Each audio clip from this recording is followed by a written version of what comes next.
just out of college. So, I don't know, dude.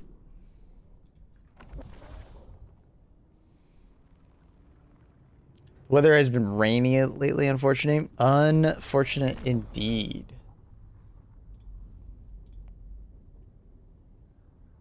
Unfortunate indeed, my good sir. I'm sorry. Alright, YouTube streams up.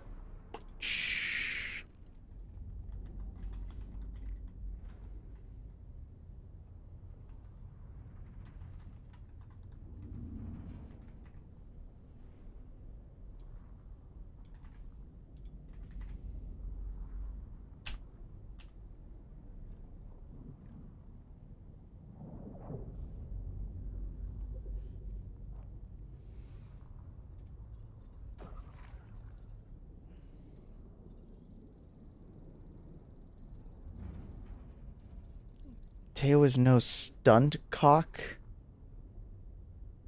What the fuck are we talking about?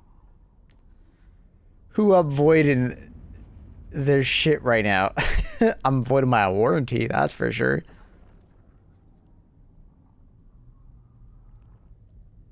It's a Hollywood thing, Maple. You wouldn't know. Yep. Yep.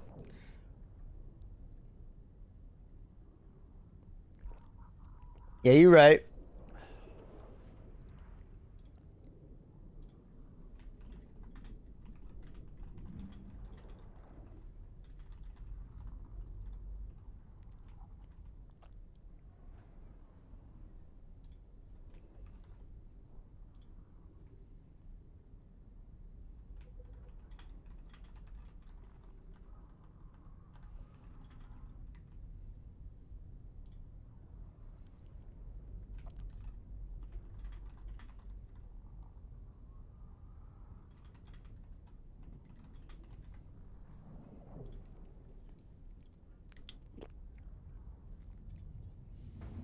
Good morning, Mr. Margot. How was your birthday? Upon which anvil shall freedom's hammer fall, Helldiver?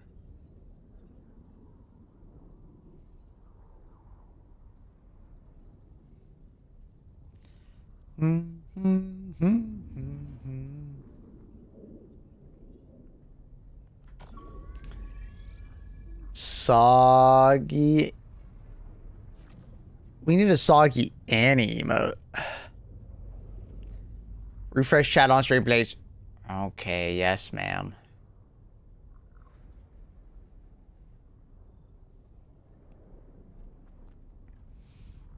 Good. Nothing special, but I like it that way. True. Honestly, I'm kind of the same way.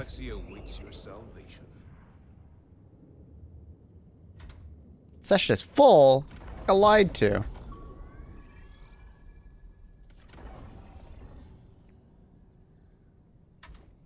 Session is full. I got lied to.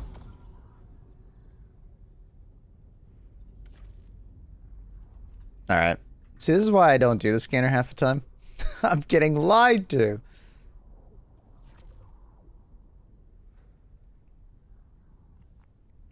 Mission coordinates locked. Hellpods primed. Engaging orbital thrusters. You aren't denying the allegations of never showing us bacon again? Well, the thing is, I've showed Annie bacon. She sees it quite often.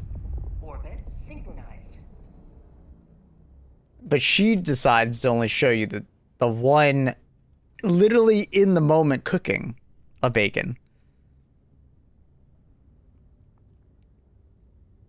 Coincidence? Coincidence? Is it a coincidence? I think not. I think not. Is that AI slop? It's a touchy subject. I'm not going to bring it up. Allied destroyer joining squadron, deploying Helldiver. Seafer on the way to Helvin. We got your back, Helldiver. Expect the unexpected, Helldiver. Why do I have this on? Oh, it's because I was recording my video yesterday. I was like, what the hell? Why do I have the Diligent Counter Sniper on? Destroyer joining squadron, deploying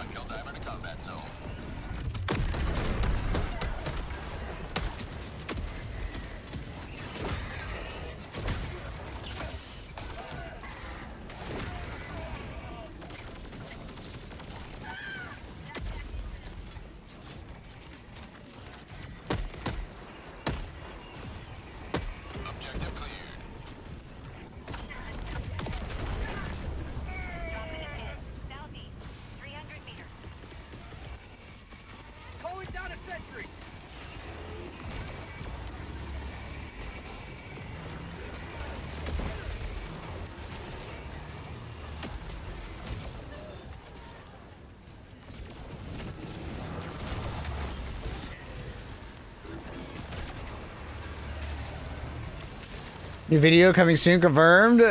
There should be a video out right now, but unfortunately my editor made a little oopsie and the outro is kind of messed up.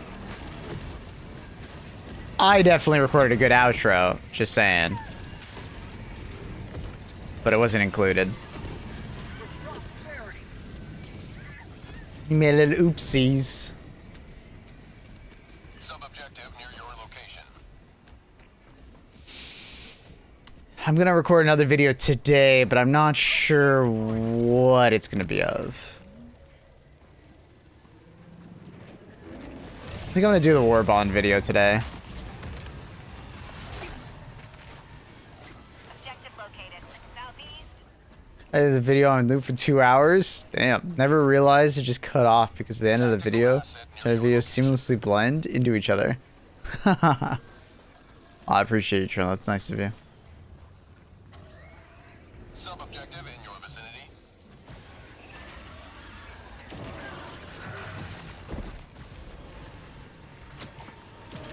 Calling in reinforcements. No, that's not what I want. What? Request approved. Deploying reinforcements. All hostiles eliminated. Well, the person I'm playing with has quite the ping. That's just double exploded. Planning to play the new Control on stream. Oh, that's right. I think you asked yesterday. I forgot to answer. Yeah. Assuming there's nothing going on. Yeah, I do plan on playing it. On the way. But you know, like every question I get that is a better game, it's, you know, it depends on timing. Like if you asked me 3 months ago, I would have said, yeah, I'm absolutely playing Mortal Shell 2 on stream. And then look what's happened this week. I can't play Mortal Shell 2, right? So Request approved. Reinforcement. Battlefield has its update and HG2 is doing its update, so I just can't play Mortal Shell. So it's I hope to play the new Control, but don't know. It always goes that way though.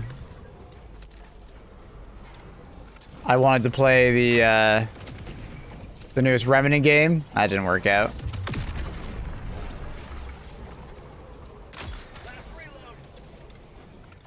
That was another quote-unquote disaster.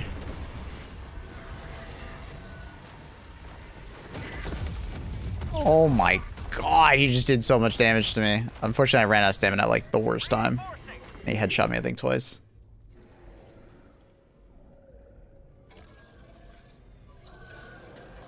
Sure, nothing will happen. It's a very, very, very, very, very busy time of the year, so I'm gonna say that something will probably come up and I won't end up playing it, but we'll see. Like, there's so many games releasing around that time. And I assume there's also gonna be updates for games as well around that time. Heavy. North. 50 meters. It's gonna be pretty crazy.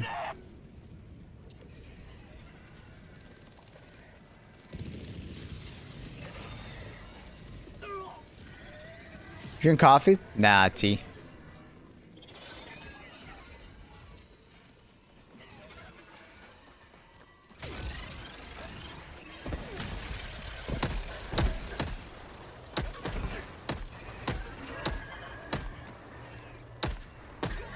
Point outpost. Calling down objective equipment.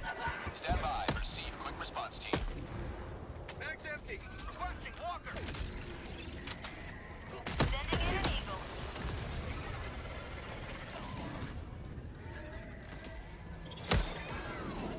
Receive support incoming.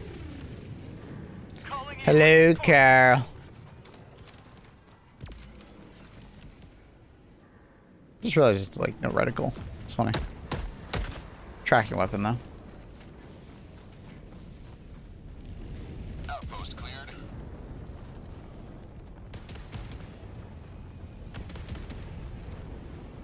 Excited to see some ill gameplay. Do we have a release date yet on that?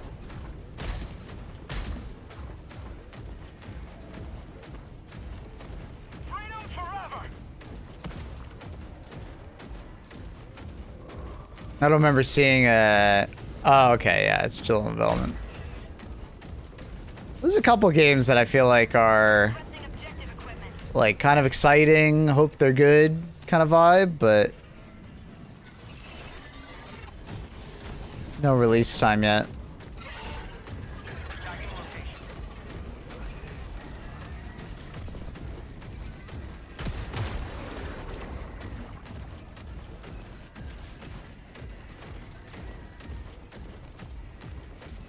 Orbital inbound.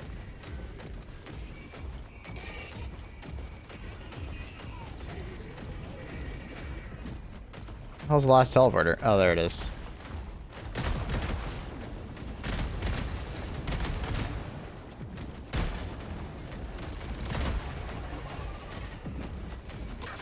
Requesting air support. Tactical asset nearby.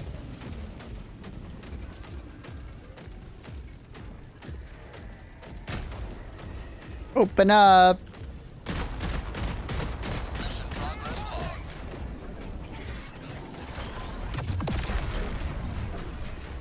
Request approved. Reinforcements have Electric weapons good against the new enemies. Good against wretches. Stunning them, and you know they don't have a massive HP pool, so it does do well against them.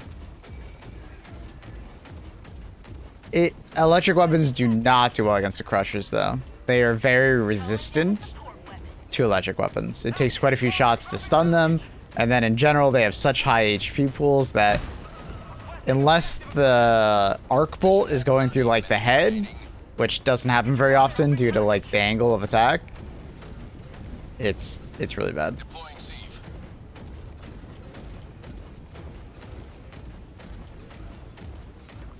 Dropping package. Sieve reinforcements on the way. I Requesting fortification. probably wouldn't recommend it. If I was going to use any of them, maybe the Blitzer for like wretches, but even then, like Carl brings up a good point. It's inconsistent. I didn't particularly like using it.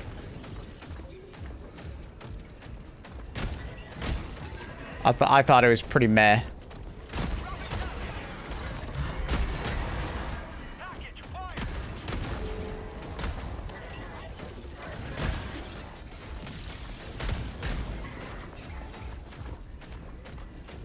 Objective located.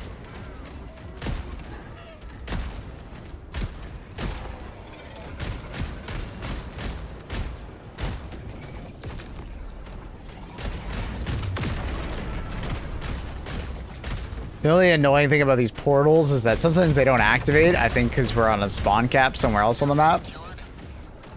So you can't, like, kill them effectively. It's a little annoying. They only open up when they want to. They're not always in the mood. Dropping a pin. Northwest. 100 meters. Spread outpost spotted. How'd you like the taste of freedom? Can we boom? I know. But I want to get out to throw the multi-bomb. I'm too lazy. Calling down objective equipment. I just want to stay in my nice, roomy mech, you know? It's nice in here. I don't want to get out. Requesting sentry. Because then I have to, like, do this, then I have to do this, and then I have to do this. Oh, is it just not activating because I'm in the mech? Oh, that's an interesting interaction. Did it have AC? I think it does. Honestly, it probably does. I feel kind of cool in this thing. I feel pretty cool in it. This place doesn't need democracy. It needs to be glassed.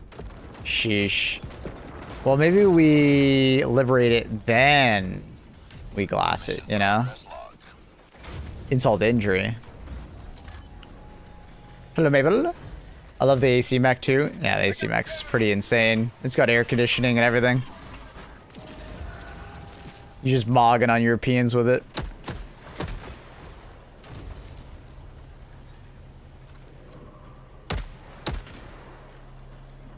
Requesting objective equipment.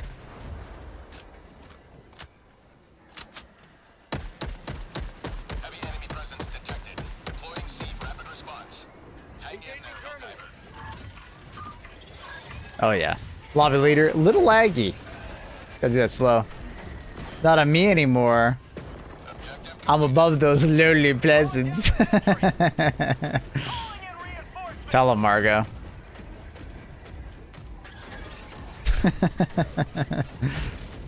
request approved. Deploying reinforcements.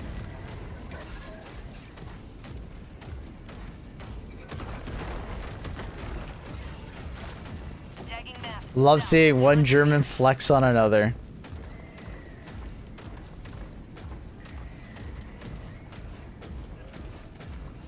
Tagging map. Southwest. 200 meters.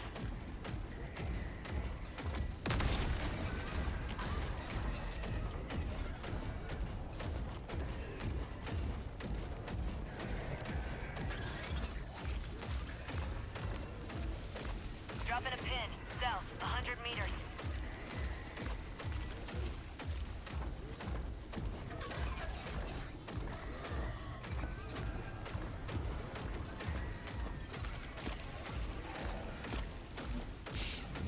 Carl, the only guy at work. Oh my god, they gave me something new to do. I'm so excited.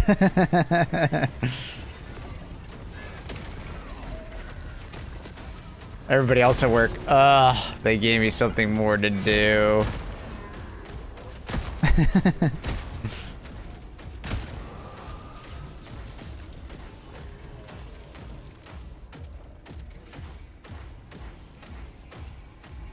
Maple every morning. What? What you trying to say? I mean, just sitting there doing nothing is boring as hell. Yeah, but if he has access to his phone, dude. Dropping a pin. North. 200 meters. Sending in an eagle. It's not like he's actually doing nothing.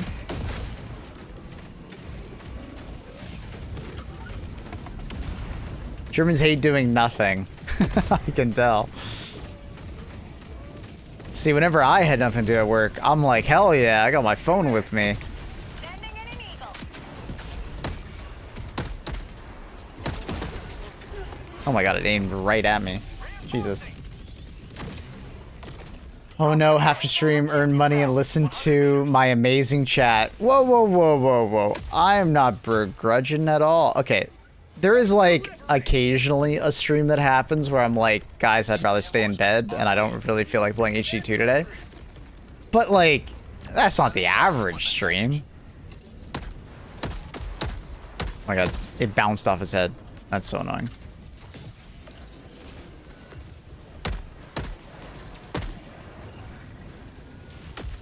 Calling down a sentry. Objective located. South. Ooh.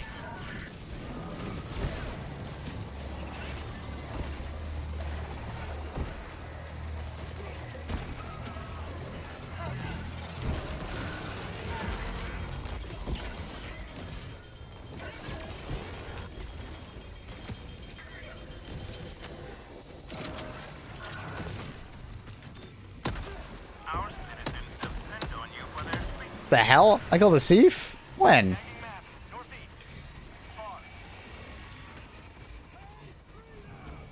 Inefficient behavior. Hey man, if they give me a task, I do the task. I'm just saying, I'm not like excited for the task. So that's why I've got to... Follow me. There's super credits in this bunker.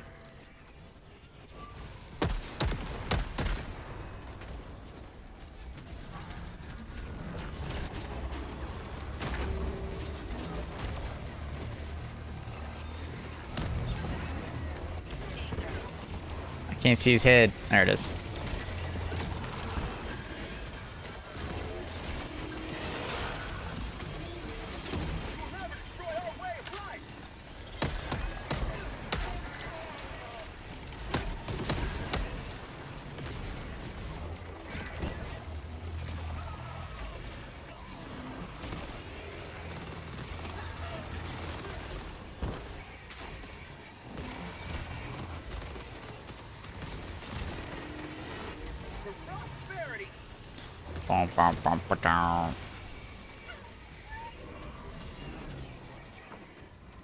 This video being re-uploaded? Yeah, sorry.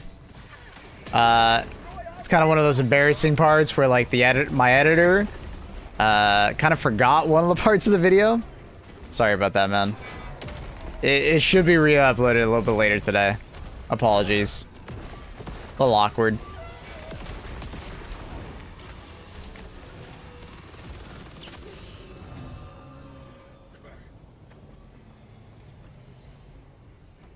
Hey, Wabu. Good to see you, buddy.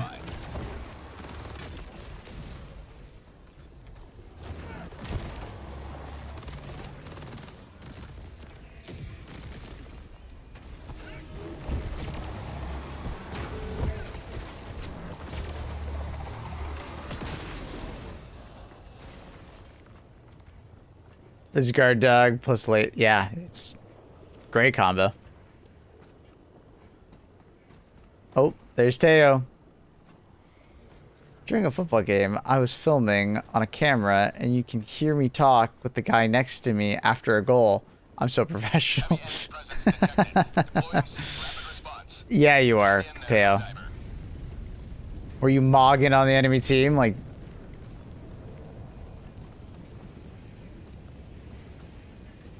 I was on a broadcast camera, by the way. Both teams were shit. Did you make sure to tell them? Mission at 20 minutes remaining. Why can't we have an arc dog that causes friendly fire? Well, you can.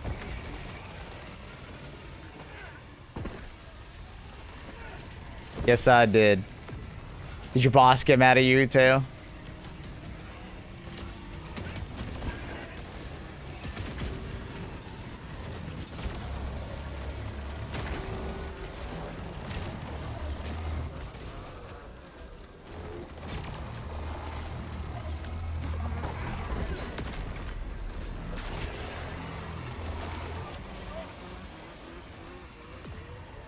Probably didn't hear. It was a disaster game. Broadcast went to shit. If anything, you were the highlight of it then. You were the best part.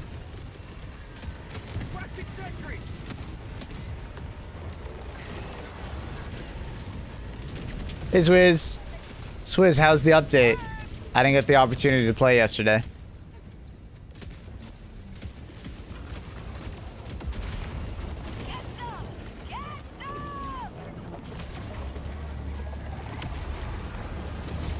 But good news, everybody. I have Battlefield sponsored stream scheduled for the next 3 Thursdays.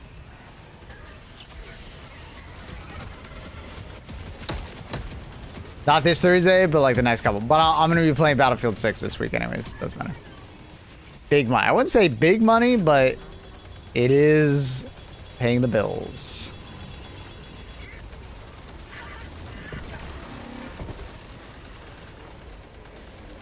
I'd say respectable money.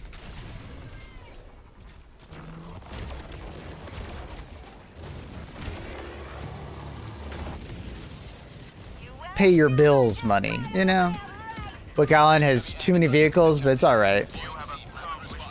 The new carrier game mode is good in theory, but extremely unbalanced. I saw that like there's a lot of like camping on the carrier. Like you just fly the helicopter over and then you just sit on the carrier killing people who spawn on the jets. So yeah, that was an interesting see.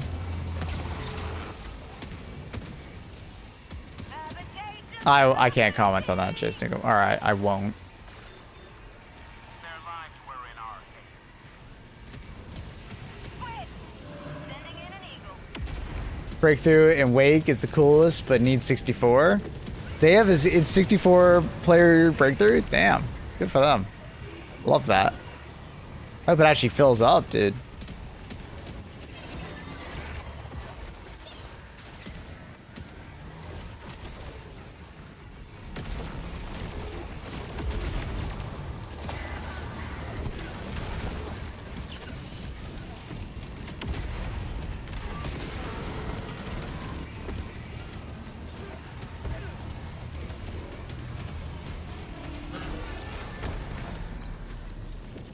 Oh, it is 48, but you want it to be 64.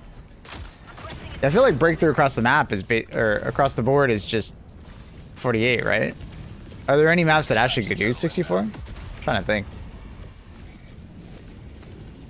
Tell me about Opera GX, Mr. Streamer. Well, it's a gamer-focused browser with a lot of either RAM and CPU limiting if you would like on it, so it's not taking up and hogging resources while you're gaming. Built-in VPN, you can mess around with the appearance a ton with the base browser. You can download like packs. There's one even for HD2. I've been using it for like the last year, and I've been loving it. Highly recommend. It's Chromium based, which is fantastic. So it works with a lot of plugins and stuff like that that you're probably used to. Easy to swap over to. If you're not even interested in using it, do you consider just downloading it and using it for a second? It helps support the stream. It's essentially a sub for the channel. And I appreciate you very much. Even if you just download it and use it for a second, it helps me. So consider it. Link down below, or !opera in the chat for the link. You have to use that link to download it, by the way. Thank you for the segue, Mr. Newcomb. Fisher Roof can easily do 100. It's big as fuck. Yeah, I'm still wondering if they're gonna do that 100-man mode. I think that'd be a lot of fun. Even if it's a bit cramped, I think it'd be a lot of fun. Even for like a limited time.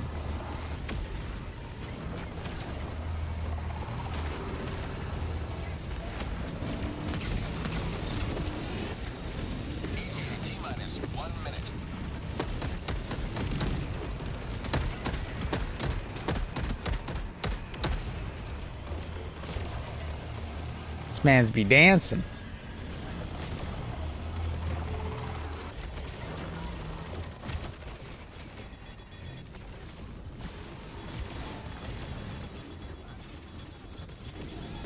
Look at this Seif literally dropping right on top of the enemies.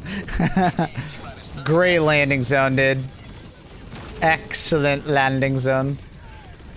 The best.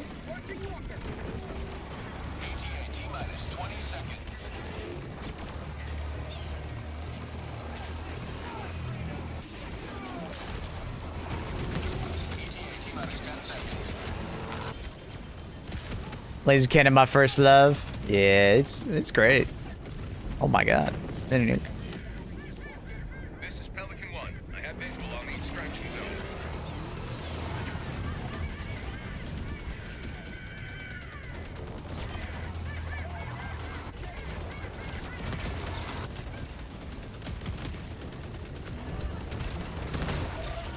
What the? I just got crushed by the plane and survived somehow.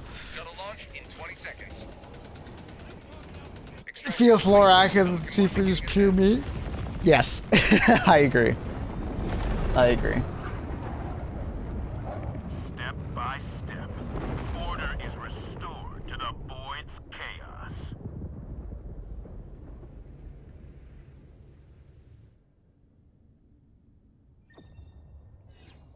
Had a player with the K9 yesterday. At least 2 of his 5 TKs were that. Crazy. The Arc Dog's not bad. You just gotta play by yourself. You gotta go off by yourself and do your own thing. And when you get close to teammates, just turn it off. Press the 5 key. People just don't do that, and then that's why the Arc Dog gets such a bad rap.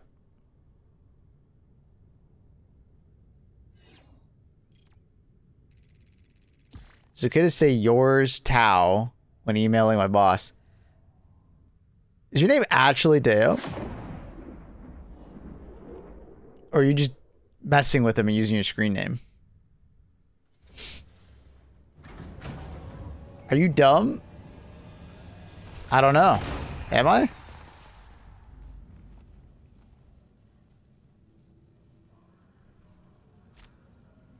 That is my government name. Tau. Does everybody say, okay, all right, in your real life, when someone meets you for the first time, reads your name, do they say Teo or Tau?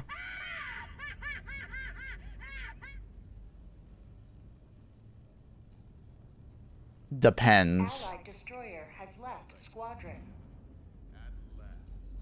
A lot of the time they say it wrong. Well, they say it right, but remember, your name is wrong, so. Allied destroyer has left squadron. Mission coordinates lost. I heard the support. The de-escalator not killing the user is intended? Really? Engaging or I kind of find that hard to believe. The reason why I find that hard to believe is that the arc grenade, it's synchronized. essentially like the exact same explosion in a way. But it kills you. Like, don't get me wrong. I mean, it technically does buff the de-escalator when it doesn't kill you in close range, but it feels wrong.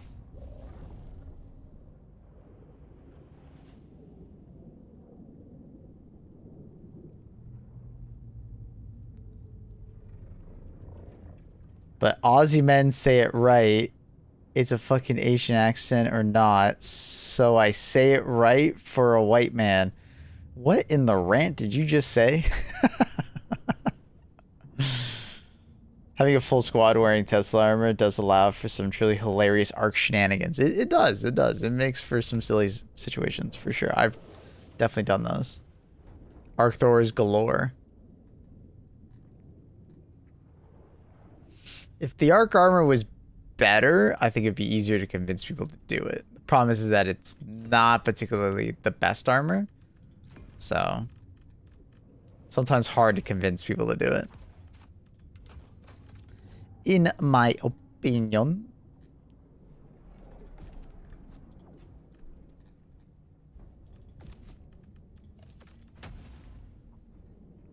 Helipod launch initiated. Person could have been wrong, but I think it was a bug that they decided to was more balanced. I don't know. I mean, that makes sense. I mean, it's the classic game dev thing where like, oh, hey, that was a bug that wasn't intended, but we're going to keep it there anyways. Yeah, I mean, I definitely could see them just not touch it because it does help the de-escalator not feel as bad, right? The de-escalator is a fairly good weapon, but when it could kill you in close range, it was pretty deadly to you in close range.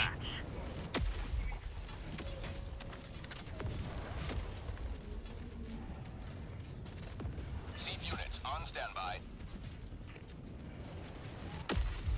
Teo, what the hell? Are you on something today, Teo? Are you someone I've... What the hell? Teo, are you okay? What the fuck?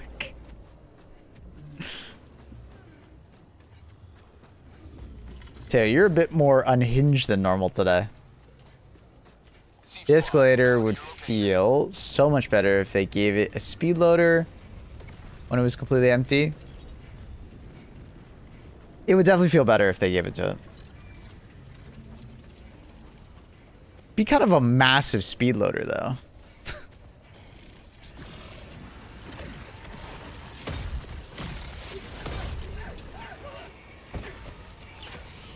Teo.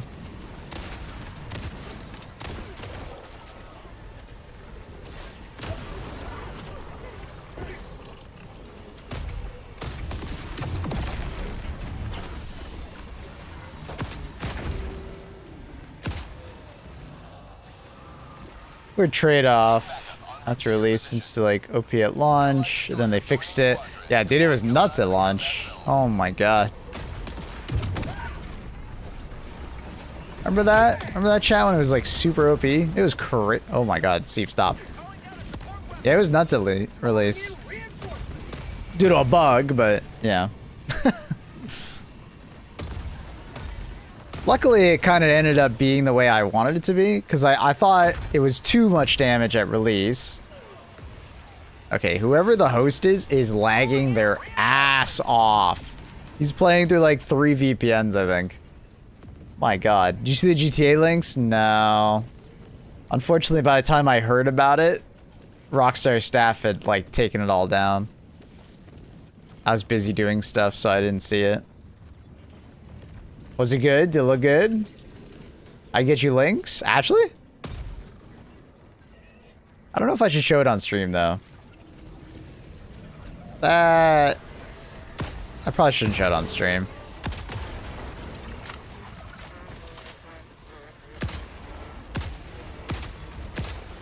I'm gonna have some legal departments on my ass, and not worth it. Area secured. C-Bon route to objective. I'm dubbing the team killing Backshot Barry. You can just call him Kloss if you want. Allied destroyer joining squadron, deploying Helldiver to combat zone.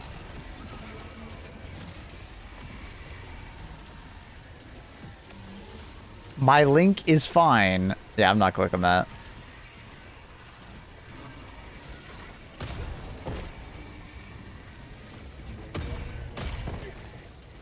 I'll probably have to watch it after stream.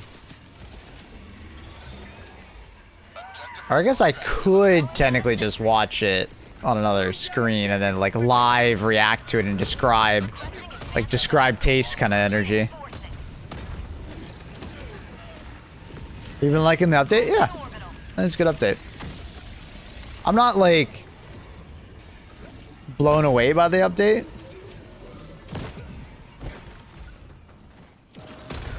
But I also don't think it's like a bad update. Do you know what I mean? Like, I think it's a good update. It's just, you know, I'm not like, oh my god, this is insane update. Oh my god. Yeah, I'm not going insane over it. Which is like, it's okay. Like, it's okay for that to happen. I can't expect them to have like every single update be insane. Like, that's just... I hope for that to happen, but like, it won't always happen. There's gonna be updates that are kind of like, whatever.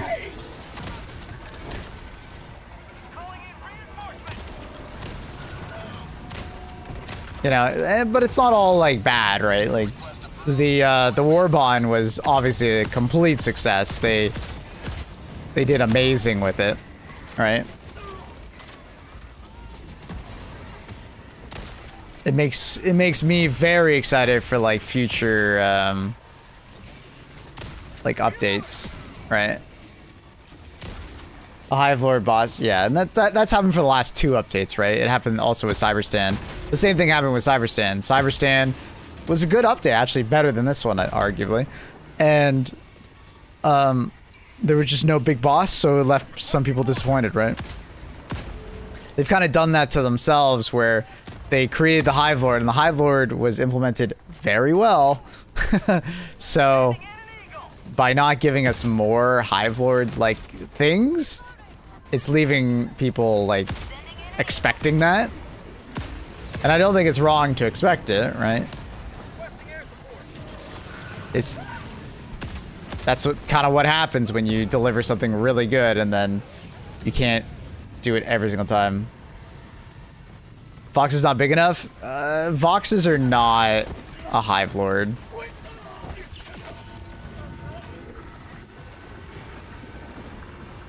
This is really annoying.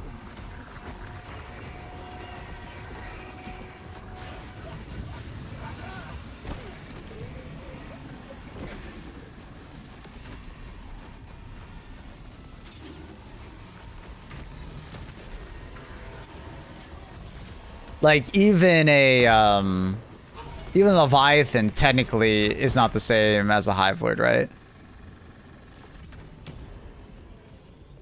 Leviathan is closer to a Vox engine or a Factory Strider than it is a Hive Lord. Calling in reinforcements.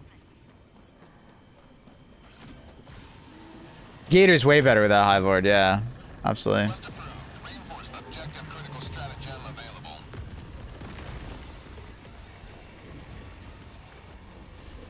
Objective critical stratagem no longer available.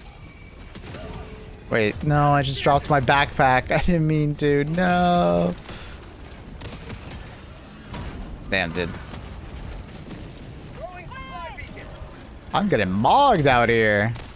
I hope the rest of my team is having an easy time because I got everything on me. Don't kill me. Come on. Dude, this is the slowest resupply ever. No. Oh, no. Slowest resupply ever. I can't get it. I'm dead.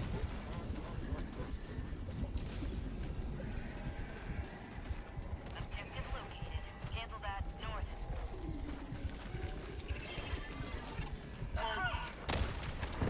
Anyways, I'm happy with this. I'm happy with this update, right? I am. But it's fairly obvious that like it feels like it's kind of missing something as far as like a bigger enemy or a larger threat on the side of the Illuminate, right?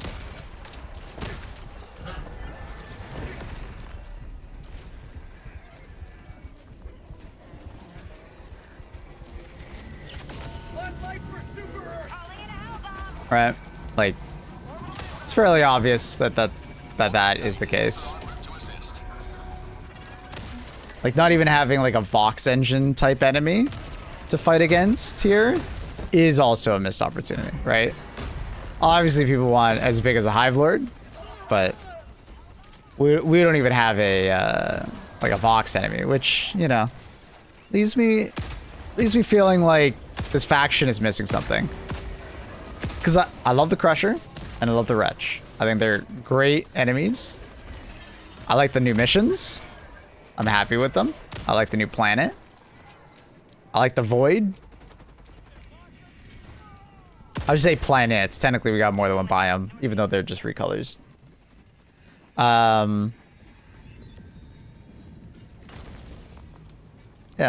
I think there's a lot to like here. Calling down a sentry.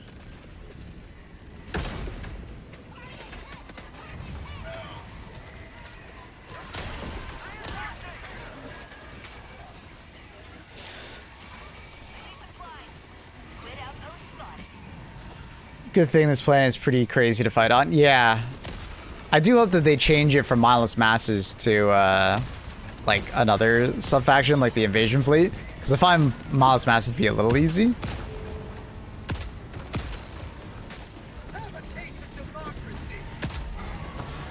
Outpost cleared.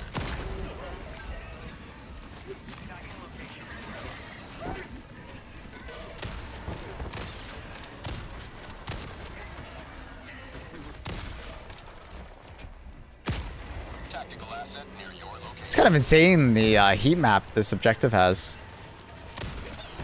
There's just so many patrols. I just constantly have a new patrol I have to deal with.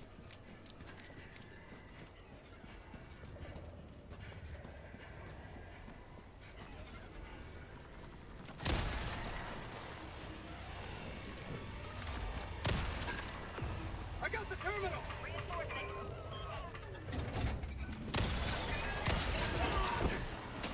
Request approved. Reinforcements have been launched.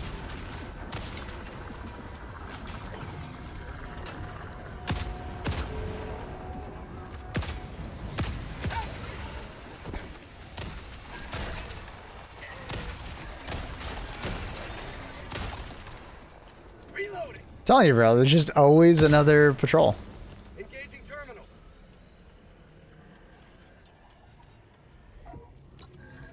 Oh my god. There you go.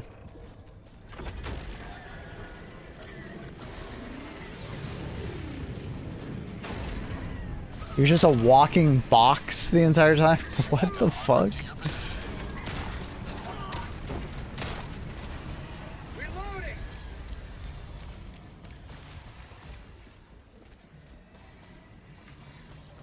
I haven't seen that, Webu.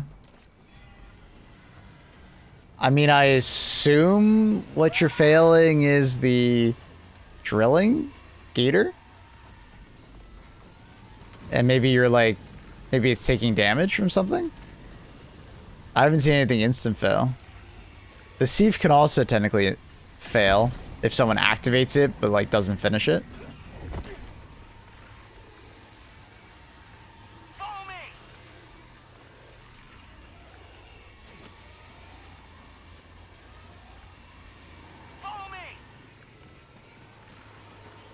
How the camera gets stuck under the comms box. Southeast. Couldn't get that. Squad inbound to your location. Get to try the mission type.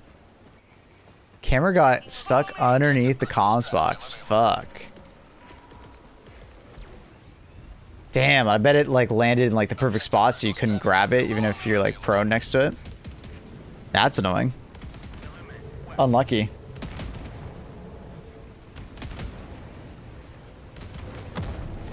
I guess it would be nice if you could like request another camera or something.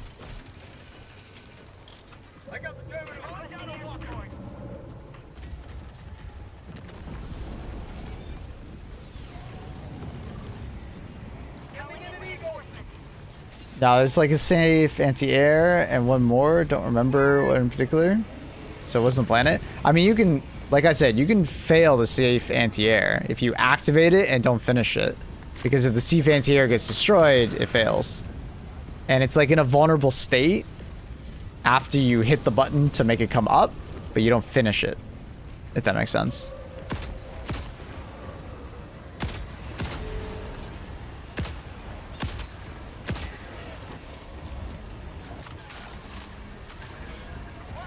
Other than that, I'm trying to, like, the Gator mission can fail, like the side objective.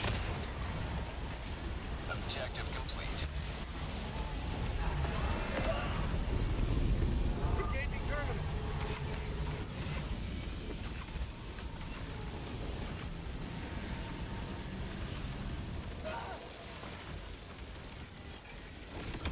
Freedom triumphs over tyranny once more. The extraction shuttle awaits your request. Seat backup en route to your position.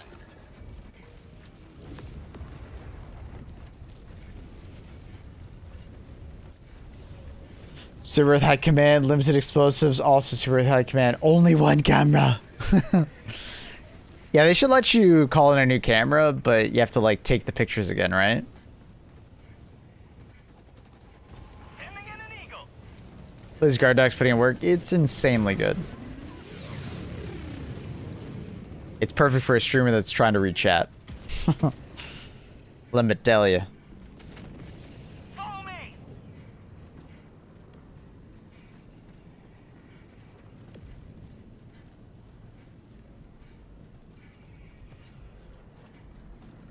Follow me. Follow me.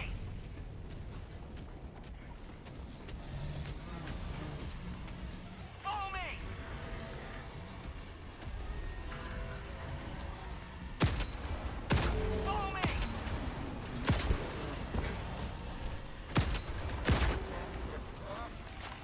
Follow me. Follow me.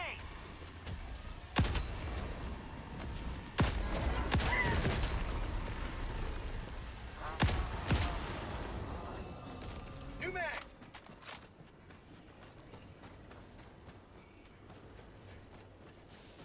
What up, Bubba Joe?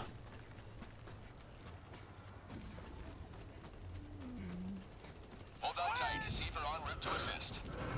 Tactical asset nearby. Affirmative. Thank you.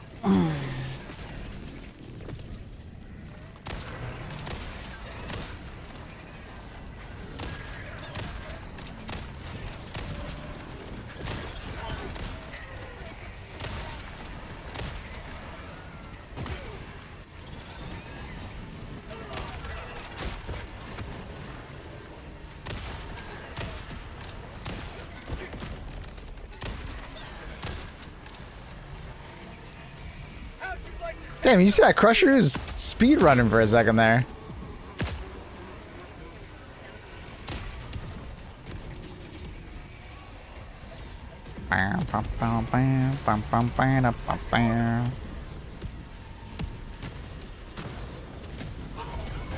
Thought it was Quirky Planet considering the constant noises there. Yeah. It's haunted.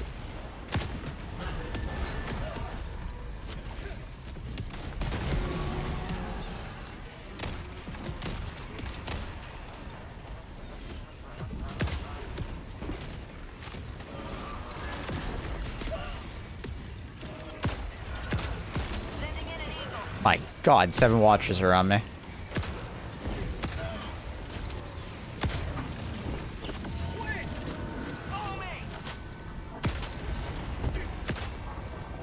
Bottomless masses, disco rave.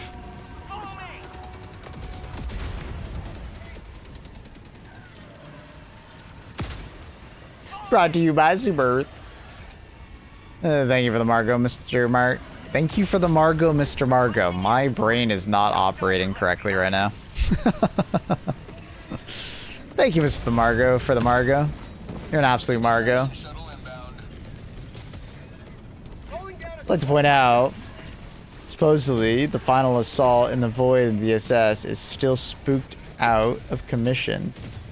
The hell are they doing? Well, the DSS was recalled to do like testing on the hull because apparently it was like the coating that was on it to protect it from the gloom is interacting with the void somehow.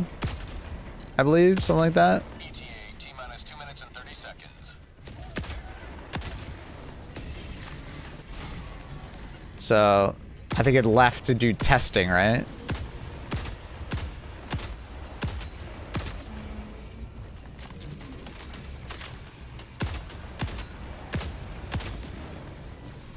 Love me some AFK walkers.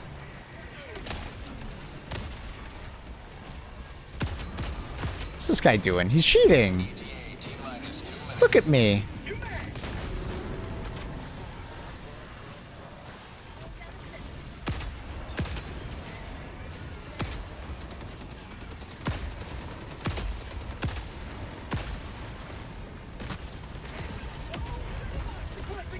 Marking location. South. You need Liberty. ETA T-minus Poke their head into the void. Here's a spooky head. Super Earth, I'm scared. And then made up some excuse about the coding and then left. Yep. That's what happened. That's an accurate retelling. reinforcements. Backshot Barry over there. Fuck. Oh. We'll normalize it for you, Carl, okay? 1 minute. Oh, he went back to work. Never mind.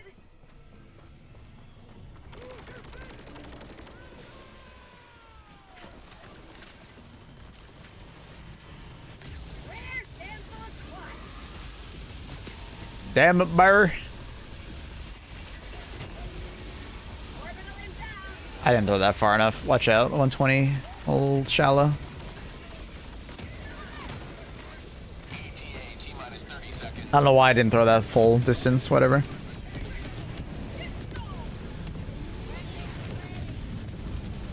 It'll be fine. T-minus 20 seconds. Backshot Barry over here. Look at this guy.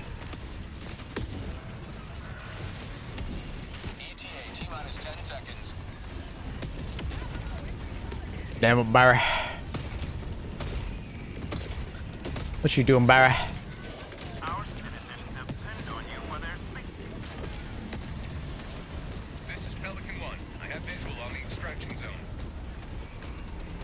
For Liberty! Oh, you thought you were cooking there, huh? You thought you were cooking. Give him a little teabag. Being all sneaky. Countdown initiated. Stand by for takeoff.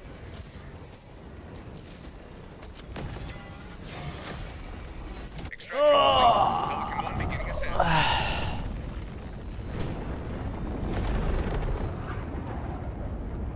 The void becomes full of freedom. Yeah, I like the planet.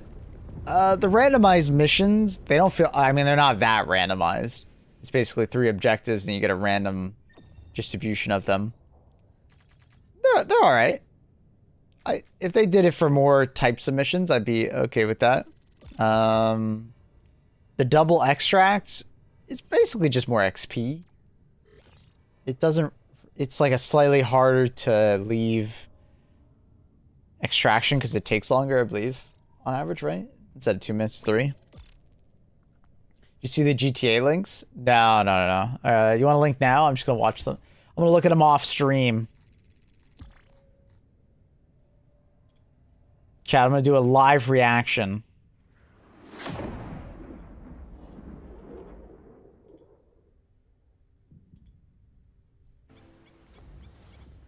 Okay, so it's a he's on the balcony. Graphics look really good. He jumps off the balcony. He's like going over to his car. Yeah, the graphics look amazing. It actually looks like it's running in 60 FPS. Am I crazy? He picks up a basketball. He's at his house. I think this is like a safe house. He's dribbling the basketball. He shoots the basketball. Oh, people are gonna go crazy over the fact that you can actually play basketball. This is a 2023 build? That's wild. The game looks really good. The UI looks a bit... I mean, it looks very like GTA, but like looks a little dated. I don't know. I obviously I think it's like in development. He's just playing basketball. He's shooting the basketball like 5 times. Okay. All right, that's boring as hell. All right. All right, then this one, he's like in a car. The burnout looks... Dude, the graphics look amazing. Hellpod launch suspended. It looks really good. You know when people like modify GTA 5 a ton? You know, to increase like resolution scale and, you know, different lighting and stuff like that? That's kind of what it kind of looks like. But obviously like AAA polished. He's doing some fist fighting right now. It looks very GTA like fist fighting. Picked up a wrench. He is doing some crazy shit to some guy that he just killed. Okay. He got a wanted star. He's got 2 wanted stars. There's like interactions with the back of the truck, which is kind of cool. I think it's like stowing. There is a fuel gauge and a health bar for the car.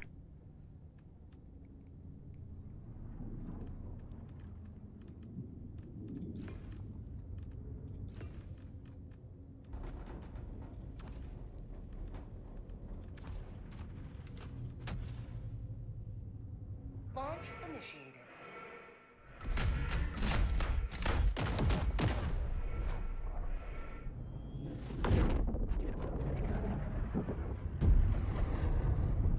Map looks good. Apparently it's really big.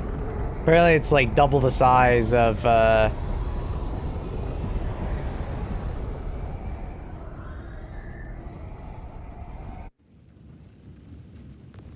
apparently it's like double the size of the original GTA 5 map. Today the light of liberty will grace the skies of this world. Can't wait to play it in 2029. Apparently it's coming out later this year, man. Deploying support weapon.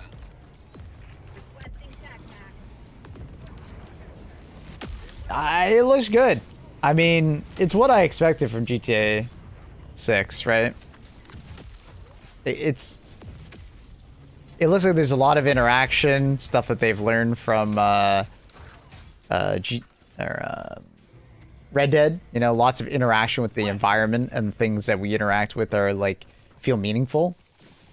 Rapid response. So like even just like the truck bed, it looked like you could interact with like a bunch of different things, including like stowing things.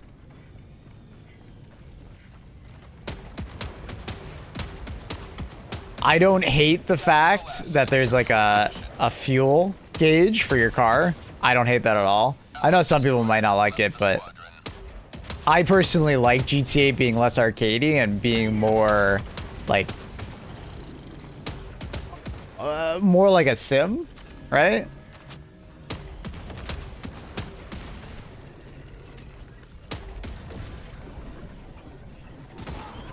It's very Red Dead Redemption 2. Yeah, which I'm not opposed to. I don't mind that they're going for that direction. I think it could be good.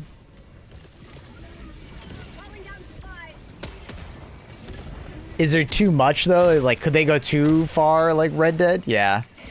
I think that is a possibility. You can go to Red Dead. and then it stops feeling like GTA and it starts feeling like a sim game. Depends how fast the fuel is consumed. True, yeah, absolutely. I agree.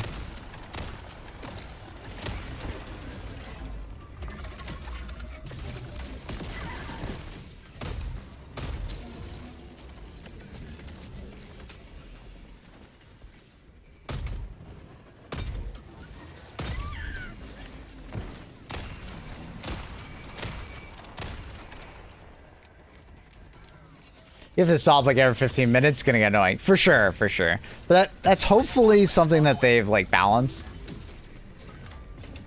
Like I would just want to refuel if I've been like driving around for like an hour, right? Or like maybe 30 minutes even, right?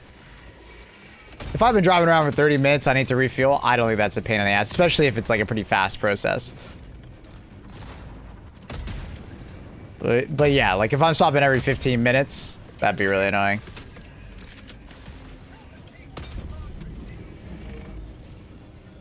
This GTA, just get a different car. True. Fane is correct on that one, absolutely.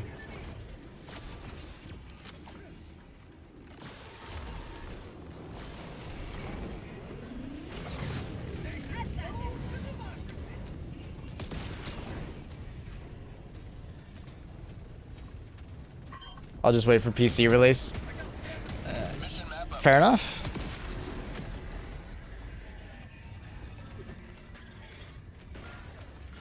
I personally don't want to wait. I waited for GTA 5 and I regretted it. Like I played a little bit on what was it, PS3, PS4? I don't even remember. PS4? Played a little bit on PS4, but I waited the majority of it just to play it on PC, and I don't know, I regretted it.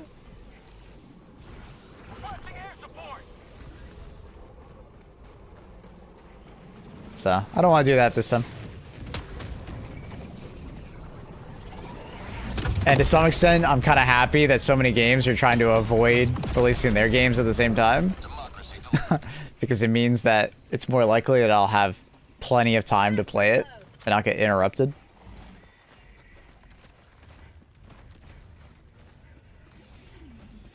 Thief squad inbound to your location.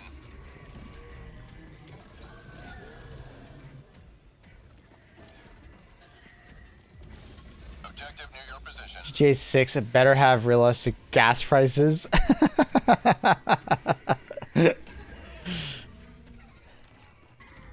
I'm gonna be so mad if I'm only paying fucking $2.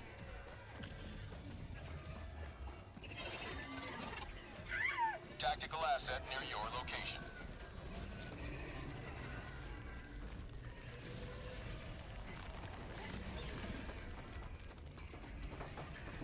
I want to feel like I'm getting robbed every time I go to the gas pump.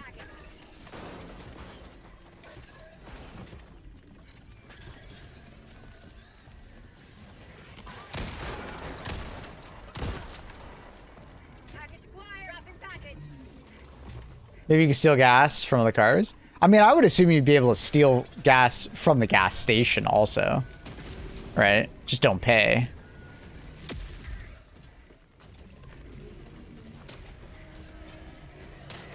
Oh my god. Why am I still in this lobby, dude? This guy's lagging so hard.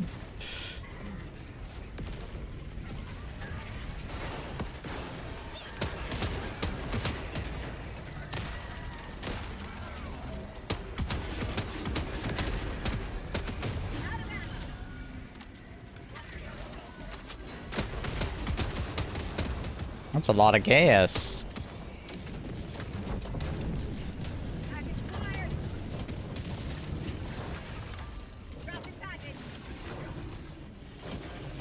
I say I love the Multimine so much. Yeah, the Multimine's really good. I think it's well balanced. I don't think it's too OP also. It's definitely power creep, but I don't think it's like insane power creep. I think the decision to not allow us to throw very far was a good one, and the fact that it doesn't have much AoE radius is a good one too. But I do think the Thermite's going to need some love in the near future. Because I think the Thermite definitely is kind of falling behind.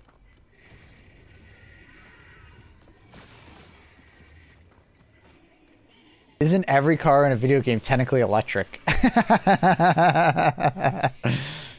Shut up, Accurate.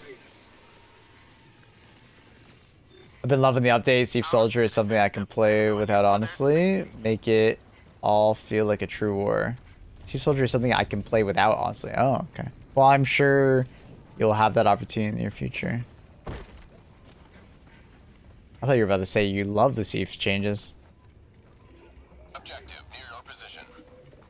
Don't worry. I don't think they're going to be on every planet. They're just going to be there occasionally.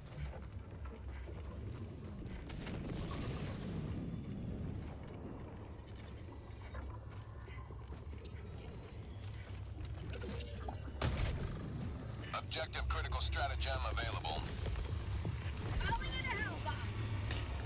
I think the Thermite is still fine. I think it's fine.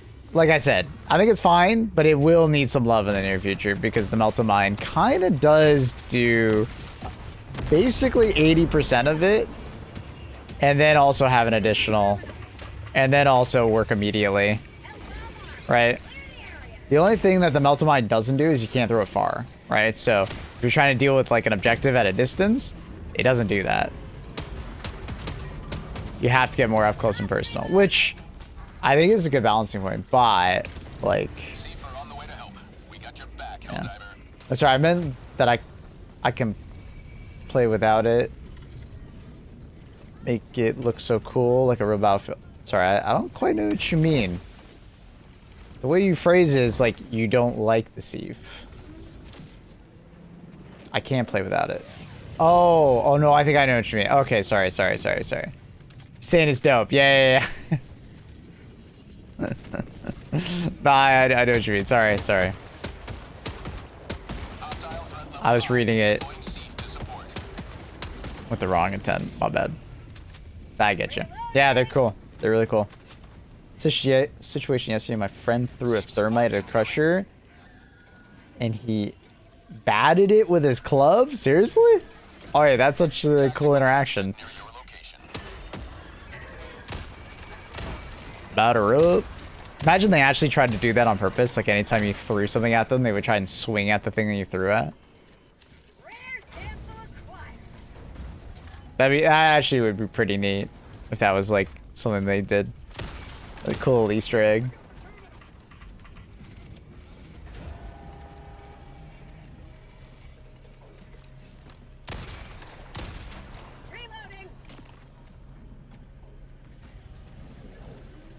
Mission at 30 minutes remaining.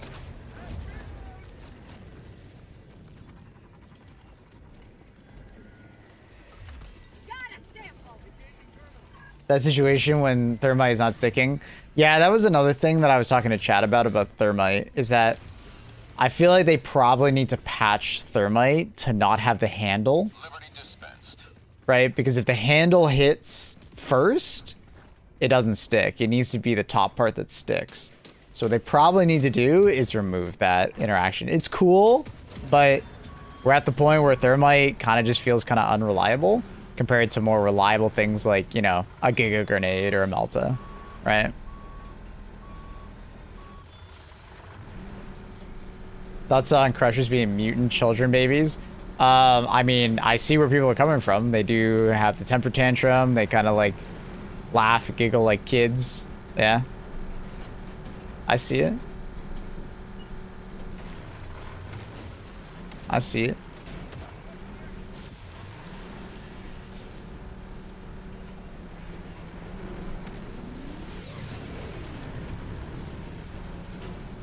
Objective critical stratagem available.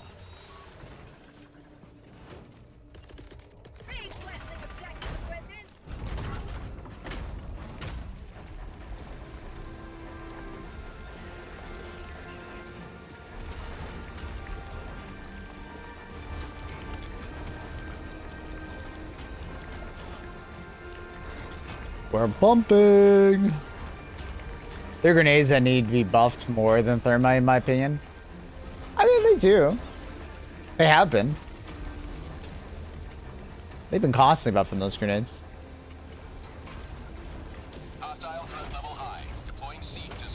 The majority of it is they just need to have more of them.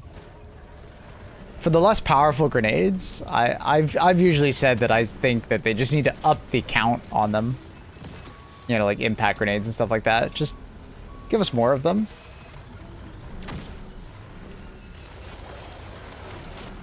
Kill that harvester, bro. Objective critical stratagem available.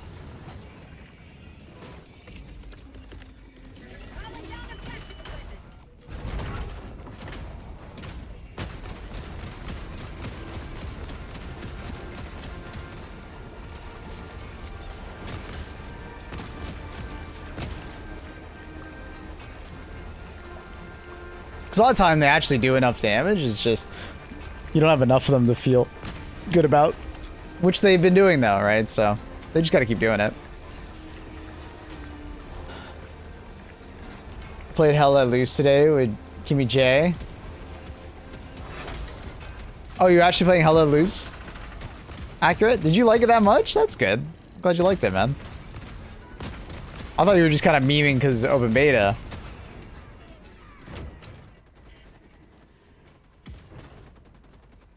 No, I'm not. Oh, okay. I thought you actually were. Teo is Kimmy J.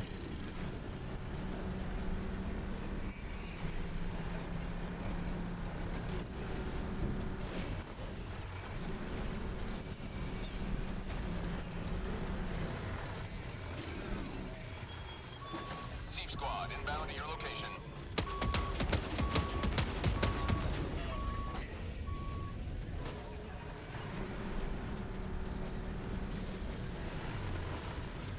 It's right here. Objective critical stratagem available. Objective critical stratagem no longer available. That's a lot of voltless.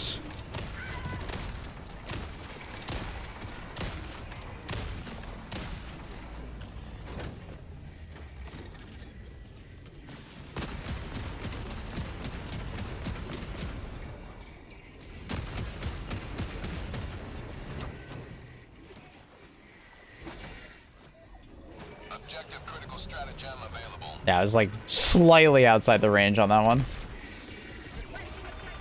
Awkward. Receive reinforcements on the way. Wait, College's Engineer Simulator? Yeah, that's Swizzy said the same thing. Too many vehicles.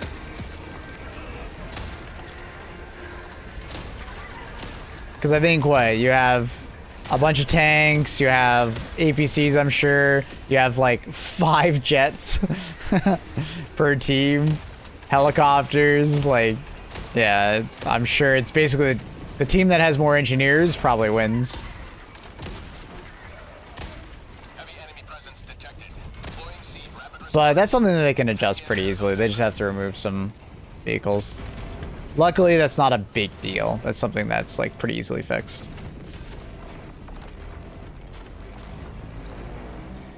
They just need some feedback on it.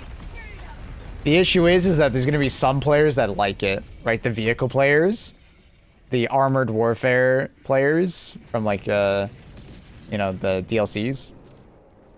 Fucking love that shit. The problem is that there's some people that just want some vehicles, like myself. They don't want a ton of vehicles. If I feel like everywhere I go there's a vehicle, that's not very fun at that point. There needs to be some amount of like vehicles that you have to worry about, but not too many that you feel like you're constantly under pressure from a vehicle as an infantry. If your average death is a vehicle and not a player shooting at you, that's bad, in my opinion.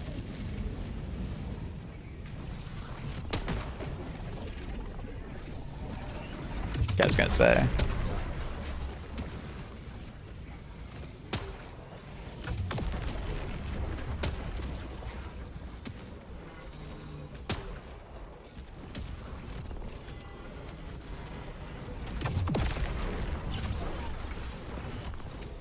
Area secured.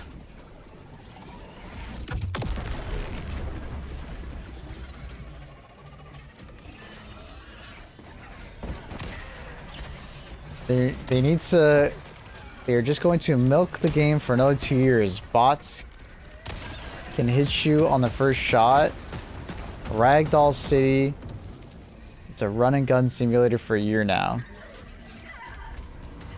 Sorry, what's going on?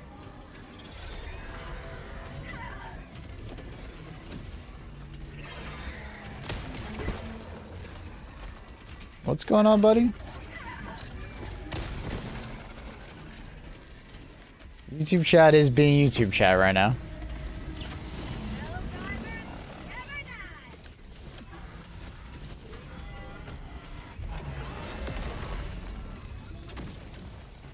You just make that message up? No. I did not. Are we playing the same game? Some people just are unhappy. I'll just leave it at that.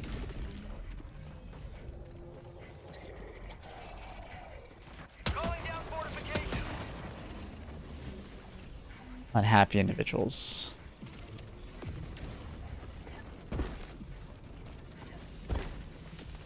Objective critical stratagem available. Objective critical stratagem no longer available.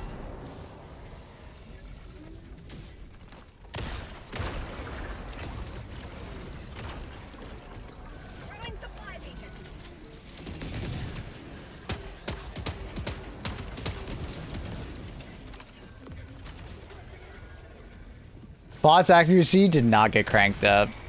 People are conflating something that didn't actually happen. I played against bots for a couple matches when people said that. Nah, it's just people that are returning to the game and haven't played against the bots with better accuracy.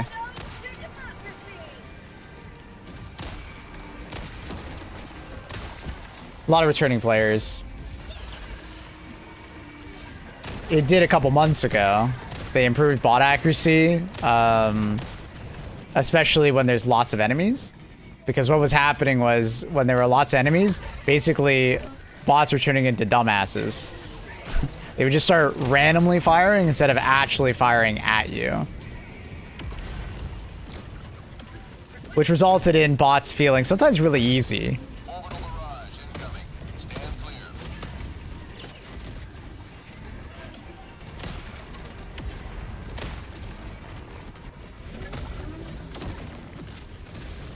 But there's a lot of people that are returning to the game that haven't experienced bots with the new patch. And bots actually can hit their shots now. But I don't think that's a bad thing.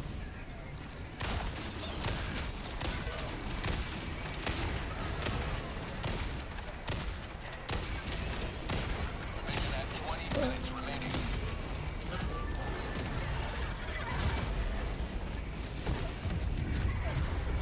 Ooh!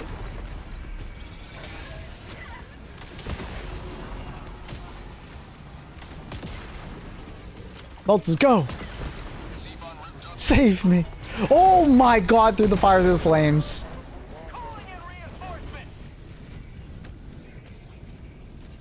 How long do you think it'll take the hellhole to be liberated? The current guess on the website is like 6 days, but we're also at like the lowest point right now. So, lowest player points, so it's... I am curious. It'll be close. They tend to balance the capture rate and stuff like that to be a close finish. Makes it more exciting.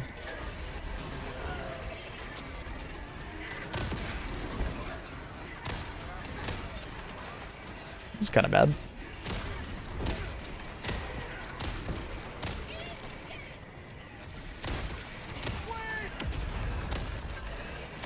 I don't think we're catching up here. Stand by. Receive quick response team.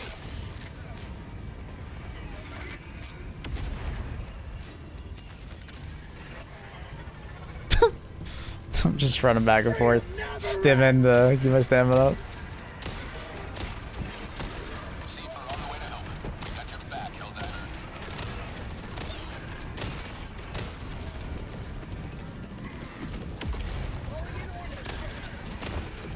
Gas strike incoming.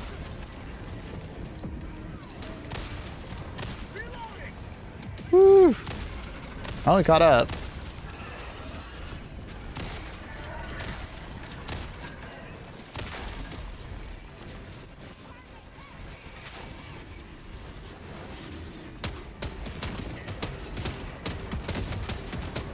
Good choice on the gas grenades. Or mines. There we go. There we go. That was a little tough, but we got it.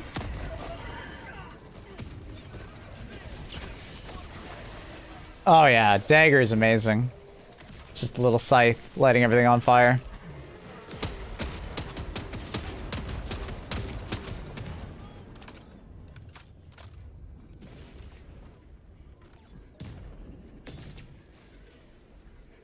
Yeah, for sure, Bubba. Yeah, I assume we'll get it basically just before it's done. Because right now I think we're a day behind, but then we'll probably be a day ahead at peak time, so it probably averages out pretty well. No Irwans on planet 0 out of 10. Is this really their home planet, though? I don't think it's supposed to be their, like, the Illuminate home planet. This is, like, just like a gestation planet, right? It's an unfortunate ragdoll with a plant behind me. Right? I think this is just, like, a void planet, right? Not necessarily a home planet.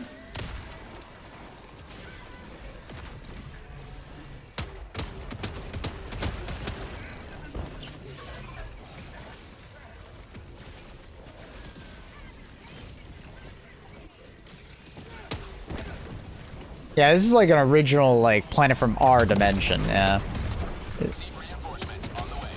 This is where the Illumina do their bidding, you know? Kind of like a factory world.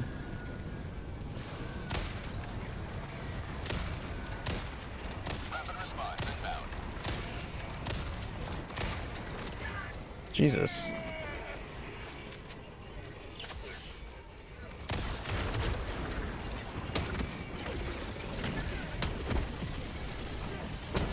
Oh my god, stop flinching me!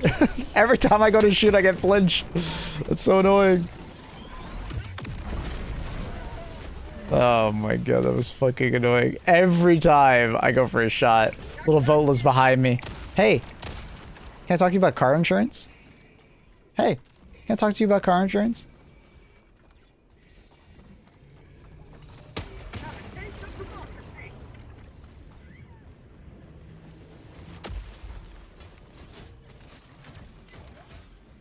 Seep squad inbound to your location.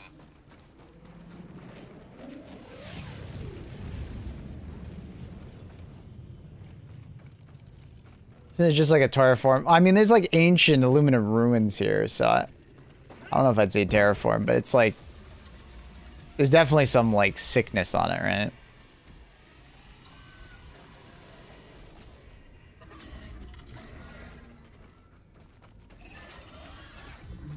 Objective critical stratagem available.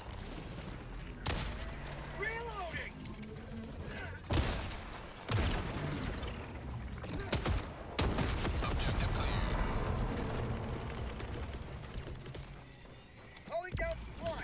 Objective critical stratagem no longer available.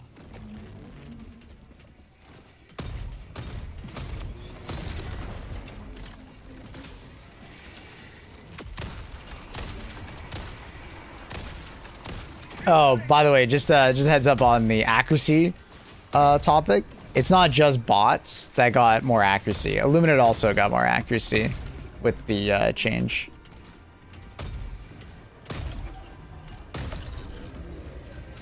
That happened a couple months ago. It was like Cyberstan. Around Cyberstan is when the accuracy upgrade happened. A little bit before, I think. That's why the damn, what's it called? We're so good at hitting us. The cyborgs. Seeper on the way to help. We got your back, Helldiver.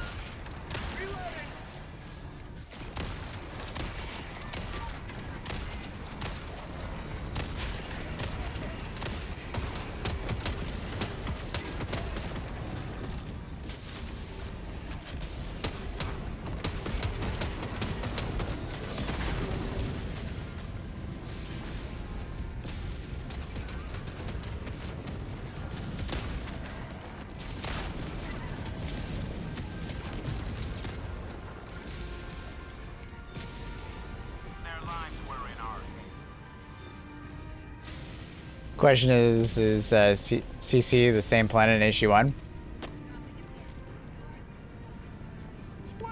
Well, isn't it like HD1 is kind of like the first Galactic War, and then like Super Earth moved between, but it's like it kind of wiped everybody's memory somehow? Maybe Silo style?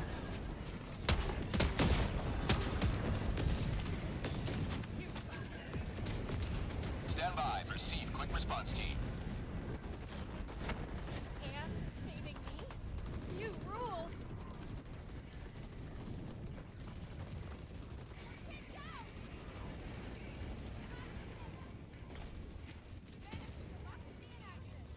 Where are you from? Toronto, Canada. I missed the Steam sale on HG2. Oh, is it over already? Damn. It's definitely worth the game. I mean, it's worth it even without the Steam sale, I'll be honest. It really is. You could always check out those like third-party key reselling websites if you really needed to find a discount. But I'd say the game is easily worth full price also. I don't know why I find the stim pistol so addictive. It's the drugs.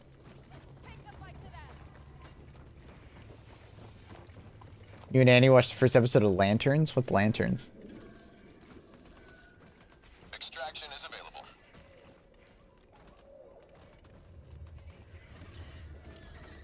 Isn't it morning in Canada? It's currently 5 a.m., yeah? The new Green Lantern show. Oh, is it good? I'll be honest, I don't really pay that much attention to superhero stuff nowadays. I just got tired of it. I got burnt out on superheroes. There was like there's like 5 years there where like it was just nothing but superhero shows and movies and like crazy, so I really haven't been paying much attention to it. You ever watch Billions? Yeah. Yeah, I think so. Me and Annie watched that.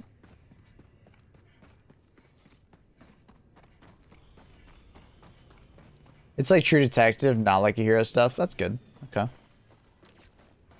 Extraction shuttle inbound. True Detective vibes is good. I like True Detective. That's neat.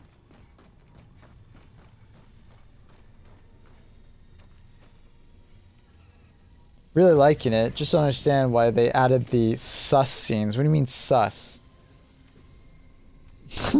Wait, what sus scenes? I remember there's some like, I think there's like dominatrix stuff. Is that what you mean by sus stuff? 2 minutes, 30 seconds. I think that's for the gooners, bro. It's kind of like why they add gooner skins to video games. It's kind of the same vibe. It's for the goons.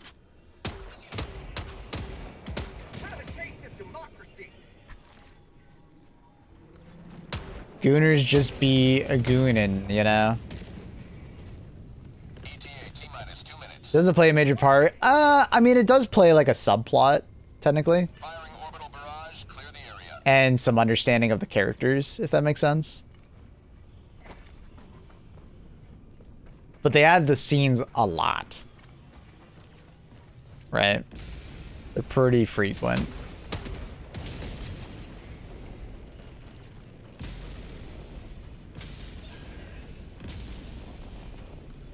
ETA T-minus 1 minute and 30 seconds.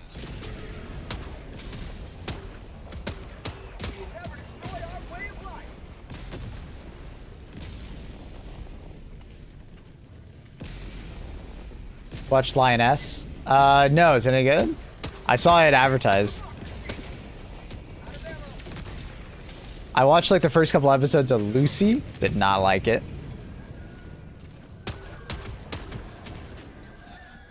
Been enjoying the new season of Silo. Backup en route to your I know it's not getting as good at ratings, but I fucking love it. I love a good conspiracy theory. That's basically all that new season is just conspiracy. I mean, that whole show is conspiracy, but you know what I mean.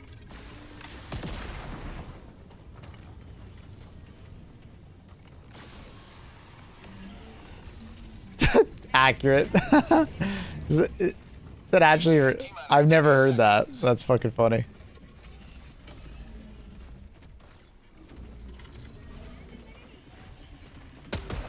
I don't know why no watchers are spawning. It's kind of weird. Like literally no watchers have spawned. ETA T-minus 10 seconds. I think it's the variant. I guess you could have a variant with no watcher spawns and then just nothing but patrols. I didn't think about that.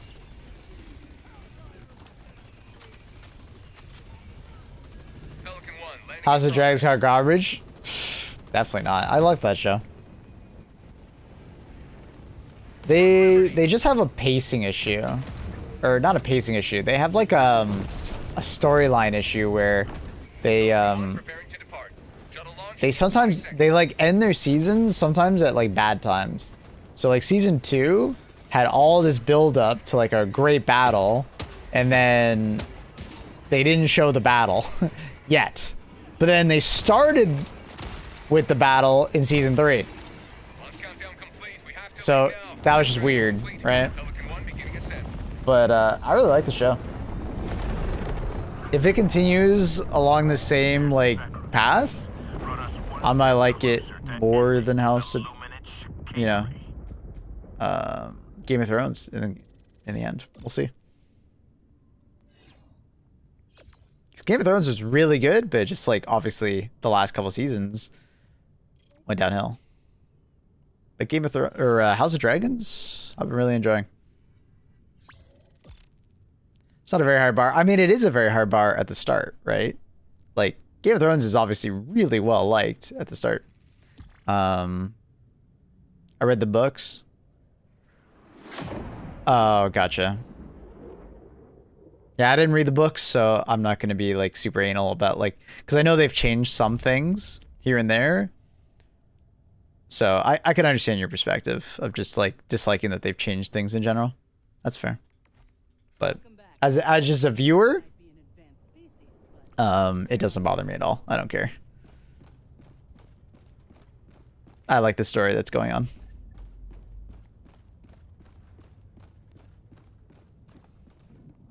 Master Rex for killing Seif. The galaxy awaits your cell. Well, I made so many Rex for the mission, it's fine.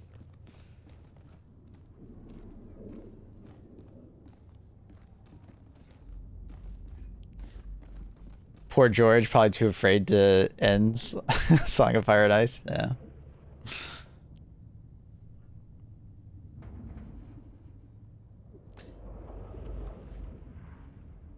I waited 2 years for the final season of Game of Thrones, and then it ended so bad. Yeah. Yeah, no, I get it. I'm with you, man.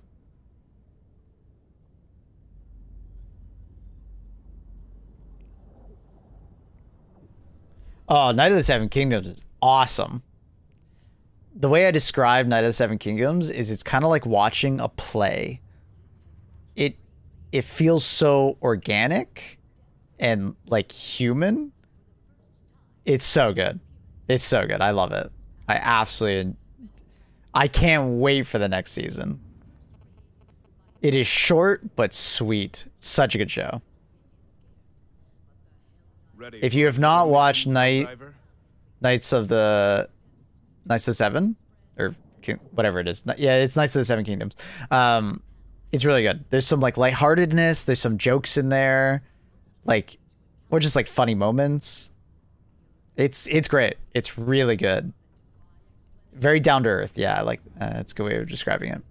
Very grounded.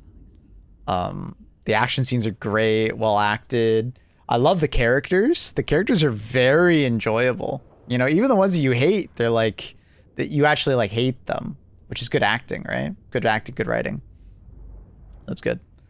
I definitely like it more so than House of Dragons, but I do like House of the Dragons. I enjoy watching it, and season 3 ended in like an absolute shocker, which I loved. It was good. It's messy. I find House of Dragons a very messy show, but it's like a train wreck. But I kind of like it. Not. It's more like I do like it. Ready for another mission. Personally, I follow the Helldiver? headcanon that Game of Thrones book is a trilogy with 2 supplemental post-trilogy books.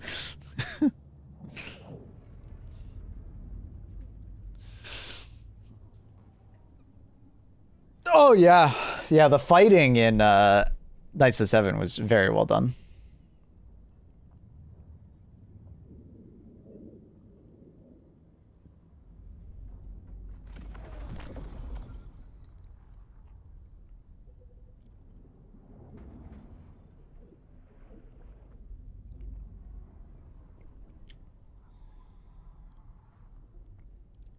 Yeah, we're watching Silo now.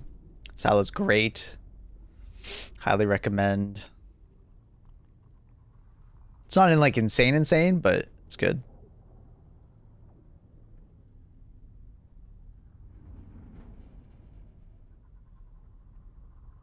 Mission coordinates locked. Hellpods primed. Engaging orbital thrusters.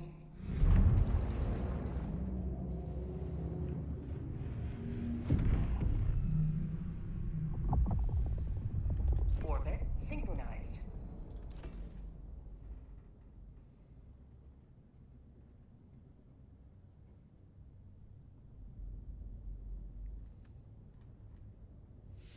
Yeah, the actor for Dunk is fantastic. The dude is actually a fucking giant. So they're not just talking about some average size dude as a giant. He actually is a huge man.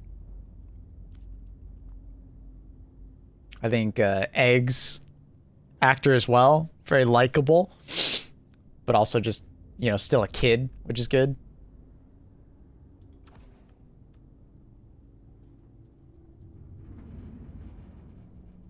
You're up early, go to bed. No. Helldivers to Hellpods. I'm not going to bed. As much as I'd love to. Annie will yell at me. You don't like Annie when she's angry.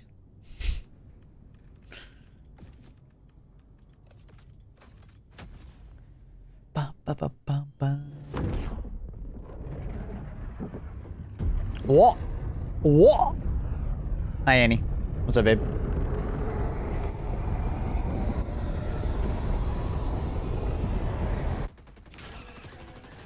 The very air of this planet reeks with the odor of that dissonant franchise. Be on your guard, Helldiver. Heard my name.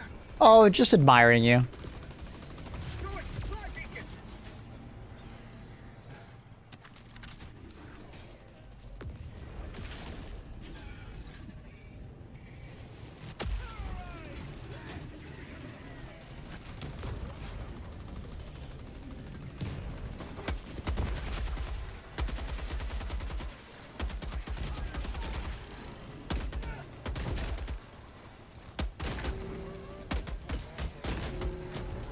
Requesting orbital.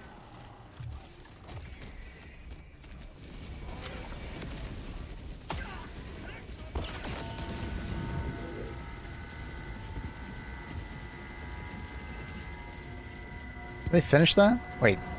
We walked over there, didn't finish it? The fuck?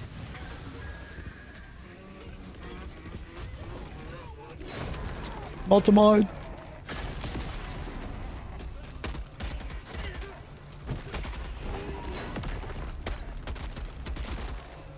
Calling in reinforcements. Freedom triumphs over tyranny once more. The extraction shuttle awaits your request.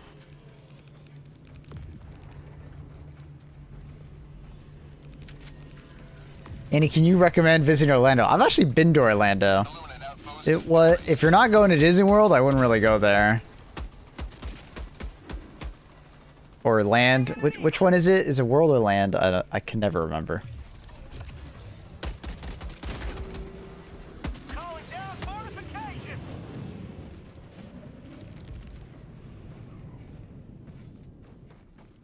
Friend is going in December and asked if I wanted to tag along. What's the friend doing there?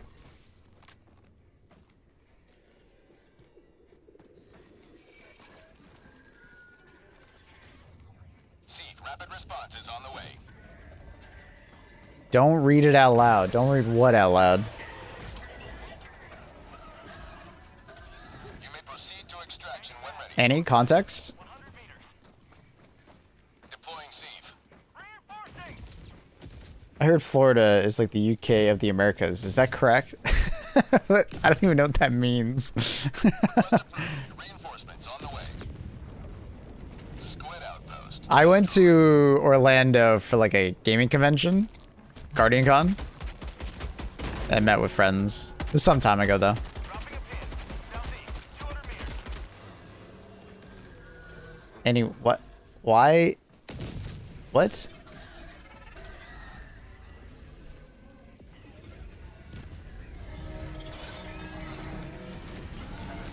What's going on, Annie?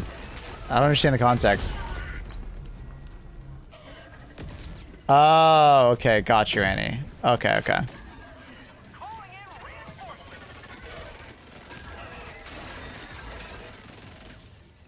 Request approved. That man lagging. Reinforcements have been launched. Calling in reinforcements. Gotcha. Annie, you were Allied destroyer has very left distracting at the squadron. moment. Yeah, I'm not surprised that guy left. He was lagging his ass off. He's going to Disneyland and got an exclusive Fortnite skin. Oh, is this the Fortnite guy that you were talking about yesterday? Is this the friend that has like every Fortnite skin? That was you, right? Yeah, that's the one.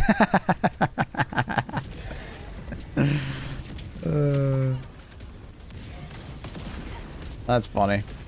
Dropping a pin. Southeast. 300 meters.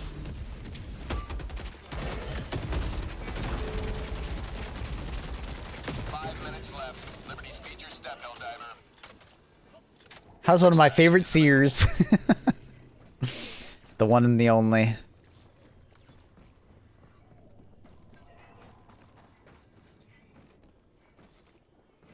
Tactical asset near your location.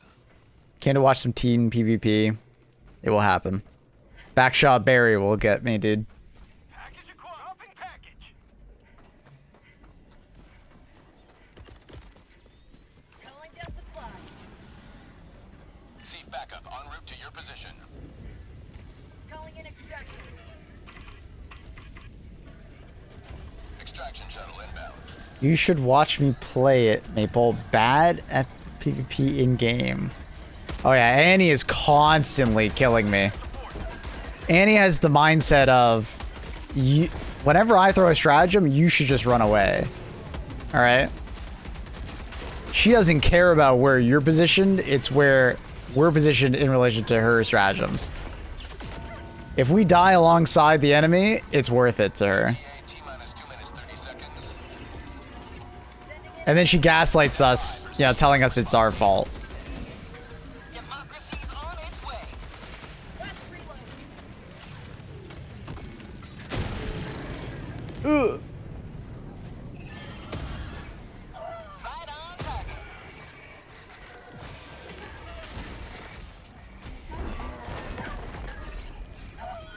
Package acquired. Dropping package. Am I the only one over here? Joining squadron. Deploying Oh, they're doing side objectives, okay. T-minus 2 minutes. Fair enough. Package acquired. Dropping package. No. What the? Hey! Commissar Kai! What up, dude? Mission map. What up, Commissar?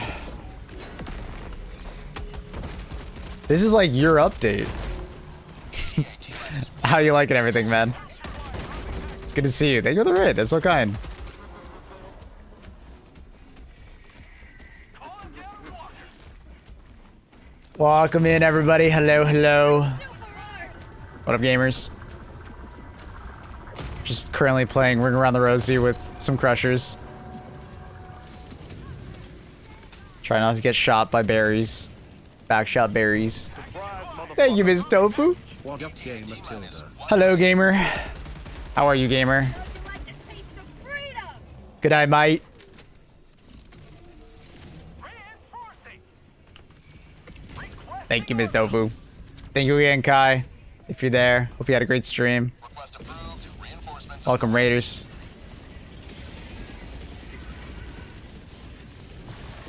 How you doing?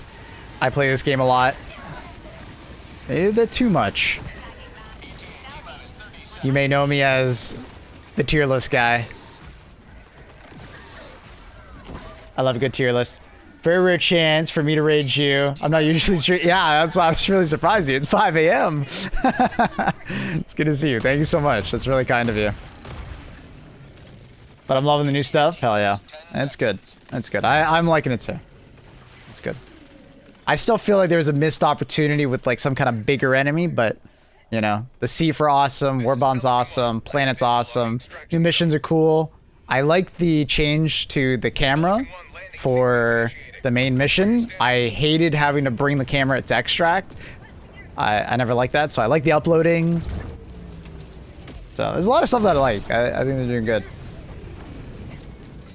Yeah.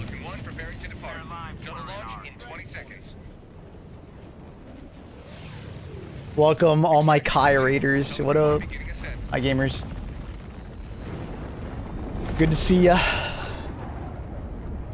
The void succumbs to managed democracy.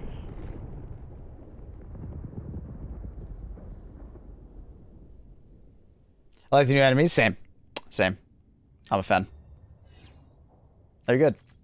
Crushers are fun. They feel fair. Like you can absolutely dodge their attacks. They're not super fast. You got time to deal with them.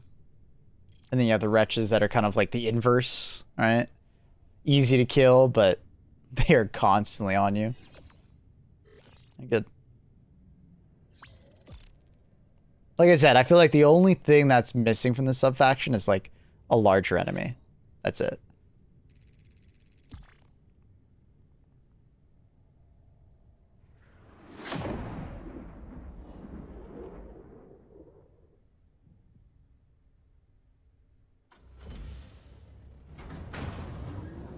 I didn't realize we were in a low-level lobby. Level 46. Gamer. I think he's new to the game. He's wearing all the recently released armor. Hell yeah.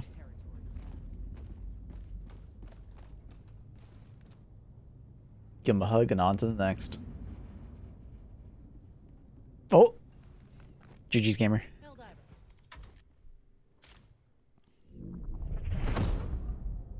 To see improvement, the best part of the update.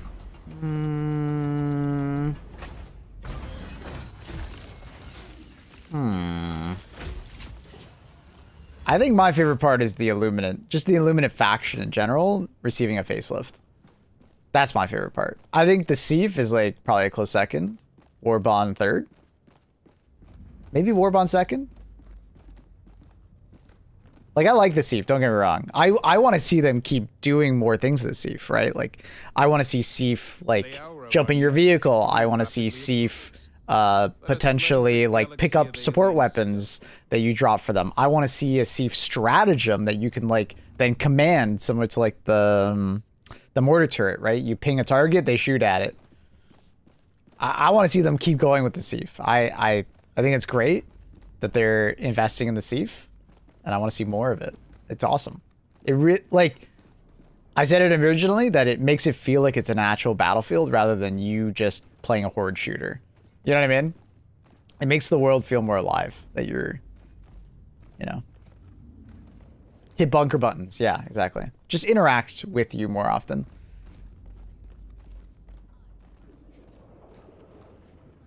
Yeah, if Seaf could be a little bit smarter. Like, I don't mind if they do some friendly fire, but right now they are a little too friendly fire happy. I wish they were, like I said, I think it fits the universe that they are not very well trained and that they team kill. But I feel like they team kill a bit too much. They need to be a little bit smarter about, like, where they're shooting. You know, maybe they'll treat us as like an obstacle and they'll try and move around us, then shoot. They were trained at the Eagle Storm Department. Yeah. They need some brash tactics, you know. But I don't know. It fits in the universe that they would be very team kill friendly. Like, we are disposable, they are disposable. They're not very well trained. You know, we started off not being very well trained, technically.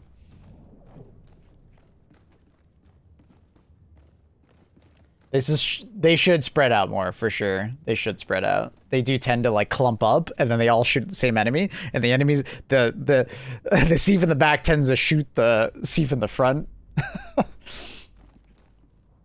But I have seen some people do the strategy of they literally just shoot every Sieve other than the medics, and then just keep the medics.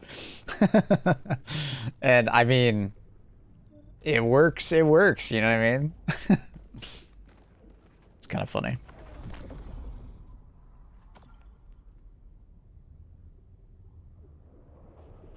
This mission is definitely fucking mortar heavy, dude. Like, there's... Because the fact that we have to actually engage with the convoy is Mortar City on this mission. Mortar City.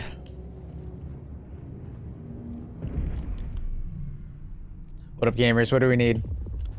Anti-factory strider, anti-mortar, long range, heavy firepower. This is an Illuminate mission, right? Fuck no. What? Maplewood, Logic, Maple. you're level 300. This is the mission that you don't leave. I'm so Prepare confused. yourself for the hardest mission of your entire career, bar none. I'm so fucking Get your ass confused. down here. I'm so confused. We are fighting the MO right now. There's things they haven't told you, Helldiver. Aye, aye, soldier.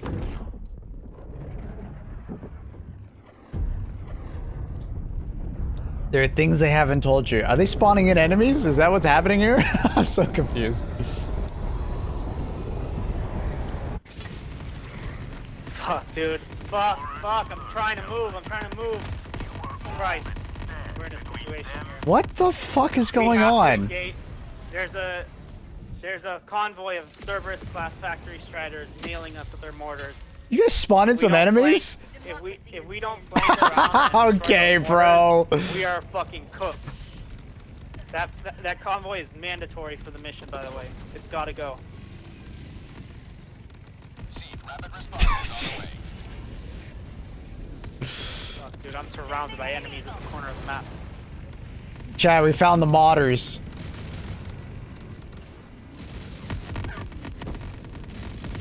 They just like 10x the projectiles. Depend on you for their safety.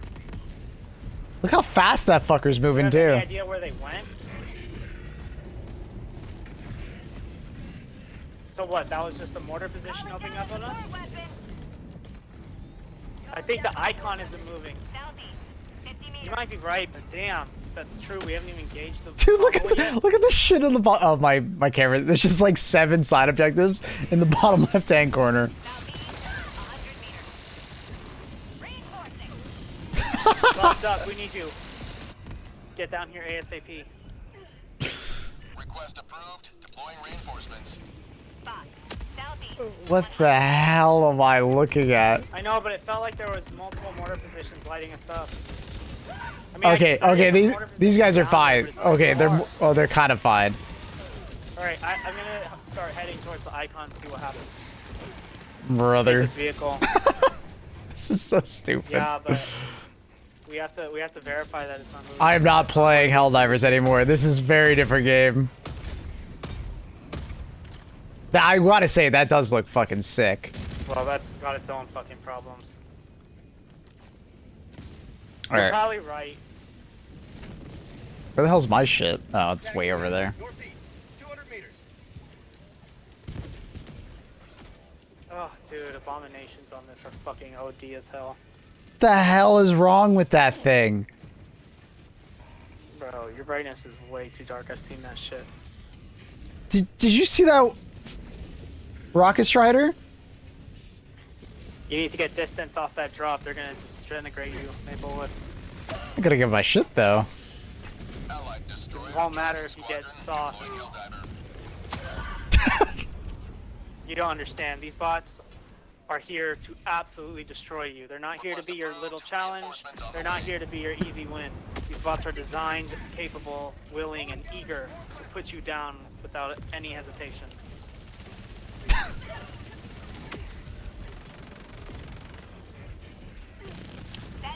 Abominations all over us. Abominations. I like that they just call them abominations. Hit them hard. Do we have a laser or anything? Snipers on the left. On the way to help. We got your back, Helldiver.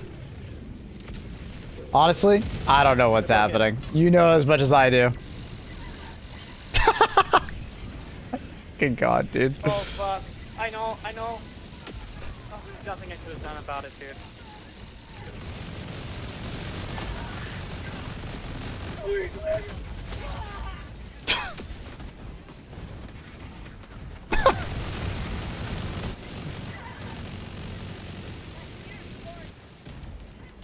Dude, imagine someone on console joins this, and they're like console literally cooks. Oh, that's an L for the mission. Right. Oh boy. Alright, what's the kit we need to fucking engage these mortars long range? We're not... A wasp? Okay, yeah, actually that's a good idea, wasp. Because that's the main thing about this mission is how many mortar positions we have to engage. Not only will we have to engage all the mortar positions on the Cerberus factories that drop, we'll have to engage the convoy mortars and a third mortar. Who is he talking to? I honestly, I don't know. So it's gonna be a constant. It's gonna be a constant. I'm not sure. struggle I'm not against mortar sure. positions. Is this custom Galactic War? I think it's just custom lobby. So, yeah. So Buff, how this mission works, there is a factory convoy, a jammer, a gunship tower, a mortar, an anti-air, and a detection. I'm gonna let them have their fun, man. I'm gonna go back to the HG2. Jesus Christ.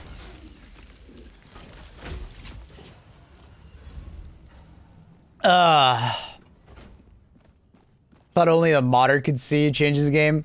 Well, okay, there's a difference between a modder and like someone who's like legit just cheating.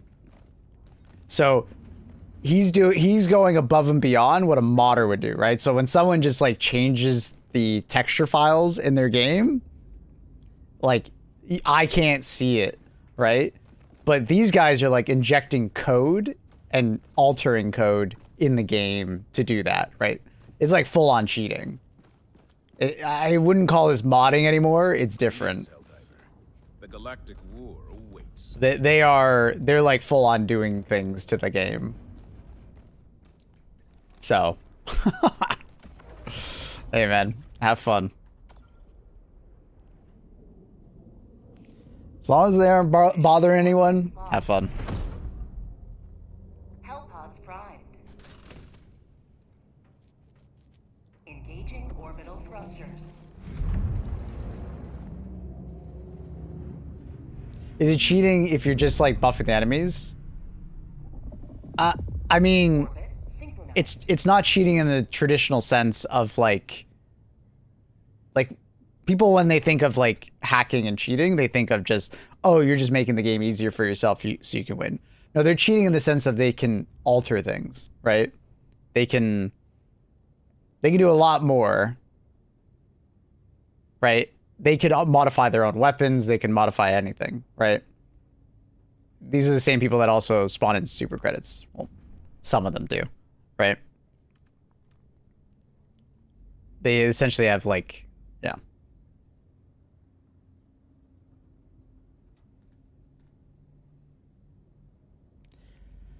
What do I feel like? Repeat. Helldivers to Hellpods.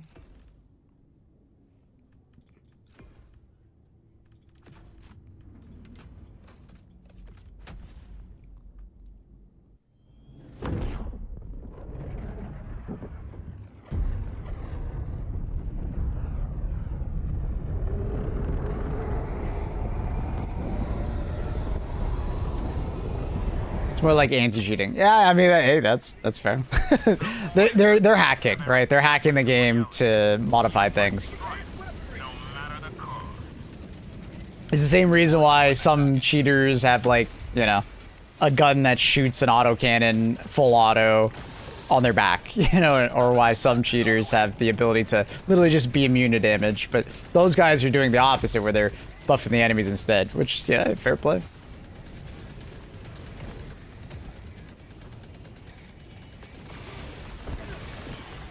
It'd be funny if Arrowhead could do like each faction to make it like impossible if cheats were detected. I do love anti-cheats that do that kind of stuff, Sean. Like, I'm actually a huge fan of it.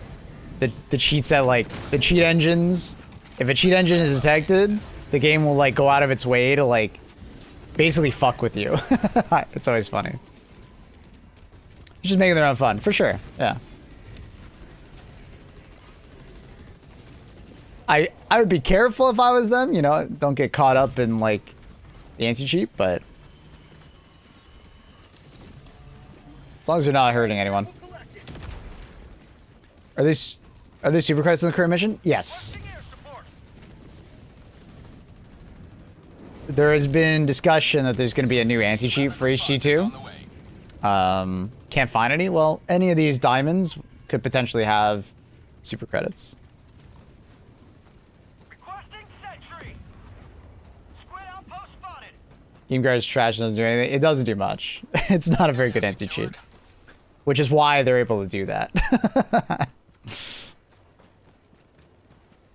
Game Guard not being very good has been both a good thing and a bad thing for HG2. Good because it allows for modders to go absolutely crazy and have fun.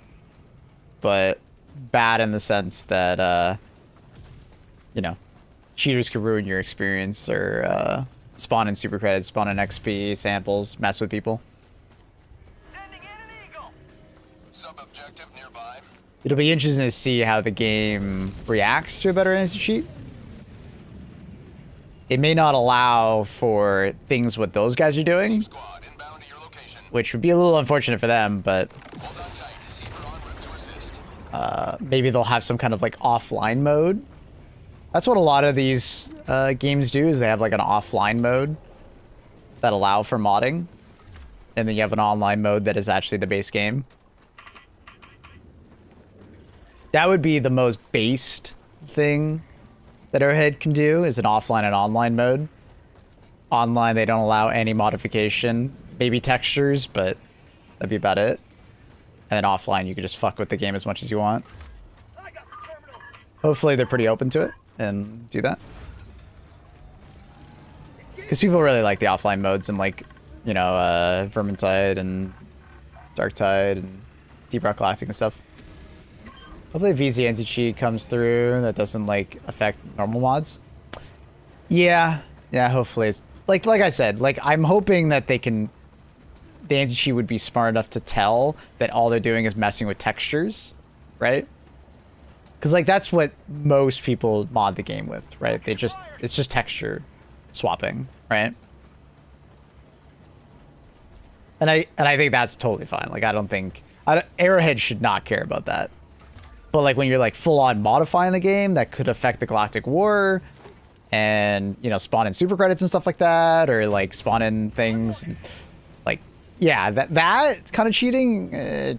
Nah, I don't think Arrowhead should probably tolerate it. But that's where like an offline mode would be fine, and people could cheat their asses off, right, if they wanted to.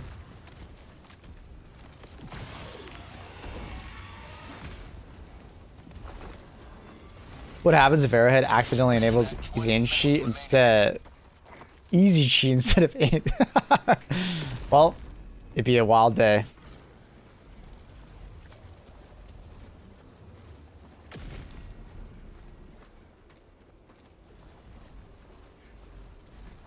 Does HG2 Game Guard have like kernel level access?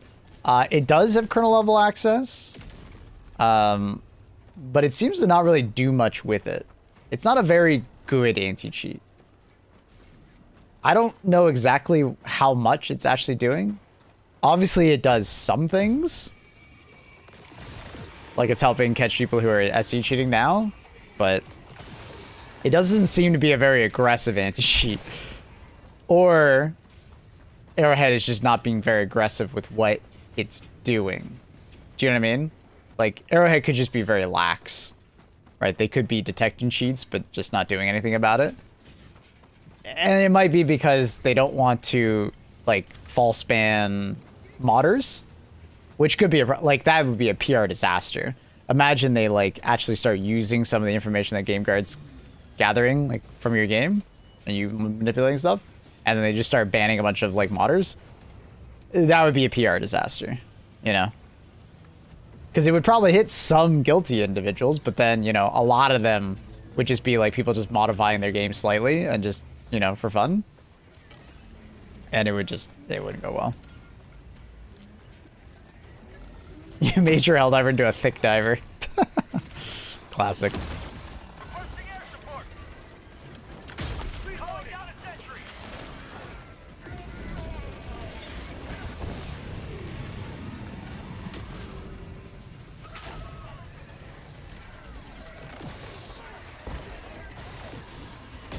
Seamer on the way to help.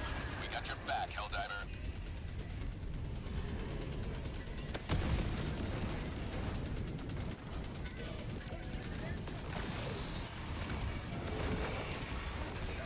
When you use a laser rifle and pistol, you fire from the hip? I mean, I'm also aiming down sight sometimes.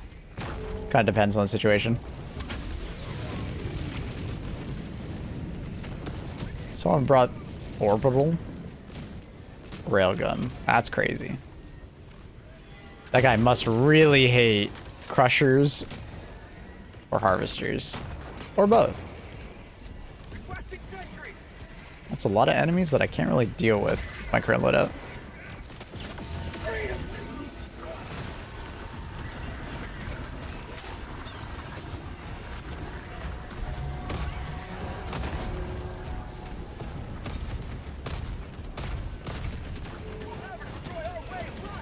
That would destroy our way of life.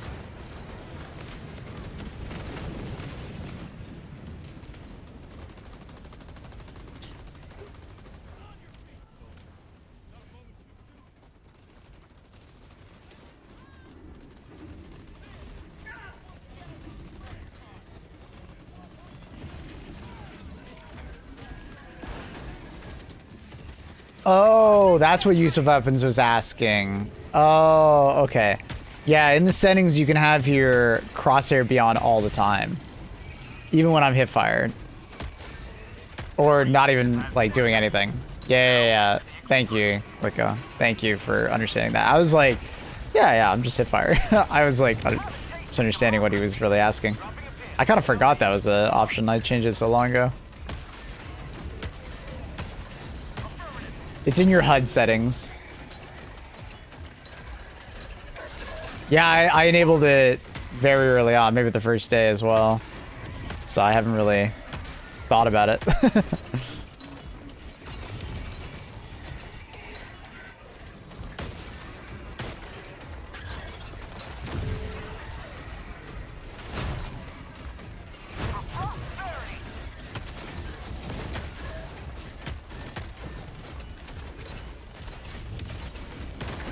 Nice shot from the tank, hell yeah.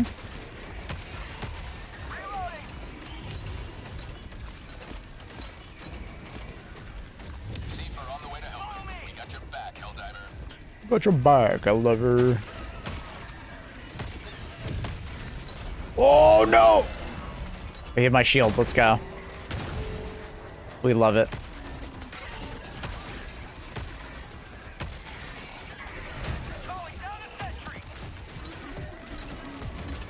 You wanna go?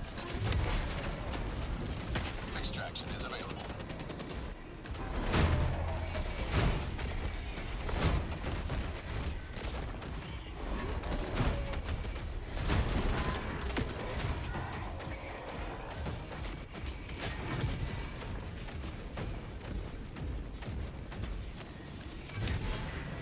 Allied destroyer has left the squadron. Now, to be fair, laser weapons, you don't really need a reticle on.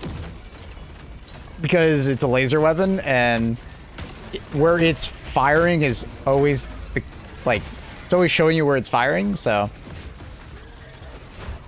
It's one of the few weapons that, if I had an option to, I would turn off the reticle just for laser weapons. Is there POIs on this map? Yeah, there's. But it's like one of those maps that doesn't have a ton of POI spawns because I think the water is affecting it. Maps with water on them tend to have less POIs. Because obviously a POI can't spawn in water.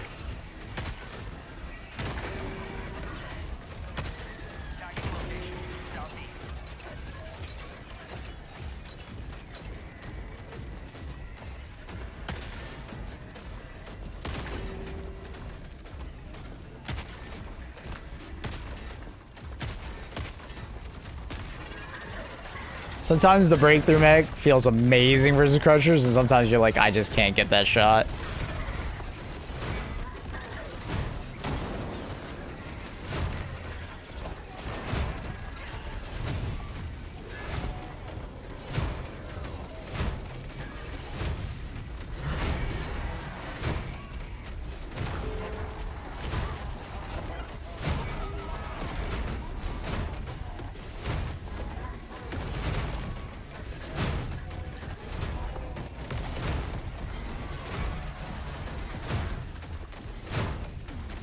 We're just doing a little bit of breaking through.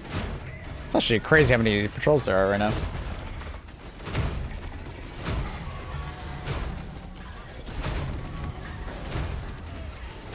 Emperor protects.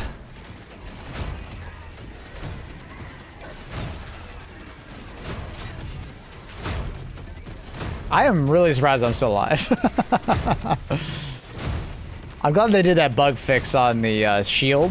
Sometimes your arm would poke through the shield, and your arm would break holding the shield, and your shield would just disappear.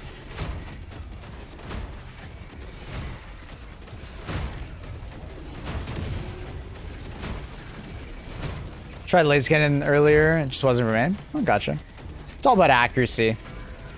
I find I go first person with it, and it feels really good. I kill him at the same pace as like a machine gun, more or less. It can be a little hard to track the head through the flames, but you get kind of used to it, and I do recommend going first person. But it might be like a mouse and keyboard thing.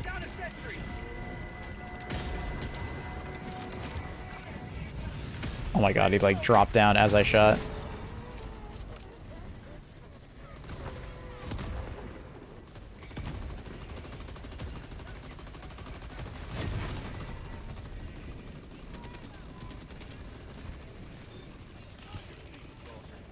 Is that bots on the Lumen front? It's just some hackers.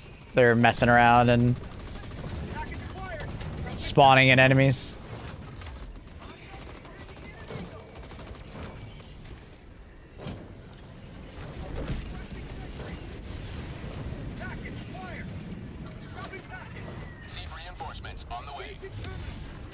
Just some hackermans.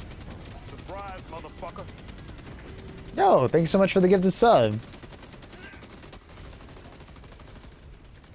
Dying Love Gothica.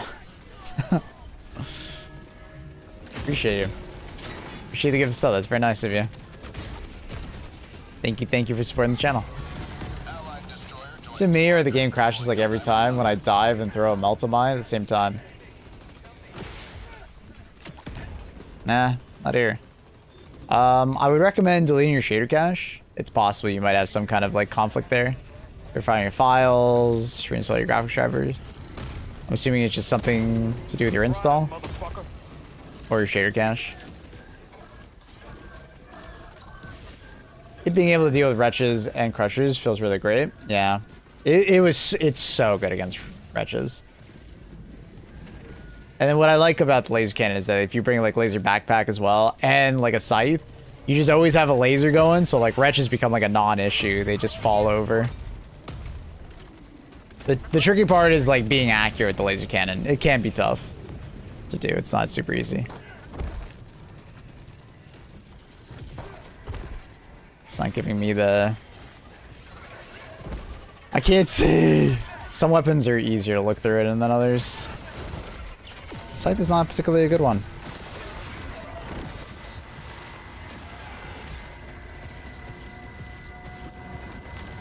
What's the donut's name? That's Luna. There's 2 packets of super credits in this bunker.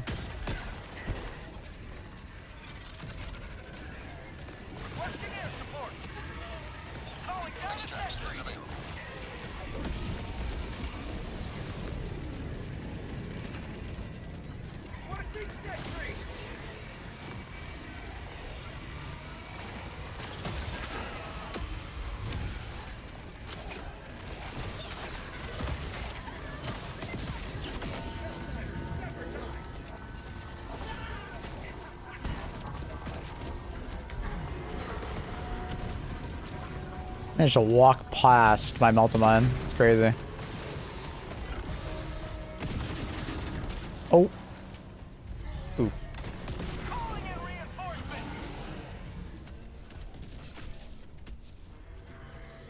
Negative. Reinforcing. I'm sorry. Me and my mates are new to the game. Any tips for us?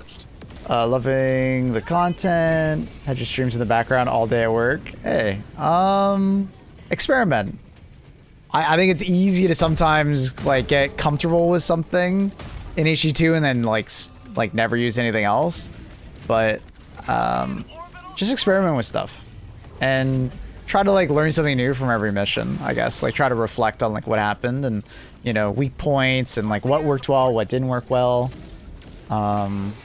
Check your POIs. You know, open up your map and check your POIs. It's a great way to get like quote unquote free amounts of super credits. Super credits are a form of progression in this game, so they're a great thing to collect, and they're fairly common if you're looking for them.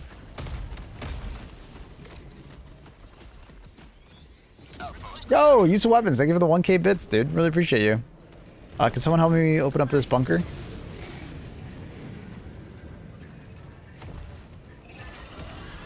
Seed rapid response is on the way. You may proceed to extraction when ready. Requesting sentry. So ready for some War Dogs? Same. Did they say when the beta was going up? Like exactly like time-wise? Calling down a sentry. Last reload. Sending in an eagle. Requesting air support. Bunker right over here, boys. You play with your chat? Sundays. Sundays is like viewer game day. Anyone can join. Throughout the week, though, I play mostly by myself. But then any of my like tier 3 subs, I allow to come on. Dropping a pin. Southwest. Bunker here, bunker here. Super credits, super credits. It's so hard to convince these people. Come over! Affirmative.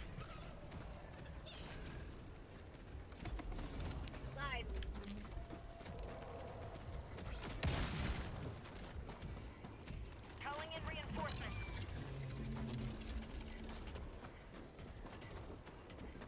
Request approved. Reinforcements have been launched. Dude, they're running away from me. Tagging located. Sending in an eagle. Bunker over here, guys. M4. Super credits inside. Hold position. He's coming, he's coming, he's on his way. Oh my god, dude. That was tough. Thanks, man. I'll let you pick him up.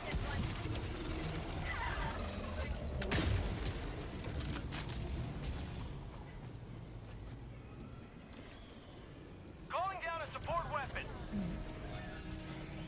5 minutes remaining. I repeat, 5 minutes remaining. Plus 20 super credits, Pog.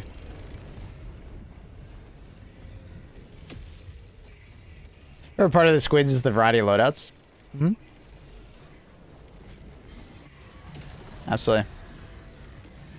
What strategies do you recommend against like the bots?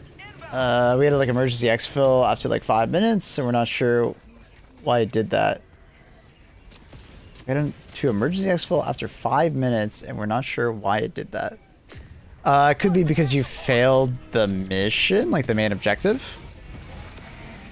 I'm not sure what objective was happening.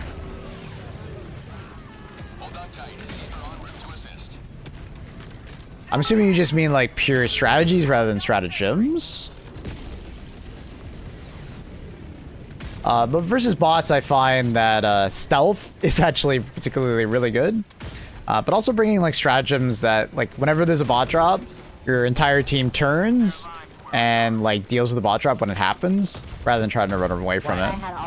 So bringing something like, you know, 500 kgs and, you know, HMG emplacement, 380 barrage, 120 millimeter barrage, really good for dealing with bot drops. Bringing something like recoilless as well, super strong. Oh, Annie, thank you for the 200 bits and the 500 bits from Anonymous. Doing the Annie quote. Request approved. She's not gonna be happy with you. Yeah, AC Flak is super good.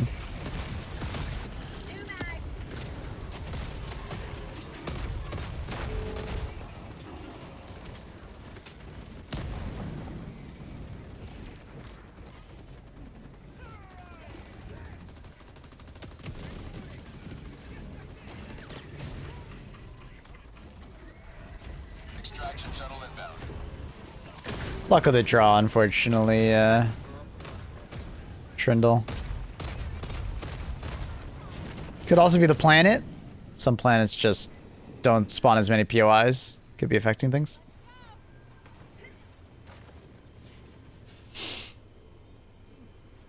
First thing I heard when I got off a work call. ETA T-minus 2 minutes. Who do you think the culprit is, Annie? Who do you think would do that to you? Let's make a conspiracy theory. What do you think, Annie? I thought it would be Bob. I haven't even seen Bob in a while, so I don't think so. Unlikely, honestly. Look at the tank and the fucking Seep. Just True. Figured autos for another 100 bids. If you're not throwing things, you're throwing the game. True. Annie and her quips. She's always got good quips. Oh my god. That's murder.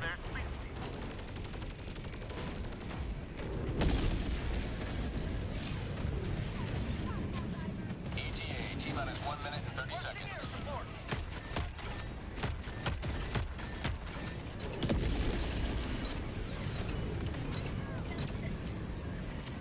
What if they gave Seif the tanks?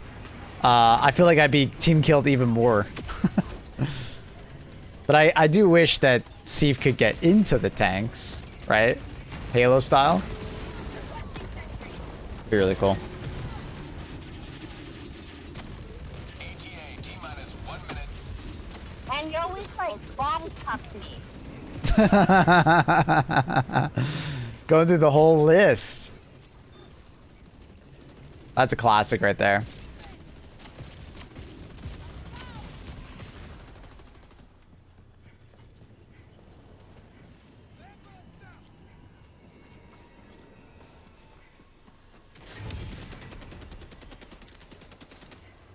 ETA T-minus 30. Wait, I can see? I actually didn't know you could see. It just says anonymous for me. ETA T-minus 20 seconds. Oh, you know what? No, I can see it. ETA T-minus 10 So it's not that anonymous. I'll keep your anonymity. That's funny.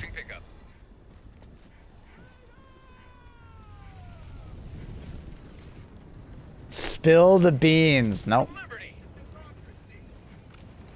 I respect their ability to be anonymous. Pelican 1 preparing to depart. Shuttle launch in 20 seconds.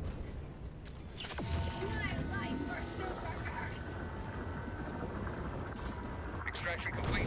Pelican 1 beginning ascent.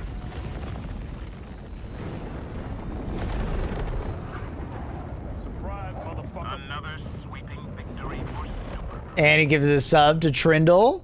Well placed. Well placed. Thank you, Annie. The best thing about being on deployment is that you get basically free Tim Hortons. Not bad. Nice perk. You said you were out in Alberta, right?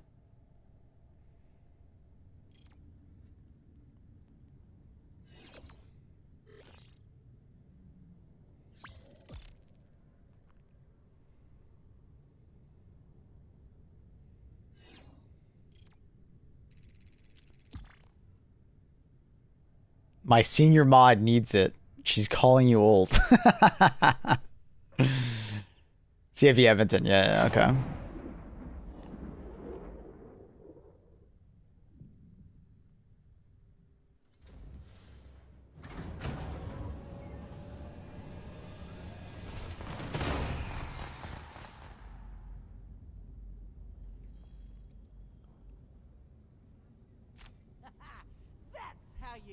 done.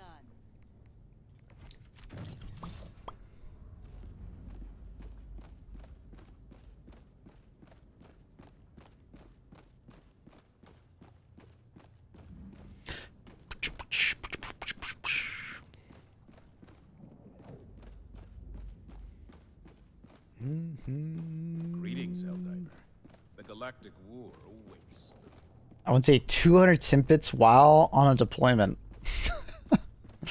Bro, I was bored and decided to drive out at 2 in the morning and bought some bomb-ass carne asada street tacos. That sounds like a great road trip.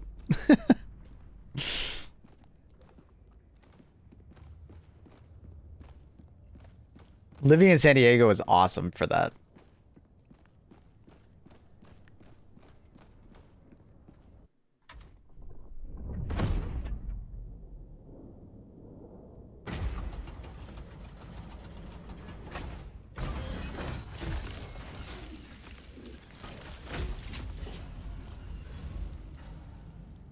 I was 8 years old when I found out the halt on stun can't stun a flesh mob. No, there's a weird interaction. Flesh mobs, when they go into their charge or rampage, are basically unstunnable. They can be staggered and they can be gassed, but they can't be stunned. If you stun them, if you hit them with stun rounds before they get pissed off and run at you, they will be stunned. It's a bit weird. It's been that way since they first came out. They basically just have like an extremely high stun threshold when they're rampaging. Yeah, there's just trucks all over Cali. Yeah, when I was in San Diego, it was so nice, DD. Good, proper Mexican food. Oh, bro, I love Mexican food.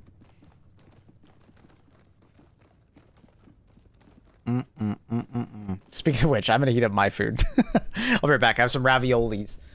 2 minutes. 2 minutes. I'll be right back. Right back. Luna, you stay right there.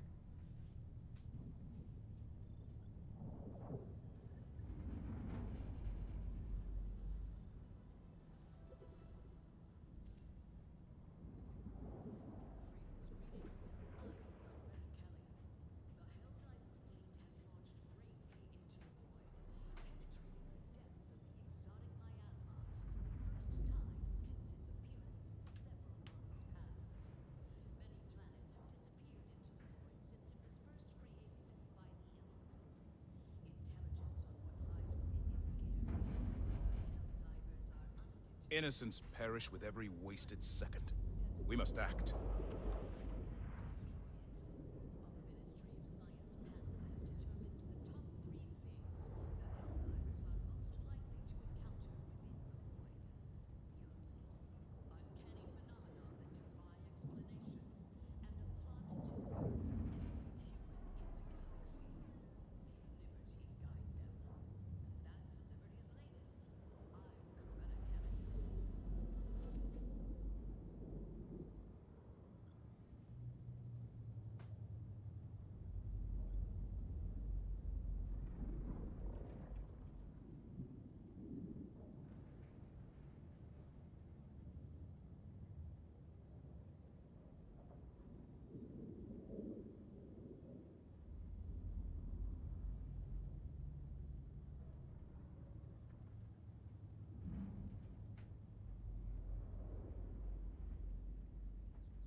You're here.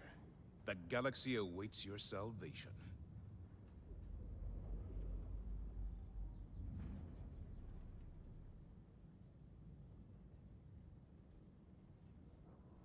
Good girl, Luna. Good girl. She actually stayed. Good girl, Luna. We on a Luna break? I thought she was going to follow me.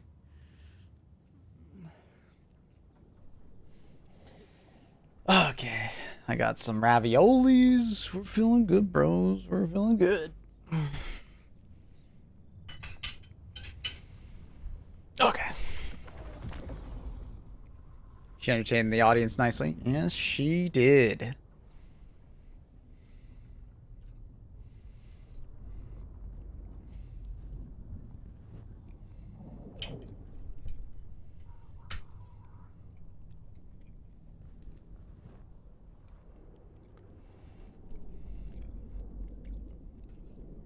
It's one of those, you don't realize how hungry you are until you think about it.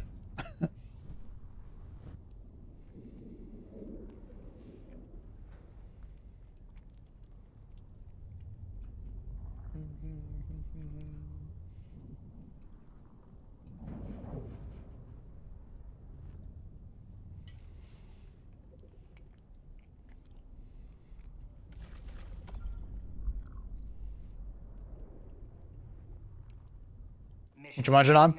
Just some raviolis. Hellpods primed. Spinach and ricotta. Cheese raviolis. Just like a simple tomato sauce on top. Orbit synchronized. It's delish. It is pretty damn good. That man is allergic to support weapons. Respect. Respect.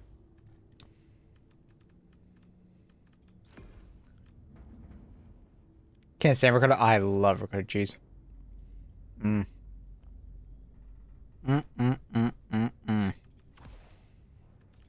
I like cheese in general.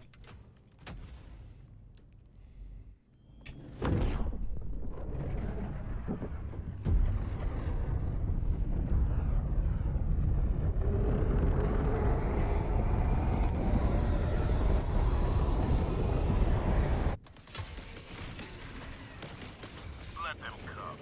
Let them roll. Let them face the insurmountable might of the Helldivers. Allied destroyer leading squadron. Oh.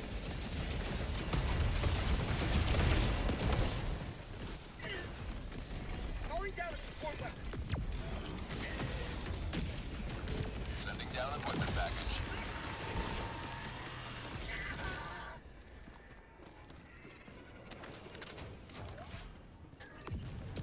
I hate it when I have lactose intolerant things in my lobby. I feel bad for anyone who's lactose intolerant. I would definitely take that medication or whatever it is, supplement that like helps you digest it. I don't think I could live without, well, cheese and so on and so forth, man. Oh. It's so good.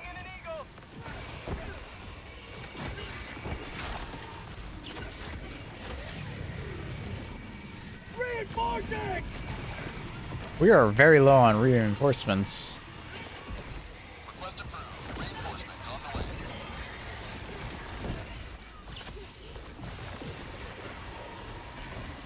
See backup en route to your position.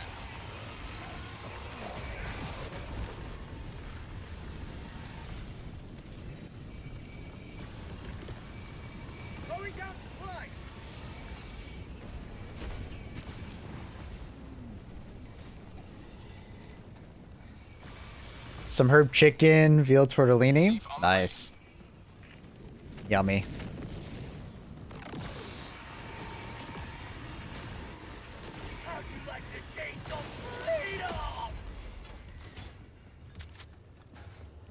Like, I'm not a huge spinach enjoyer, but like, I don't know why, but like, I love spinach and ravioli. I have no idea why.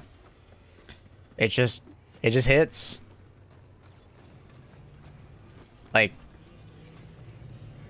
spinach is definitely like my least favorite type of quote-unquote salad. So, man, you put that thing in a ravioli. Whoa! Spinach and cheese just, yeah, I guess it's just the cheese. Cheese just carries it, doesn't it?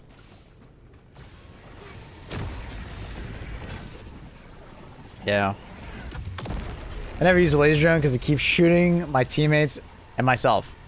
Well, I do a lot of it subconsciously nowadays, but there's a lot you can do to like prevent it from shooting you, right? Because the way it works is it always hovers over your right shoulder as a Helldiver, like wherever you're looking, right? So you see as I turn with it, it turns with me. So what I recommend is turning your camera to match where the laser drone is firing. It will help a ton with how it feels to use, right? Especially for you.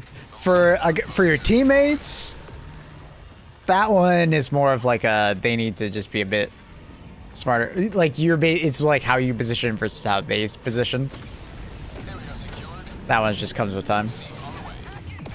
I know, but the ammo drone is more accurate. Yes and no. I mean, the laser drone is a laser, so it can't be inaccurate, right? Request approved. Reinforcements on the way. The gun guard dog is technically way more deadly than the laser guard dog. And it's also a lot easier to know that the laser guard dog is about to shoot you versus the gun guard dog. If the gun guard dog shoots you, you're dead, right? The laser guard dog, if it shoots you, you might be lit on fire, but you'll survive. It's very hard to die to a laser guard dog unless you're just not paying attention. You basically have to be AFK to die to the laser guard dog. Like, as you saw in that last situation, it kept shooting me. Just dive, and you're no longer on fire. Yeah, we don't know what the helmet is yet, Adam. Usually they show a trailer or they show a picture or something. They haven't shown anything. Laser guard dog doesn't stop shooting in between enemies, and it's like a turnaround laser. Sure, yeah, that can happen sometimes. But like I said, you at worst just get lit on fire. But if you have decent reaction time, you just dive, and it does next to no damage to you. Objective critical stratagem no longer available. 50 meters.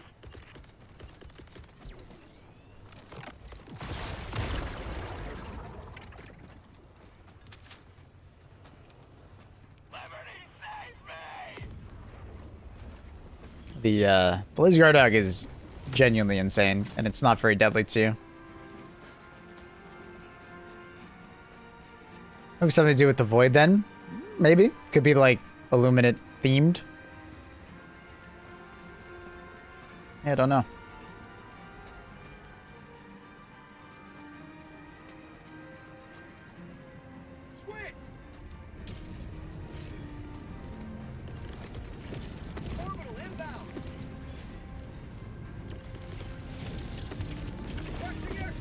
Ooh, I didn't expect that.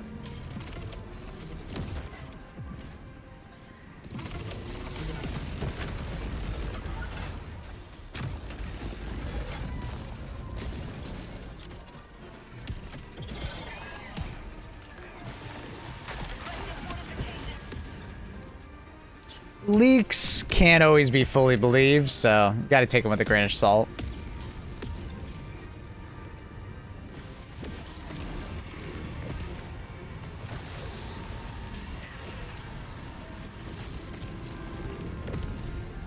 Not getting very many spawns. Pretty tame. Oh, there they are. Okay, I was gonna say, pretty easy flags so far. Basically nothing spawning.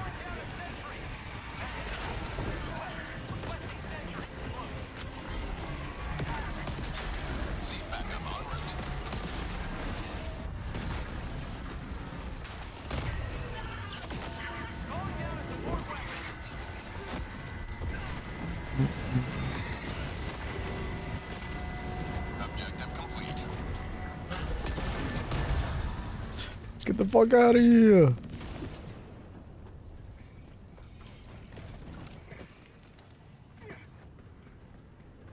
All hostiles eliminated. Seif on the way. It probably won't match with anything. Yeah, hey, I'm gonna keep saying it. Arrowhead, add the ability to change the colors. You know, give us some Destiny 1 shaders. It would help so much. Request approved. Deploying reinforcements. God damn it.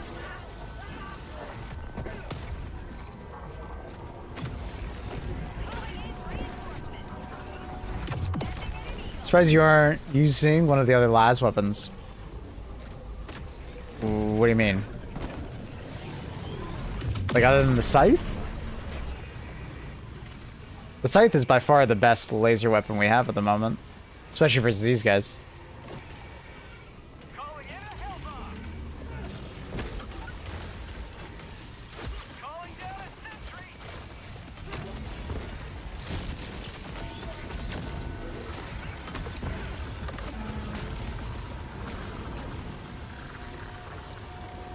Double-edged sickle? Double-edged sickle you have to invest in, right? So double-edged sickle is extremely good if you invest in it.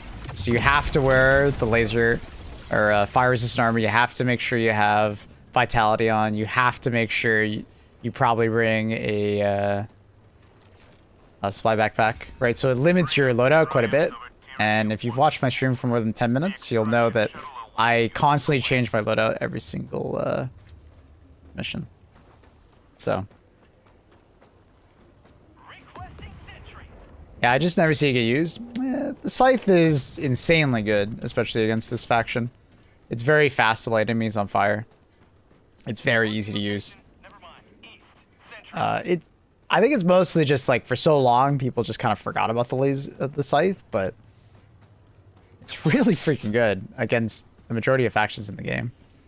People just kind of forgot about it.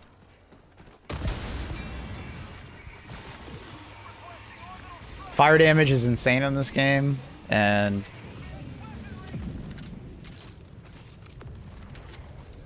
it's really good. That's cool, man. I wish I was as brave as you. What? What's that supposed to be? Oh, I accidentally dropped my weapon. Just paying attention.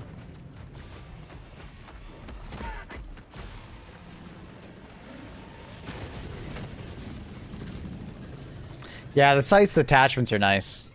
Highly recommend the one that increases how much. Did you mean to take the stalwart? No, I wasn't paying attention. Let's read in chat.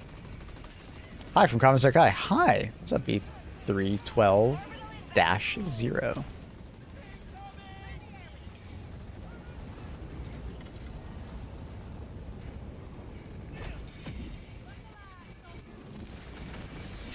My other thing with this double-edged sickle is I've used it a bit too much, and the constant screaming from your character being on fire is not my favorite.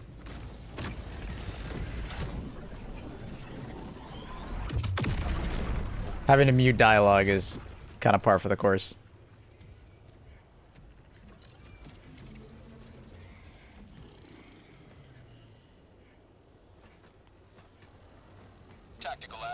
How's Multigun on this faction? Very good. Great at removing the helmet of the Crusher. Great against flesh mobs. If you can get close enough to a Harvester, you can one-tap them pretty easily. Just go for the leg. Yeah, it feels really good. The problem is getting close enough, right? It's high risk, high reward gameplay.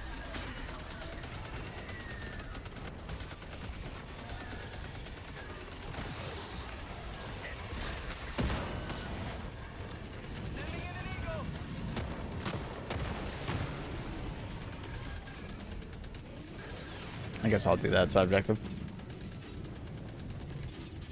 I don't think we'll ever see armor customization.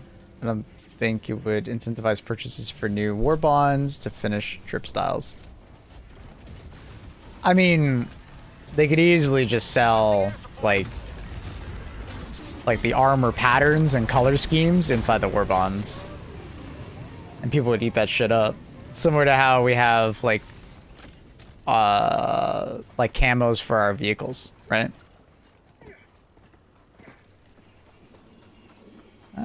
If we're thinking about it from a monetization standpoint, there's many different ways they can monetize it with like super credits. If anything, it would actually incentivize people to be more willing to buy war bonds, because a lot of the time the people that don't buy war bonds, sometimes it's like, I don't like the armor, it looks dumb, right? Or I don't like the color of it, right? But let's say you could actually modify the color. People would be more willing to interact with the Superstore, right? Because I genuinely think it goes the opposite. Like, it would actually lead to more people interacting with armor customization rather than less. And they could monetize it more by just making the armor customization like a new shader for your armor. Just cause it to cause super credits, you know, a couple hundred or something like that.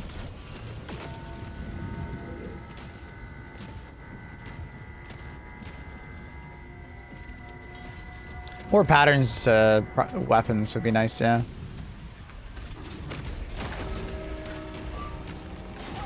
I've just seen a lot of games, too bad, like go down the route of like customization, and then people start engaging with customization way more because they started doing it, right? Helldivers has a lot of untapped potential as far as like cosmetics, you know? Now, I don't want them to go crazy cosmetics, right? Like, and we're looking at like a Ubisoft EA title, but as long as they keep it all like super credits and they keep it accessible to players, I think it could open up a lot. Calling down fortifications.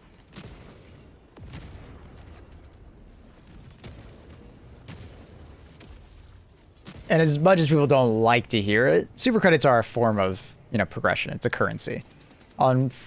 Although you can buy the currency with real money, it still is a currency to progress. So if you're more of a free-to-play gamer, you'll have many more things to grind towards. Love how they implement super credits. Dude, Rowan, I thought about the other day, I totally didn't send you the link for the dual audio on Twitch. That's my bad, bro. I completely forgot with everything was happening with HG2. That's my bad. I will get that for you. That's my bad. But I completely agree. I like the way super credits have been implemented. It's a good way of maintaining like monetization for a game, but like giving people the opportunity to like, I don't want to spend any money on that. I'm just gonna play the game. You know, and then you'll eventually just earn things. It's good. It's a good way to do it. I'm really happy with how they implemented it. Which extraction zone's the one with that more XP? I wasn't paying attention earlier in the mission.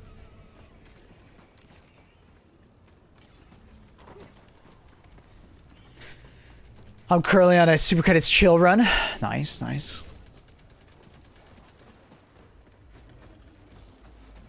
But like my favorite thing to like recommend to people is like, don't feel so pressured to play the game completely free to play. I know of a lot of people that play HT2 in this like semi free to play, where they'll occasionally spend like $10 on super credits, but then that $10 of super credits will last them like an extremely long period of time, right? Because you're obviously getting back super credits from the war bond that you just bought as you progress through it. As you progress through it, you're going to be playing the game, you're going to get super credits, and then after you finish the super credit or the war bond grind, you're probably going to continue playing, grabbing super credits a long way. So it kind of leads you to get multiple war bonds back to back, which is pretty cool. And sometimes you might be in the mood to farm super credits, sometimes you might not be. I think it's a pretty chill system. And Arrowhead have been pretty chill about not nerfing like super credit farming.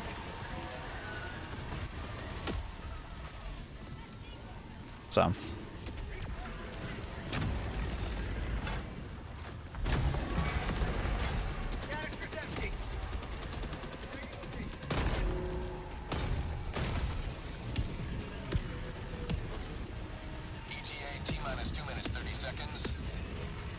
What up, Human? Hi, Reese. How's it going, dude? We just freed the best SC farm planet, though. Oh, did we? F.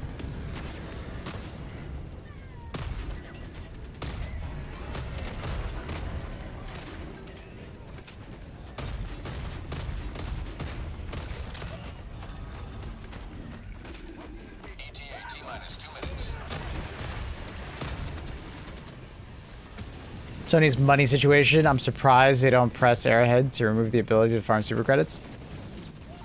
I don't think Sony's money situation is as bad as you think.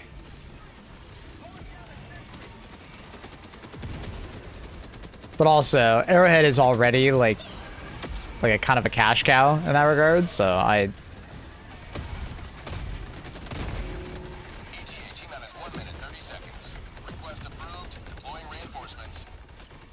think it's fun.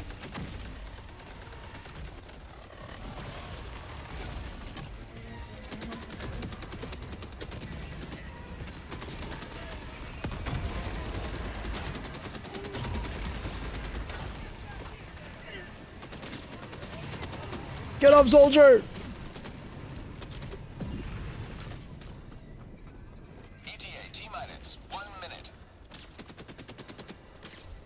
To Arrowhead's credit, they gave us ways to access the vaults while farming solo. Yep. Yeah. You could do it before. If you don't know, you can use a mech, reverse the mech into the vault door, and then get out. You gonna be playing Alien Fireteam 2? Yep. I plan on actually playing the first game because I never played it before the release. If I have enough time. I've been quite busy as of late. But the plan is to play Alien Fireteam Elite 2.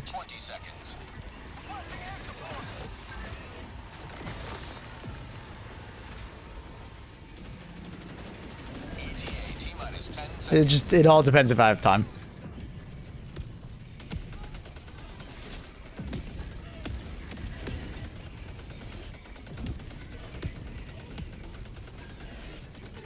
Before they added the warp pack, if you did that, they wouldn't spawn. Yeah, which sucks.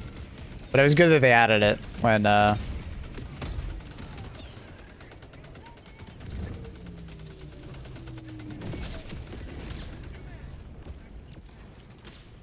it's good they changed it.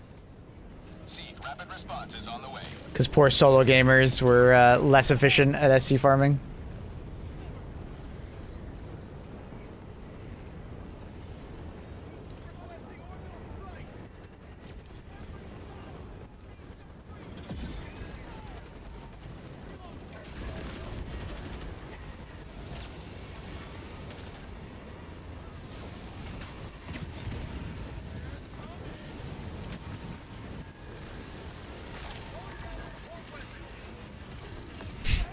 Arwen's lost in the sauce over here.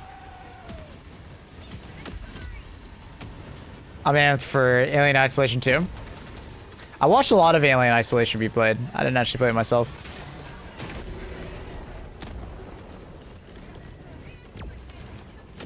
Pelican 1 preparing to depart. Shuttle launch in 20 seconds. Request approved. Reinforcements on the way. But Alien Fireteam Elite, I was always curious about, never jumped in, but I'm excited to do that now with Alien Fireteam Elite 2. Hopefully it's good. Extraction complete. Pelican 1 beginning ascent.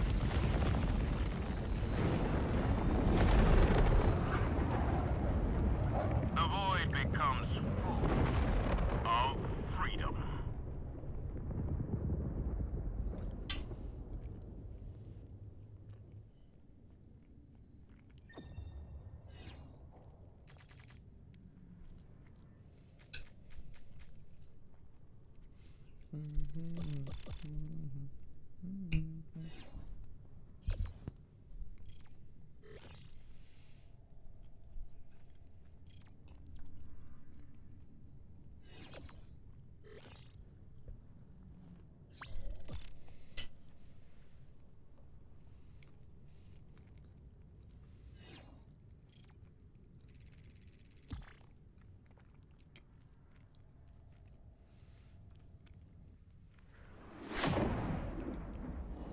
Which is Hellraiser?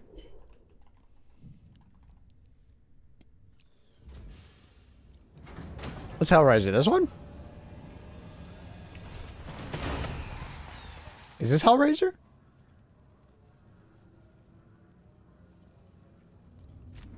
What kind of game is this? Like a Resident Evil type?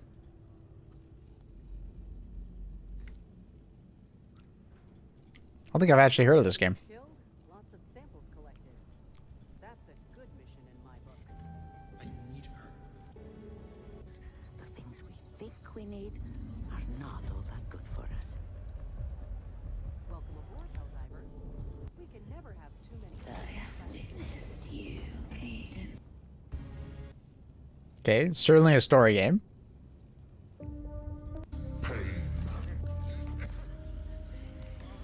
Ooh. Eee. Okay.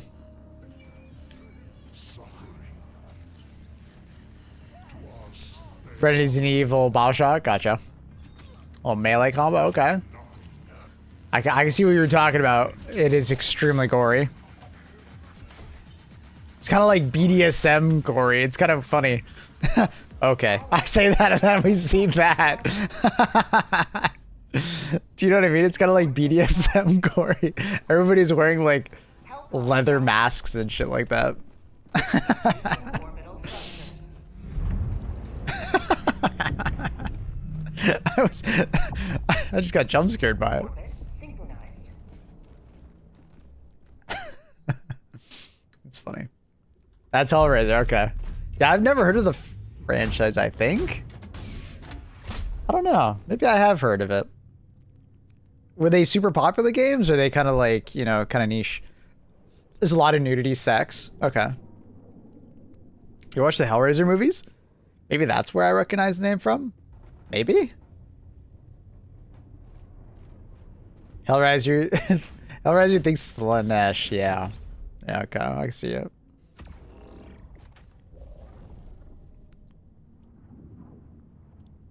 Films originally? Okay. Yeah, maybe I've watched them. It sounds familiar. Is there a benefit to play on difficulty 6 compared to, or 10 compared to 6? When do I know when I'm ready to start to play on the higher difficulties? Well, just, it's a vibe check, right? For lack of a better word. It's kind of just, you feel it out, right? Are you getting bored of playing on lower difficulties? Do you feel like you're getting through a mission consistently with like only 1 to 2 deaths? You know, do you want more XP? Do you want more medals per mission, right? Like there's those kind of answers, questions to ask yourself. And if you can answer like, oh yeah, it's just getting too easy, there you go. Okay. If I crave more of a difficulty, or if I'm getting bored, I want more currency. But at the same time, like if you're comfortable on level 6, don't change it, you know? A lot of people choose like difficulty 7 or 6. I said in that order on purpose. You're welcome. On purpose, so they can just have like a comfortable, like fun time, right? They're not looking to sweat it out and, you know, they're just looking to chill and shoot some zombies, you know? They're not looking to go sweat mode and have to try super hard, right? Because, you know, when you increase the difficulty, you're going to have to try a little more. You're going to have to be a little bit more locked down with your loadouts.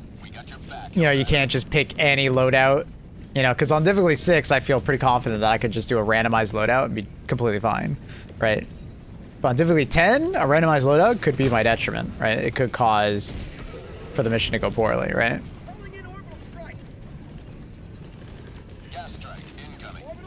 No.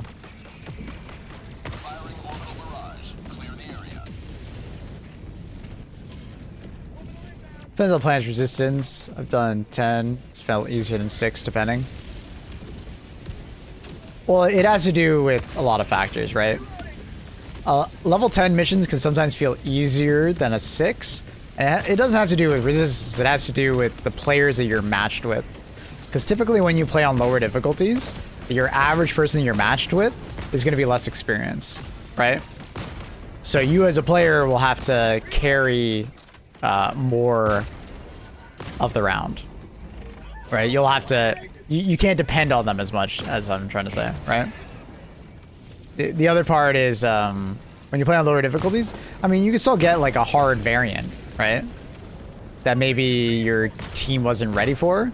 Like you can get a very like armored focused variant when you're playing, and that can be really difficult if your team didn't bring any anti-armor, right?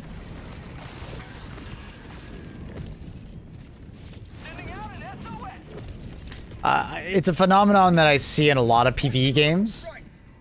The games actually get easier the higher level you play at, because the average player that you play with is probably more, you know, used to the game. They're just better at the game. And especially a game like Helldivers 2, where there's not like infinite scaling of difficulty. A lot of people are trapped at difficulty 10 when they probably could handle even a higher difficulty.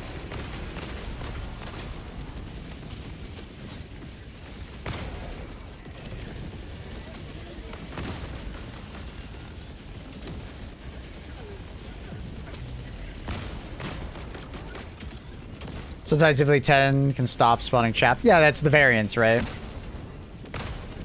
But chaff is way easier to deal with if you're a pretty experienced player, versus medium to heavy tier enemies are harder and they're more loadout dependent. But like if you stick 200 Volas in front of me, I'm laughing, you know? That's super easy to deal with. But you put like 100 flesh mobs, it's a little different, you know?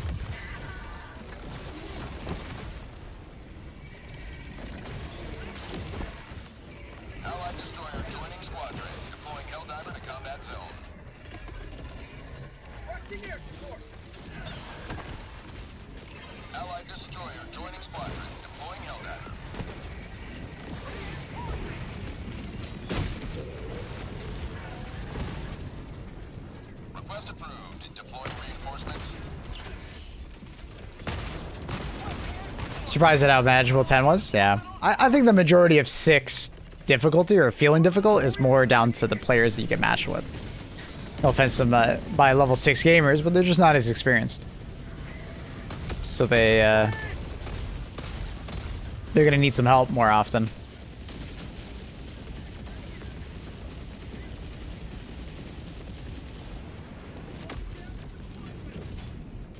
Thinking with higher difficulties, people want tougher enemies, not bigger spawns. Well, you get both in HG2, because you can still get variants where, like, you know, it's like Malice Masses, where it is just tons and tons of enemies, but they're all super easy to kill, so it feels pretty easy.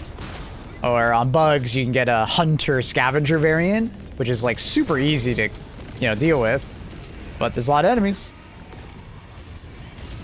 That's the thing with, like, just giving us endless amounts of chaff isn't very hard to deal with how powerful Helldivers are nowadays.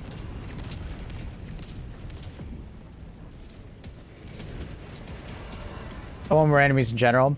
They're kind of running into like a wall though. People on lower end hardware can't sustain more enemies necessarily. People on consoles as well. But what they're doing is they're not increasing the amount of enemies that spawn at a given time, but they're increasing the spawn rates of enemies, like how fast they respawn, like how many Illumina drops you're gonna get, how many patrols you're gonna get, and as you kill enemies, they're just gonna show back up, right? Which is good. I'm glad that they're doing that. But at the same time, we're getting more and more powerful constantly, so we're always gonna want more enemies as our power scale goes up. So it's it's chicken and the egg situation.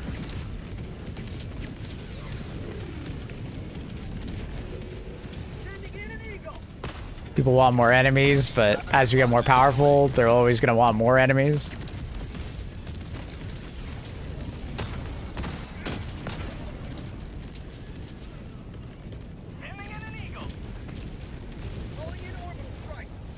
Cyclical cycle.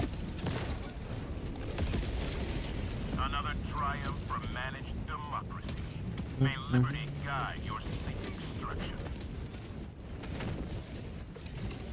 We're in the MA5C for the squids yesterday. I had a pretty good time. It's a decent weapon. I'm still hoping they give a medium pen. That's the Halo shotgun, right? MA5C. Pretty sure it is. Still hoping they give it a medium pen. There's been enough power creep with shotguns that it probably just deserves it at this point. They could do some tuning elsewhere, but no. As I improve at HG2 and play it more, I'm not enjoying it as much. I used to become more powerful, want more enemies. Right now, for sub is Spore Burst, because like so many enemies. I just want more of that on all fronts.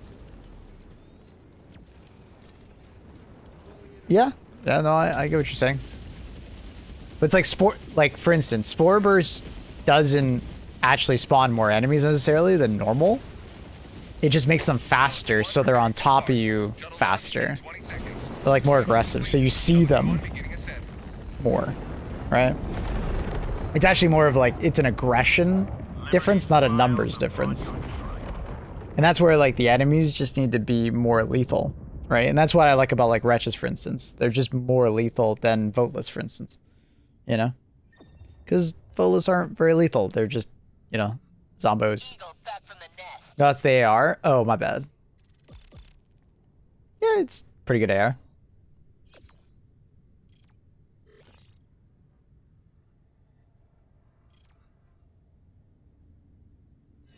I feel like it's just so many enemies killed Spore Burst than other factions.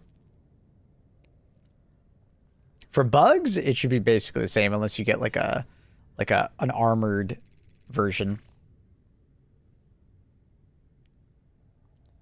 Those numbers don't mean everything at the end of the day, right?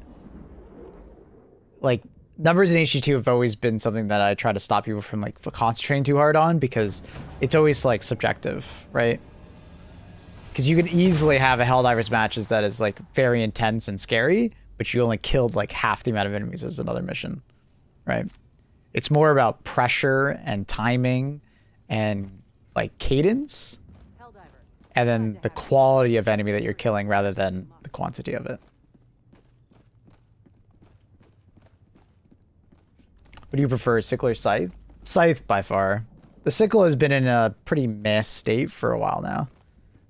The Scythe is just super good at lighting enemies on fire. So enemies that are very susceptible to like being lit on fire and then dying after one instance of being lit on fire are just super weak against it. So like Voteless and Wretches, for instance, very weak to fire. Overseers, pretty weak to fire. 2 instances of fire kills them. Constant Beam, yeah. I miss the Sickle meta days. I hope they give it some more tuning. They've just buffed all the weapons around the Sickle, and the Sickle has received a pretty small buff, but it's not enough to keep up. So it needs another one. Your fellow Helldivers rage against the enemy's tyranny. Join them. Namo.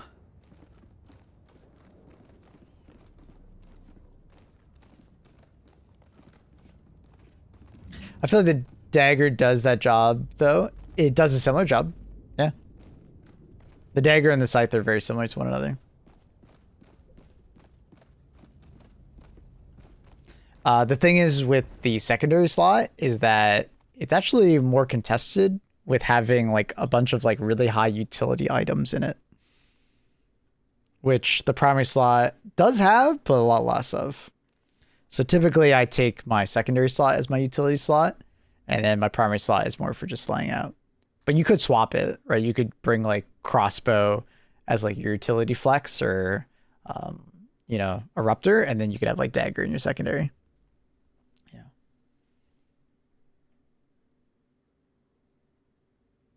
Are buffs and durable changes? Well, they've upped the durable on light armored enemies or light pen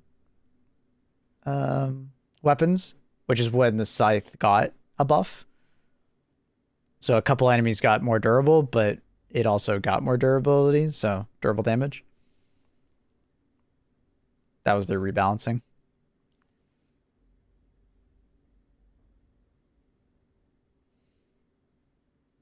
You love for the Dominator? It's alright.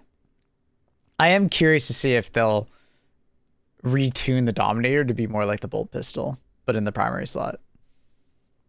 I'm very curious if they'll like try to make it a heavy pen weapon and like a proper bolt, but just like maybe reduce its ammo supply or something like that. Don't give it the ability to close bug holes, maybe. Could be interesting.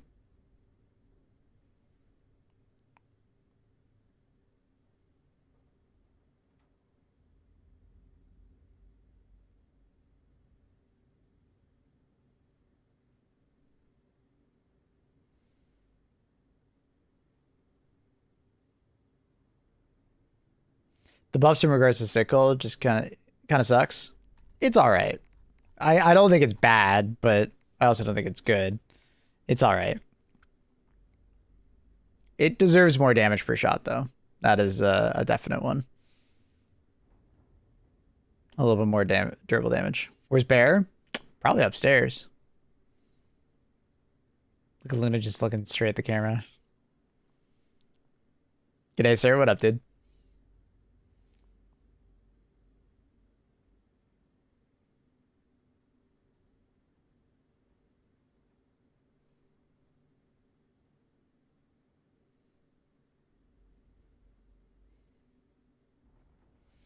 Sickle's built for the automatons. Sickle feels good on the automatons. I think it's like 2 or 3 headshots for an eye burst on Devastator's, and it's fairly accurate. So it works pretty damn well. It's a good primary for like precision shooting. It typically doesn't fire enough rounds for bugs nowadays, so it doesn't feel great. And then for Illuminant, it feels all right.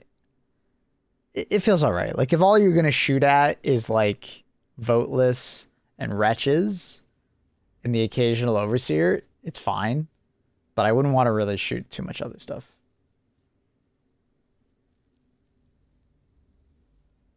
I feel like the Dickle is just a better sickle. If you invest in it, right? We had this conversation earlier. The double-edged sickle is either like an A or S tier weapon, or it's like a D tier weapon. If you don't invest in it, it feels really bad. Like it's genuinely worse than the normal sickle. But if you invest in it, it's like insanely good, right? It's always hard for me to put on a tier list because it's like it swings so much. It's difficult to place on a tier list. Invest in it. Fire resistant armor, vitality, stims. If you don't invest in it, like you just take damage immediately and you're just like stim taxing yourself constantly, right? But if you wear fire resistant armor and you have vitality, you take literally no damage for like 80% of its firing. Then when you overheat, you start taking some. Still have to bring stims, right? But it feels really good if you invest in it.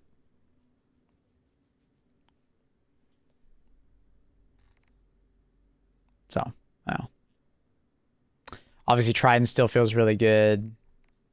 So, the sickle is like the only like laser weapon that just genuinely just doesn't feel very good right now. So, hopefully they make some tuning to it. I think if they brought it up to like, I don't know, 70 damage per shot with a little bit more durable per shot, it would compete better with the Liberator. Maybe 75. 80 might be too big of a jump and make it just a straight up better than the Liberator, but yeah. How do you level up weapons? It's all based on the XP at the end of the match. So you see that like XP, like when it tallies everything up, that's your XP for the weapon. You don't actually have to use the weapon at all. So like when I was leveling up the Constitution, I almost never used it. I just had like a support weapon that I used as my primary weapon. Favorite primary weapon? Honestly, the Amendment. It's not like an S tier weapon or anything like that, but it's a very satisfying weapon to use. Love the sound, and I love the archetype. And it is a good weapon. It's just not like meta or anything.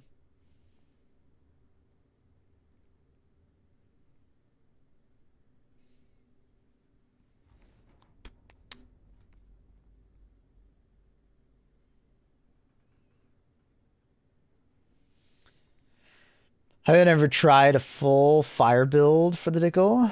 Could probably call like Napalm on yourself and be fine. heavy fire resistance. Just be careful that the explosions from Napalm don't kill you, because that fire resistance won't save you from that. You'll still die from the explosive damage. The Hyena sound is unmatched. The Hyena sound is very good. Absolutely. Constitution finally got the... Hey, I have mixed feelings about the Constitution getting those clips, because it's no longer as much of a challenge weapon. Unironically, the Constitution's not that bad anymore. So it's not really the challenge weapon. Because like back in HT1, it was like the challenge weapon. And it was supposed to be that way here too. But now it's just another weapon.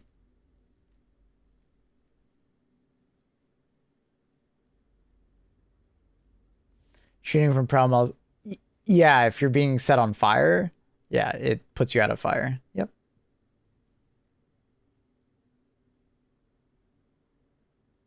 The challenge now is melee only Constitution. Yeah. Yeah. I wish that the weapon customization could be at the level that you could like make the Dickel from Sickle with the modifications. Those feel so similar. Felt weird being separate ones. We are getting to the point where there's so many weapons that bringing them together to some extent would probably be a path forward at some point. So like you just have the Liberator and then you just have all the attachments that could make it into the Liberator Penetrator. They might do that one day, we'll see. It would be a big change because of their current system versus that system. It would not be an easy transition, but maybe they'll do that.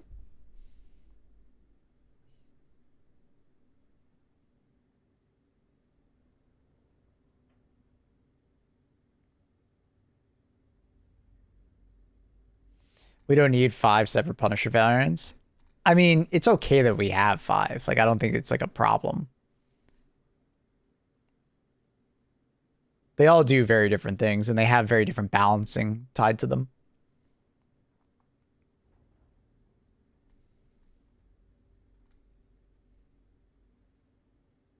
It's fine, but one day there will probably be too many weapons in your weapon wheel, and it'll probably be like a, okay, maybe condensing it down would be nice.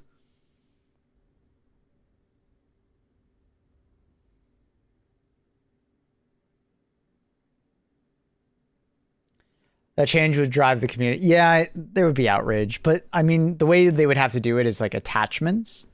So, say, like, in order to get the cookout would basically be incendiary rounds for your Punisher. Right? You'd still be paying for something, but it'd be, like, different. Right?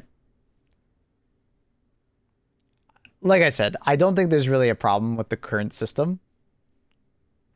Because at the end of the day, they do genuinely balance these weapons very different depending on which one it is, right? Ammo supplies and so on and so forth, right?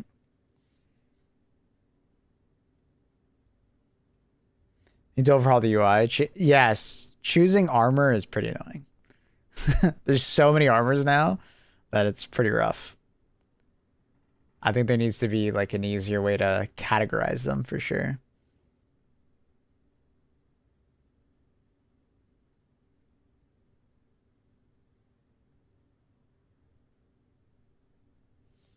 I miss when the Slugger was like the go-to bot weapon. I mean, it's basically the same as it was when it first came out. Arguably even a little bit better if I'm not mistaken. You could use it right now. We just have had insane power creep since then.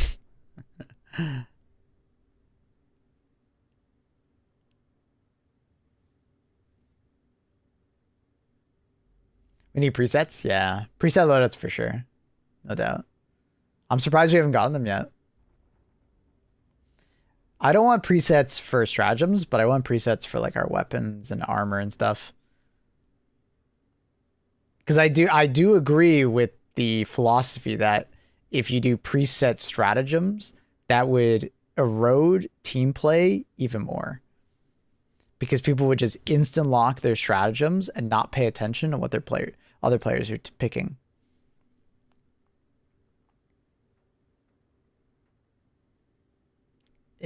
It sounds counterintuitive, but like you're only picking 4 things for stratagems. It's not a big deal.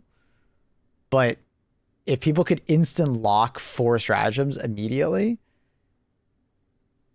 it would lead to people not giving a shit about what their teammates are taking, and they just like, here's my loadout immediately. So I agree with their decision not to do stratagems for loadouts, but there should absolutely be loadouts for your primaries, secondaries, grenades, and armor. Like there should be a bunch of save presets that you can select from. I absolutely think that should be a thing.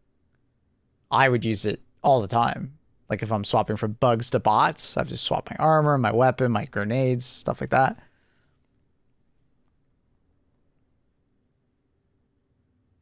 Do people really care now though? About what my teammates are taking? I do. And I don't think just because people don't care or you don't think they care doesn't mean that you shouldn't still incentivize people to care. Right? That it's like making the argument of like, why do you need police? There's been no murders recently. You know what I mean? It's kind of like helping people do it unintentionally, right?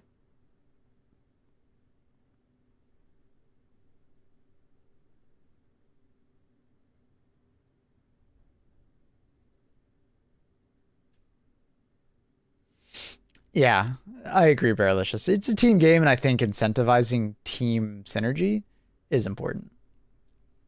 Doing a full loadout, including stratagems, would absolutely de-incentivize even more less team synergy.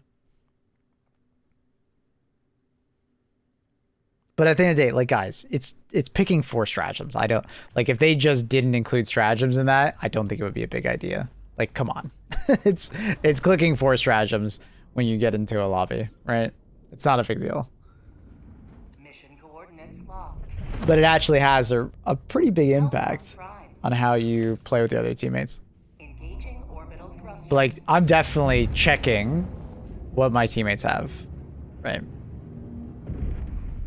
And I'm seeing what they have and what they don't have, right? Orbit synchronized. Especially when I'm playing bots or bugs, there's like particular loadouts that I'll see and I'll be like, okay, this complements this build quite nicely.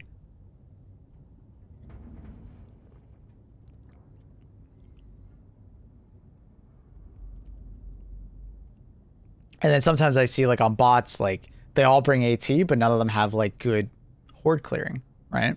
So I'll bring like something that's like HMG or, you know, AMR or something. Everyone just splits up and does their own thing miles away. Not always. It depends. You speak so definitively like that's all that happens, but I mean the majority of games tonight I've been like I've had a player next to me or been doing objectives with teammates. It happens. And if you're trying to min-max the game, people separate and do their own thing, but it's not all the time. I think I'm gonna do this.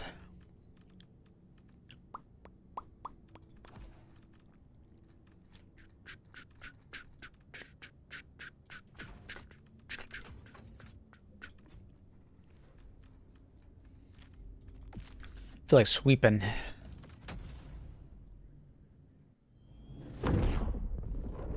Yeah, same. I'm definitely checking my teammates' loadouts. Allied destroyer joining squadron, deploying Helldiver.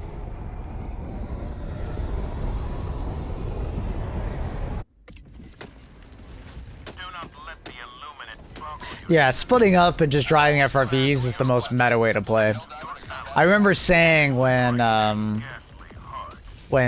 we were first learning about the FRV in the game files and stuff like that, I remember saying like, I'm excited for the FRV, but I'm kind of worried what it will do to the gameplay flow.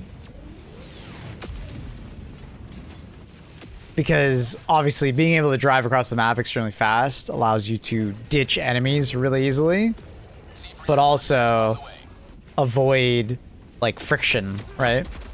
It's genuinely a stratagem that's like anti-friction.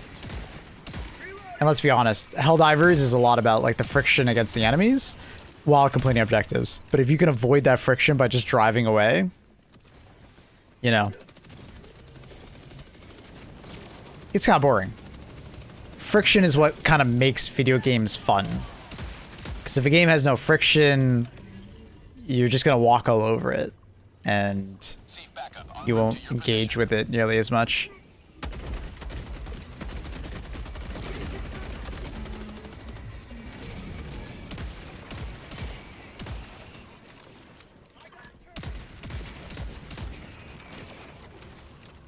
The FRV has done what I feared, but luckily it's not like a super popular strat. So I don't think people are only doing it. Does hammer one-shot the leg of the harvester?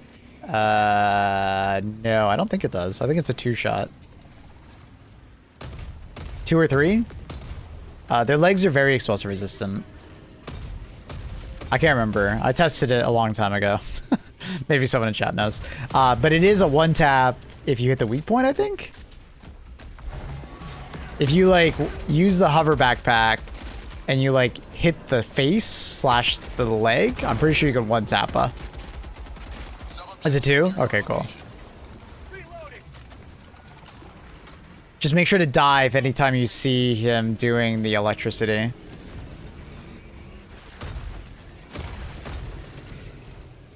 But it's like, we can watch this team, Radio. It's, you know, a lot of people, these are pretty experienced players across the board. Maybe not all of them, but pretty experienced. The average team is, like, sticking together for the most part. It is sad when people don't stick together as much. But also sometimes even I feel like not sticking together. I just want to do my own thing. But that's kind of the nice thing about HG2 is that it lets you do those things, right?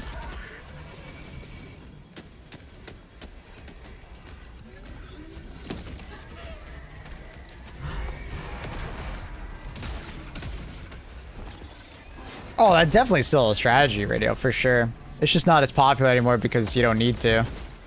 The game isn't as hard as it once was, and we're also just better at the game.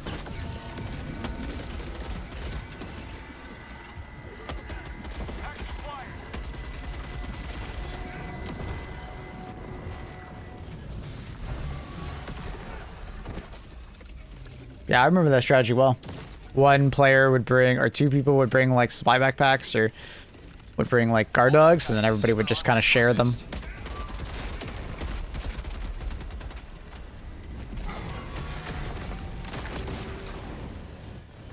Ooh! This guy's bullying me.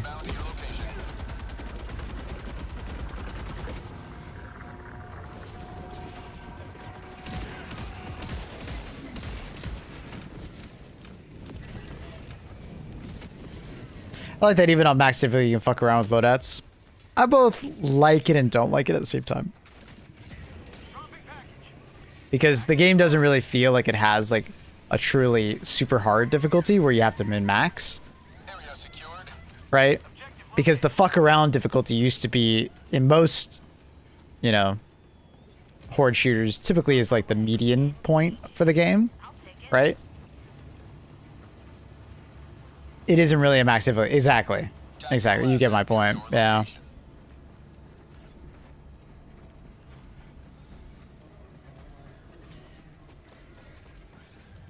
But it does play pretty well into the fact that, like, Helldivers is a pretty casual game.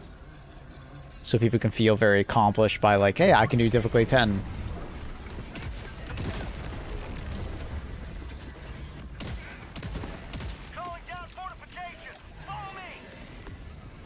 Oh, I disagree. I don't want difficulty 10 to feel like that. Hell no. No. No. Like, it would mean, like, nobody would play difficulty 10. It would be like a... So, difficulty in video games, sometimes, like, they'll have, like, a difficulty mode that's, like, so hard it's just, like, not fun anymore. Right? Right? And there's like a balance to be met, in my opinion, when it comes to that kind of stuff. Right? Because there is such a thing as like going so far into difficulty that it's like actually genuinely not fun anymore. It's just like, it's purely a challenge. It's a challenge difficulty where your goal is kind of just to complete it like a couple times and then stop playing it. It's not a difficulty that you would actively want to play multiple times.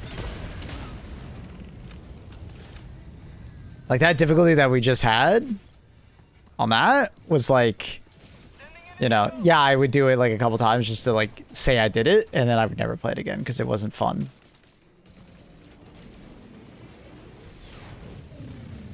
But like, I don't want difficulty 10 to feel like that. I wanted it, if they're gonna do a challenge difficulty, maybe like crazy modifiers that you can put on top of difficulty 10, sure.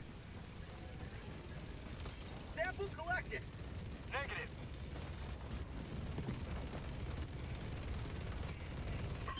So, like, a lot of community would come up with like a PvP mode.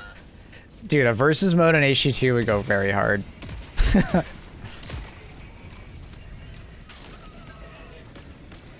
I think modifiers would be the way to go. Yeah, it's similar to if you ever played Deep Rock Galactic, that's how they did their difficulty.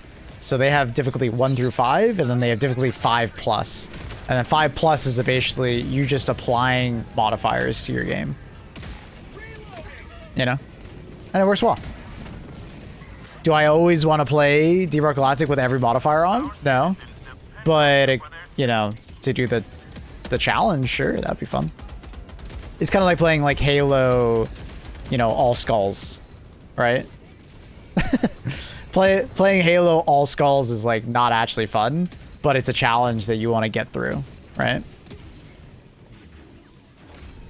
Freedom spreads yet further. Extract when ready.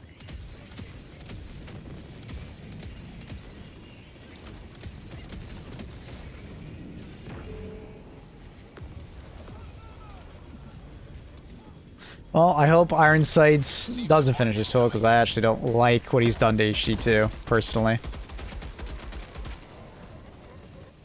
I think he's harmed HG2 more than helped it, in my opinion.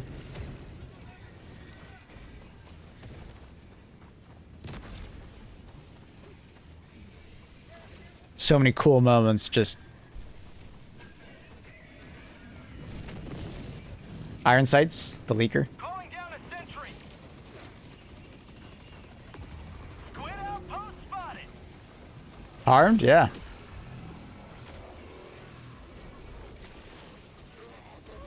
Leaking is a two-way street. Leaking can be a good thing for a game, but leaking can also be a really negative thing to a game because it creates expectations. Because people will look at what's being developed and then expect all those things to come true.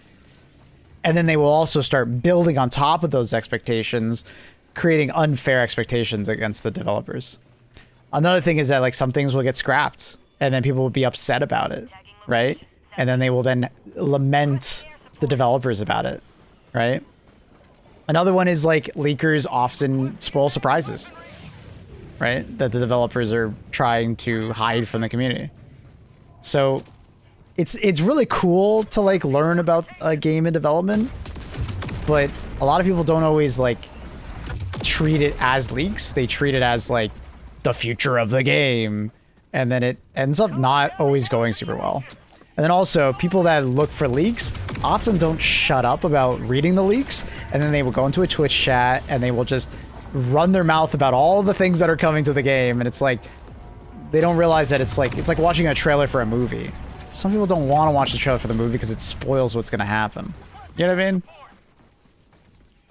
So, leakers, I love them in some contexts, but I also really dislike them in other contexts. They can help a game, but they can also hurt a game. So, leakers need to be very responsible with how they do it, in my opinion. And I feel like HG2's leakers have not been very responsible, and the community has often run away with things far too often into like hoping and believing in things that they see in the leaks, and it ends up like biting them in the ass, you know? Request approved. Reinforcements on the way. So.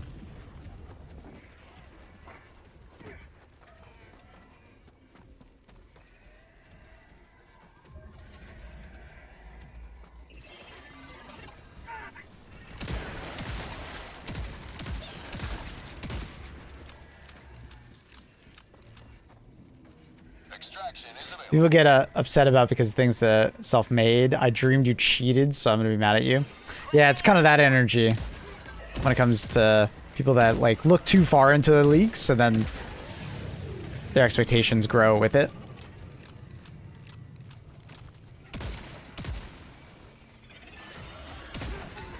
Heavy, southwest, 50 meters.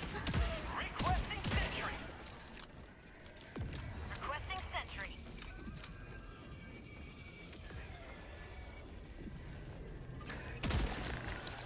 The amount of times, like,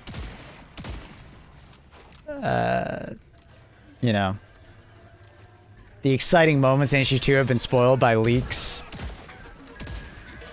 is extremely numerous.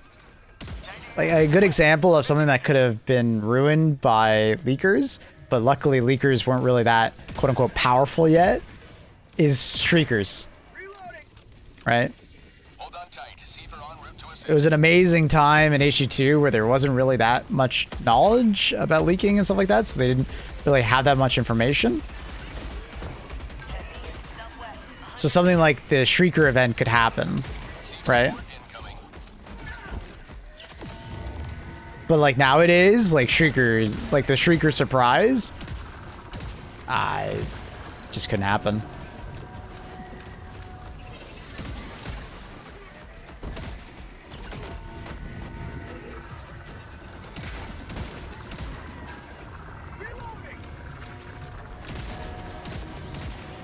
It'd be really difficult for Arrowhead to like surprise the community like that.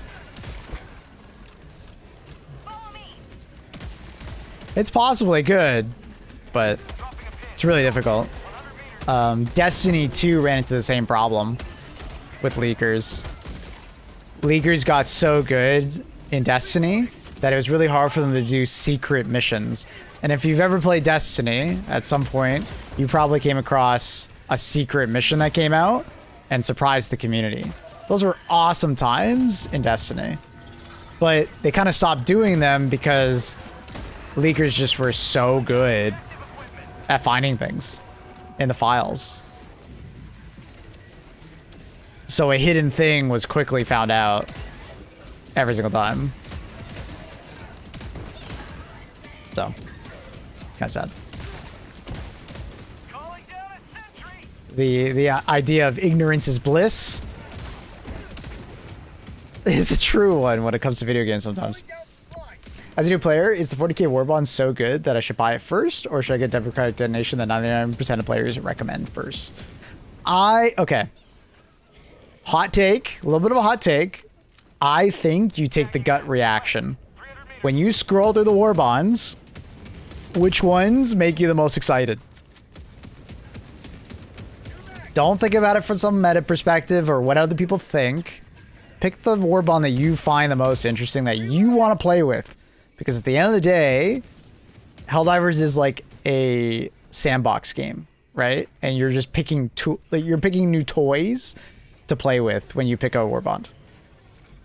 Now, Democratic Detonation is a very safe pick because it will lead to you feeling like you can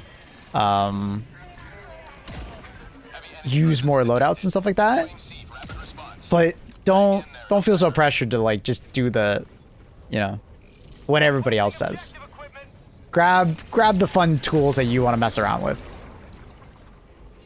I don't think it's a bad decision to do Democratic Detonation. I think it's a fantastic one, but you know, pick stuff that you find interesting and you want to mess around with. Extraction is available. What a Han.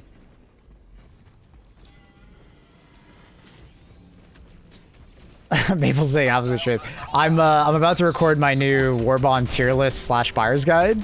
So I've been thinking, I've been having shower thoughts about how I would phrase it in my video. I think I phrased it pretty well, right? I think so. Because there's definitely a hierarchy of there's definitely a hierarchy of like Warbonds, but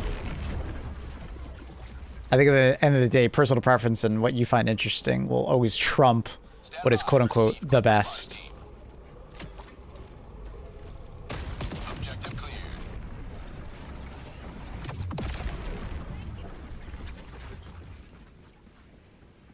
I feel like the Emperor is calling me. Sounds good, buddy. Grab Democratic Detonation next, then. You know? The Warbond ain't going anywhere, so.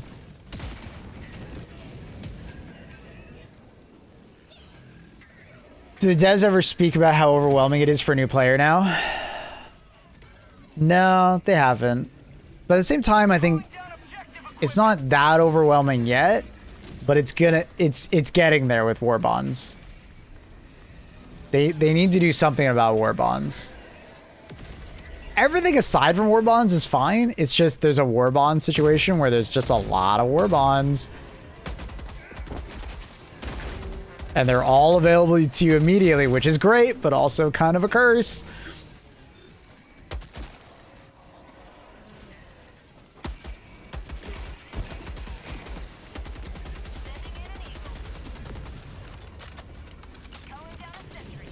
They did speak recently about putting older war bonds on sale. That's awesome. I didn't see that. Where was that said? I've been suggesting that for a bit, that I think once a war bond gets like 1 to 2 years old, they should start putting older war bonds for a cheaper price. Or smushing them together, right? Imagine 2 war bonds come together to become 1 war bond. So it reduces the choice paralysis. And it's like, as a new war bond, you know, comes out, they make another one cheaper, right? I think that would probably be the best case for them. I don't think they need to give them necessarily out for free. If they wanted to, hey, that's fucking awesome. But at the end of the day, I get it. They have a business and they need to, you know, make sure they can fund future development. And super credits are a very fair way of, you know, spending your time and getting money, so I don't think it would be a big deal if they continue to make them for something, but maybe eventually they become free, like Steel Veterans, like year 4 is just free for some reason. Not for some reason, but you know what I mean. This team has stayed together for the most part. We've been together the entire map. It's felt good. If people pay for them, turn into WoW, just giving people stuff they have to farm now. Well, they'd have to announce it well in advance, Nano, that they were going to do it, or they would have to give people refunds if they had bought it within a certain time frame. Right?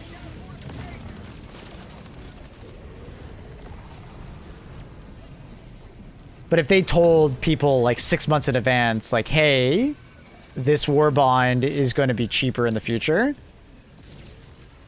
this is what we're planning, they would be, you know, informing people of that.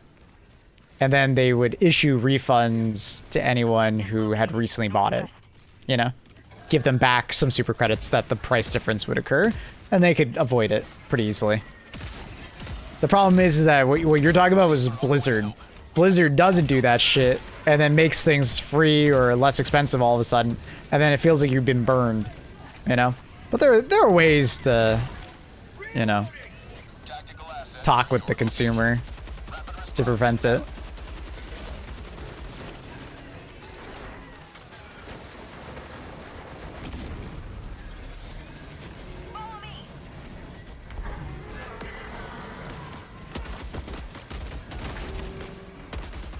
Happy, I like your idea, but I think it's better they keep it all in game.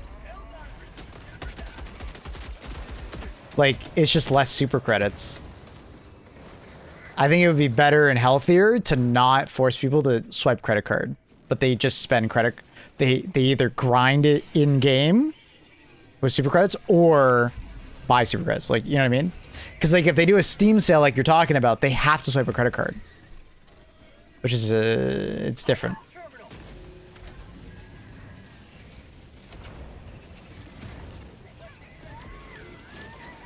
Accumulate X number of major orders, 1 Warbond token. That would be an interesting idea too. Never thought about that. It's essentially give us super credits for doing MOs, but it's a more like, you know, one-to-one. Yeah. Want other people to swipe credit card so I can get amazing. Yeah, but they will swipe their credit card in game. Have you? So what you suggest is you're forcing people to swipe their credit card, versus what I'm saying is like it allows people to do either, which is more consumer friendly. You know what I mean? Do you get what I mean by that? I think it's better that Arrowhead continues down the path of being very like Arrowhead is easily one of the most consumer friendly like live service games we have, right? Easily.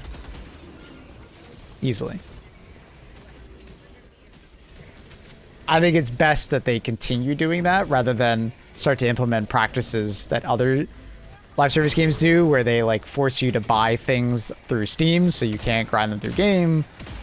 I don't want to see them add like XP boosters, for instance. I really don't want to see that. I don't want to see like, you know, medal boosters. I don't want to see sample boosters. Okay, technically there is a sample booster in a Warbond, but it's a little different. Do you know what I mean? I think Arrowhead is very generous pro-consumer. Yeah, for sure. Selling level 300, yeah. I don't want to see them like go full like Warframe and then there's a booster for everything, you know?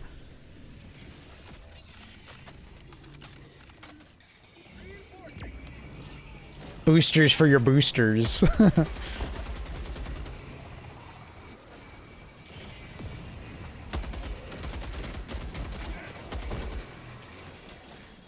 Yeah, I think the metal cap should probably be raised a bit.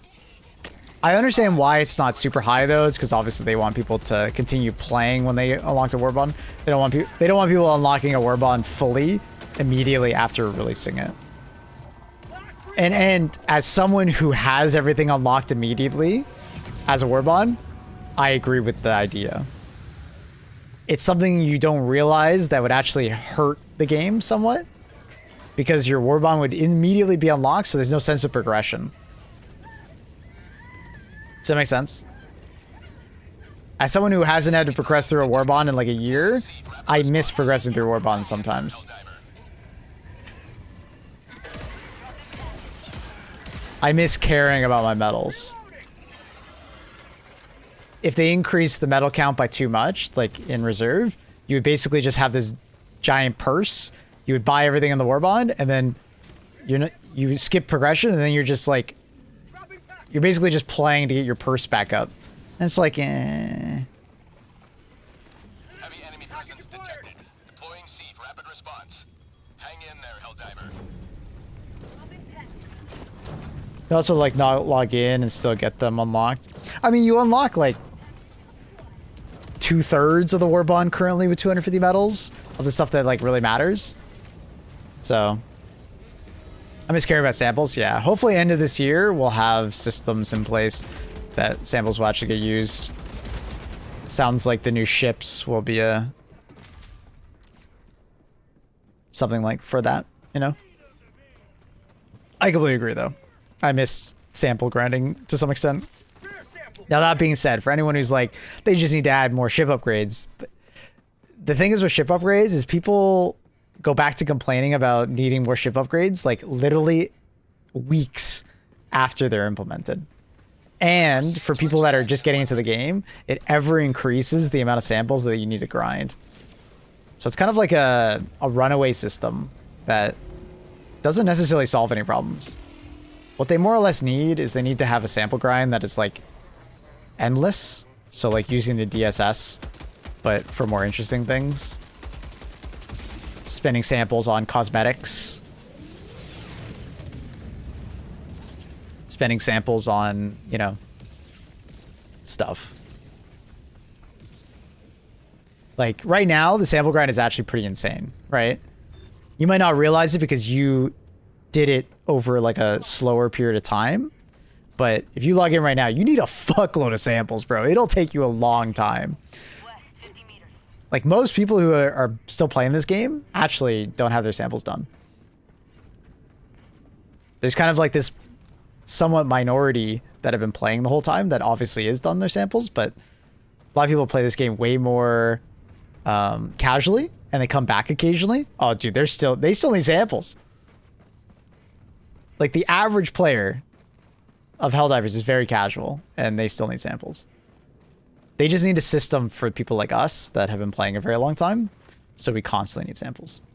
Constantly increasing the amount of samples you need is not necessarily a good solution to the problem, in my opinion.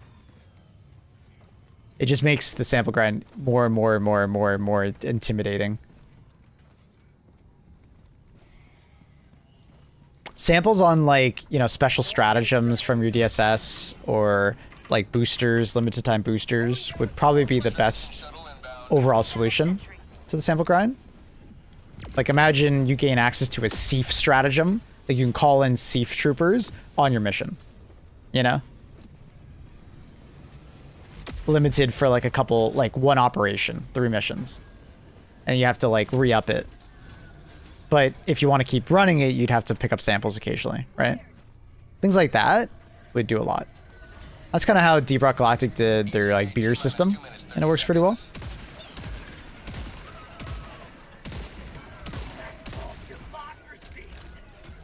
Hold on tight. Seaver en route to assist.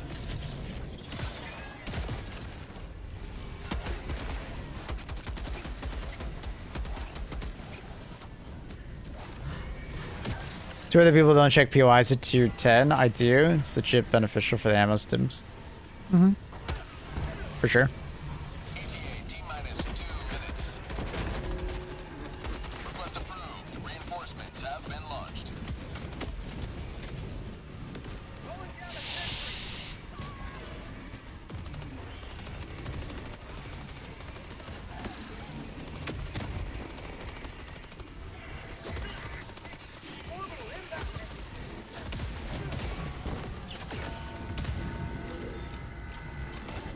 Oh, I saw someone earlier, I forgot to answer. Someone was asking earlier about, like, why are there no watchers on these missions?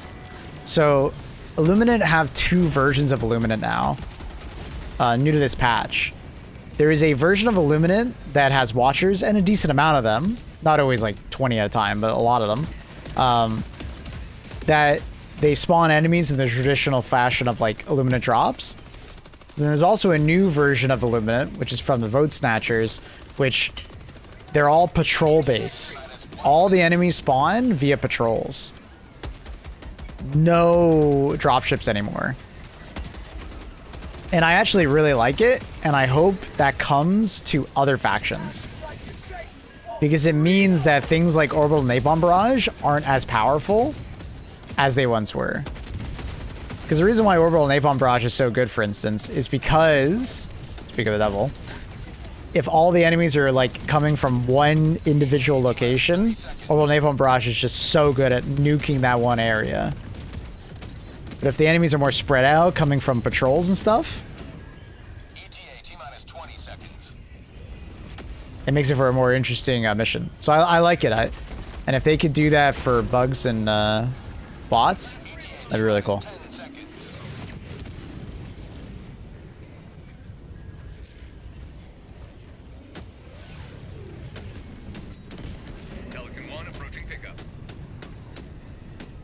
So where are you from? Toronto, Canada. What about yourself? Pelican 1 landing sequence initiated.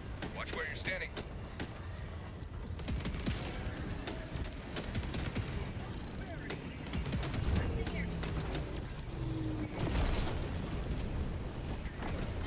Stand by. Proceed. Quick response. Companion apps say that there's a modifier with no watchers. Yeah, which is the Vote Snatchers. It's new with that.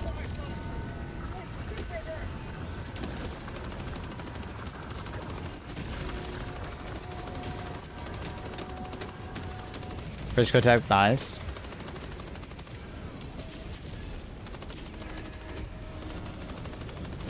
Have you seen the Orc mod? Yeah, I've seen the Orc mod, yeah. It's very well done. Very impressive. Very comprehensive. It's sick.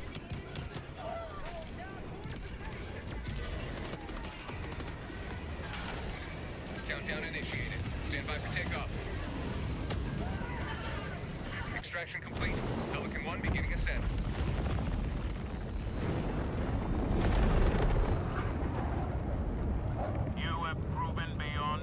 How'd you feel about purely cosmetic ship upgrades for samples? Yeah, that you're absolutely going in the same direction that I was, you know, theorizing a long time ago. Is that like, imagine like there was capes, helmets, ship upgrades, you know, coloring, you know, for samples, maybe samples and super credits, or samples plus credits, you know, whatever. Just using the samples for something other than just ship upgrades would be nice. But it would be cosmetic, so it wouldn't really feel like a burden on new players, you know? It would just be something that like, oh, when I'm done my ship upgrading, I can then customize.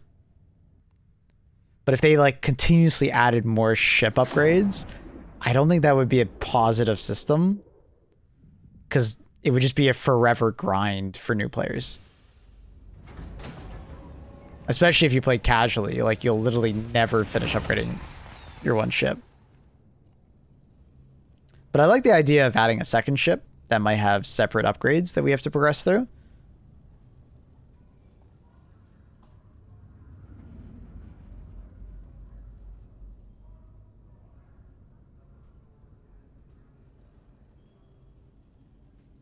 Hope they bring the randomized missions to other factions. Yeah, it's a cool idea.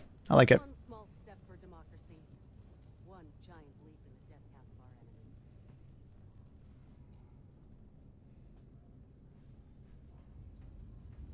our enemies. RGB lights in my ship, please. What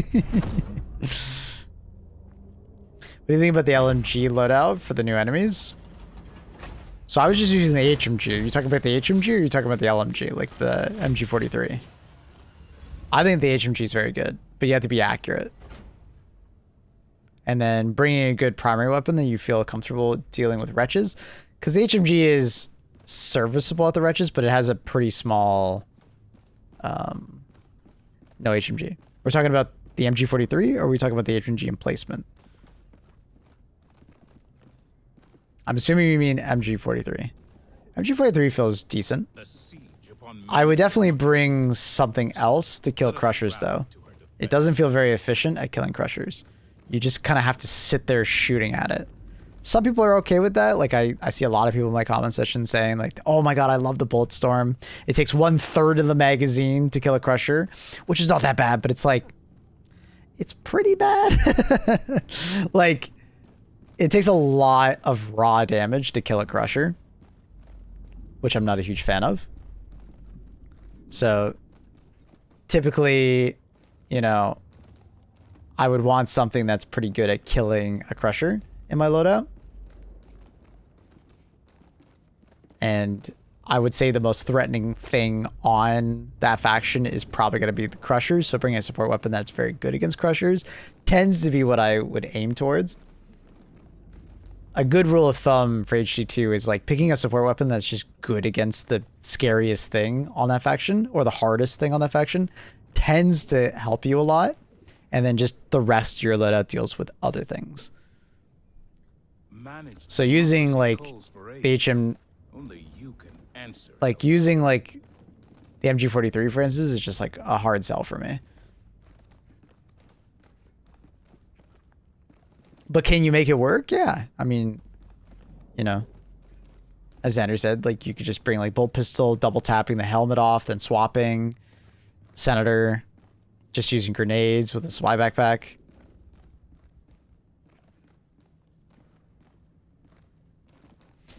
You do a ship upgrade that allows anyone on your ship to have access to war bonds you have access to. That might be a bridge too far as like, what's it called? Like them just giving out stuff. That might be a bridge too far. I like the idea because I love that other games do it.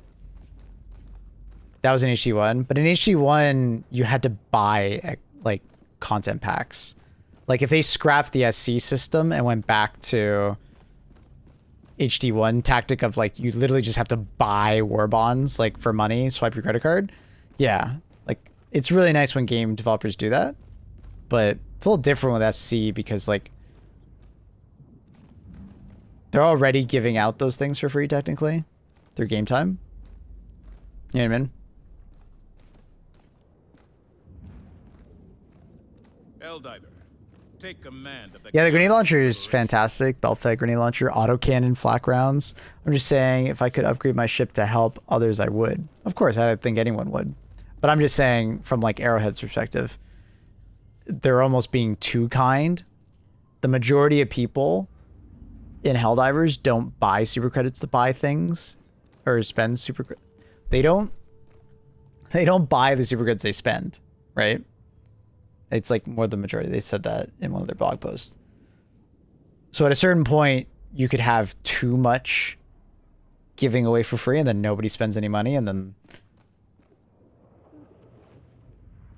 it's harder for them to develop the game. There's a balancing point, you know?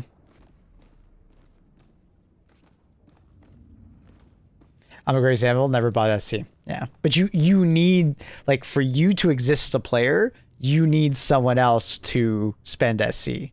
If nobody spends SC, then the game kind of just doesn't go anywhere, right? Someone needs to be willing to spend a little bit of money. And if you de-incentivize spending money totally, Galaxy awaits yourself. then nobody spends money, right? You'll get some people that just want to be like kind to the game, like out of goodwill. People sometimes do that, but you can't run a business model on like goodwill, you know?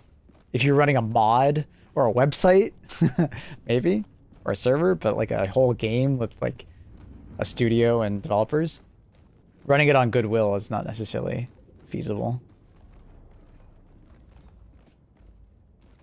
Two sides of whales. You need the guys who spend cash, but you also need the ones who play all the time too. Sure, like having a player population is important, but the person who spends cash is more important, because you wouldn't have any content to continue playing the game if, like, you know what I mean?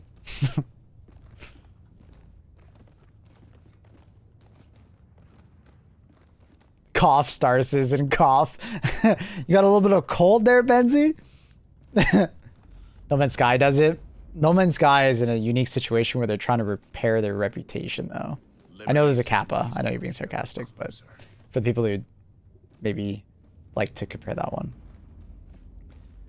No Man's Sky is in a position where they're trying to repair their reputation, but also they're like a super small development team. So game sales are more than enough.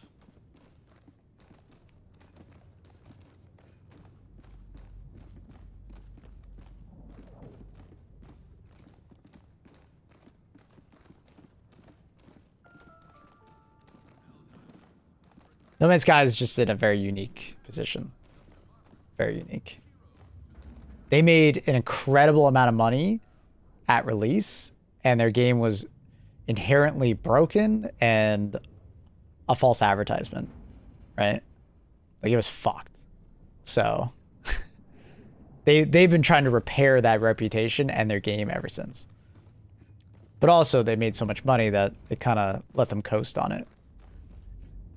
Innocents perish with Yellow cheese diver helmet. Which one's the cheese diver helmet? Hello, zombie. It's not this one, right? What's a cheese diver? Is it this one? Gold Eagle? It's probably this one, right? Am I the only one that enjoyed the first iteration? How much time do I have in... Annie sent me? Hey, you're cute. Want to play games together? Yes. Annie. The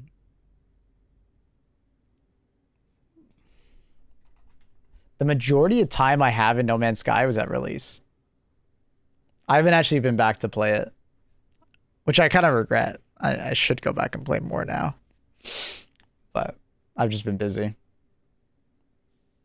But I put like a good 20, 25 hours into original No Man's Sky, and I did enjoy it. I didn't hate it like others. I definitely feel like I was cheated. A lot of things that they promised were just literally not there, but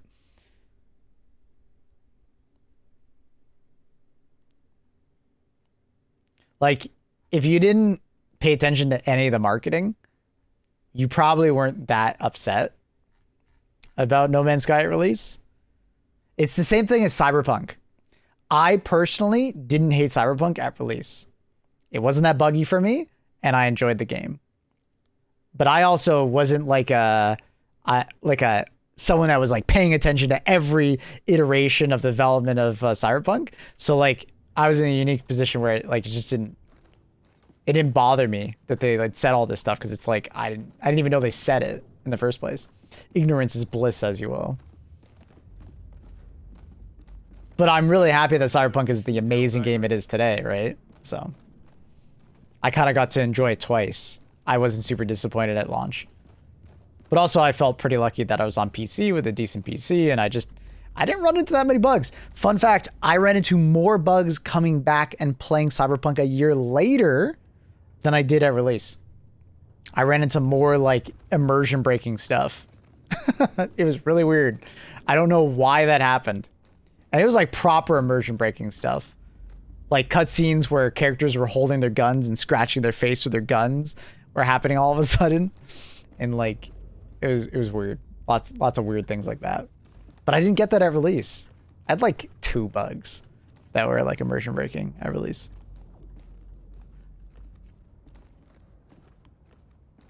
Yeah, the DLC was amazing. I loved the Phantom Liberty DLC. It was super good.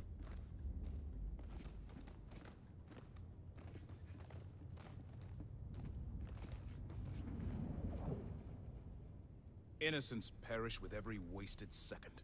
We must act. Bill, that is a fantastic way to describe No Man's Sky's development. I think a lot of what No Man's Sky is trying to do is they're like feature proofing things for their new game. They're hidden as like No Man's Sky systems, but they really are Light No Fire systems in the background. It's like proof of concepts and seeing how players respond to them.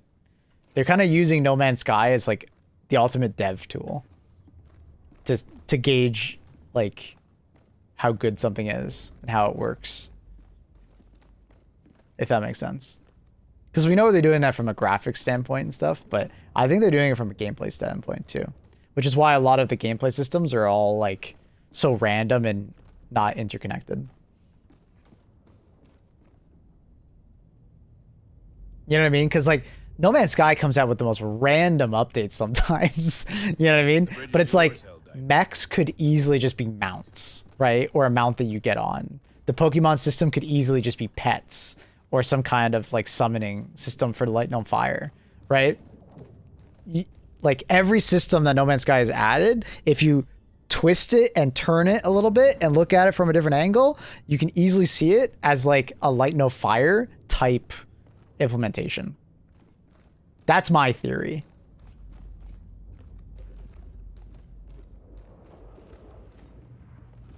Cyberpunk 2077 is the best looking game I've ever played. Dude. Yeah. Yeah, especially with like path tracing, all the bells and whistles turned up. It's insanely good looking. But you should be like going back and strengthening and reinforcing systems, not just like moving forward blindly. I think they also know that like coming out with these weird ass like implementations and systems is like good clickbait for modern gamers. Because modern gamers like new gameplay systems and breaking the gameplay loop constantly. If all you do is reinforce your gameplay loop, I think people get bored of your game pretty quickly. Modern Zoomer gamers constantly need new shit, you know, to feel engaged. What do you think of you seen of GTA 6? It looks good. Apparently it's an old build, but it looks good. I hope it's gonna be good.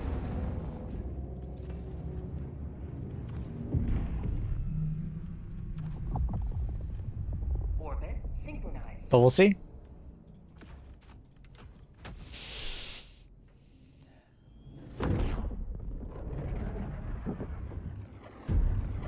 I think the creator, well, I know the creators said they're doing what I'm saying, but from like a tech perspective for graphics. They said it in the context of graphics, Tim Tam. I don't think they ever said it in the context of like designing systems elsewhere. But maybe they did and I misunderstood. Because I remember reading it when they were like doing the graphics overhaul. People crave novelty. Yes, well said, well said. Yes. Novelty is huge to people. Doing something new is often more important than like a refinement on something that's already existing. Yes.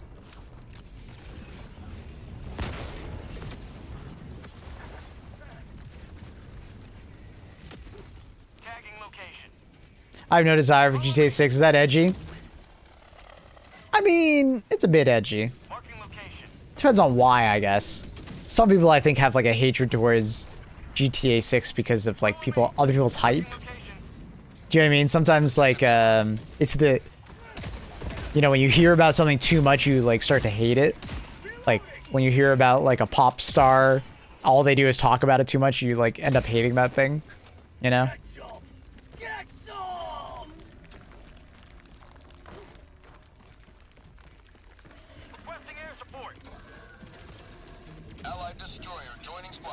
Don't hate on it. I'm just not excited. Fair enough. Spending a bunch of money on that.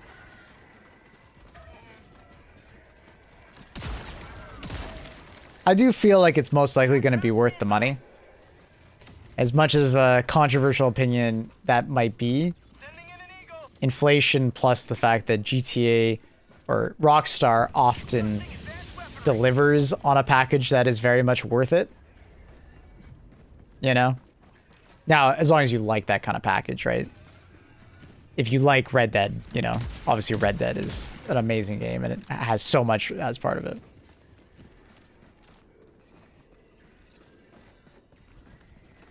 That's fair, R-Type. Not all games are for everybody. And that's okay. I have a friend, Godin, who absolutely hates cowboy games. He won't touch it.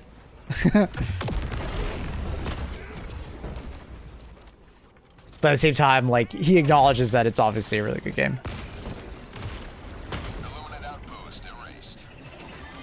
I think the hate for GTA 6 isn't the popularity, but like the industry using GTA 6 as justification for bad practice. There's definitely some people like that. For sure. But I'm also a person that, like, I don't think games need to be $60 forever. I think that's a little... That's too gamered. That's a gamer take. Things get more expensive over time. It's just inflation. Games can't stay the same price forever. It's kind of a weird one. And the only way they can is if they sell you microtransactions in-game to justify it. Games have more or less stayed around the same price, if you think about it.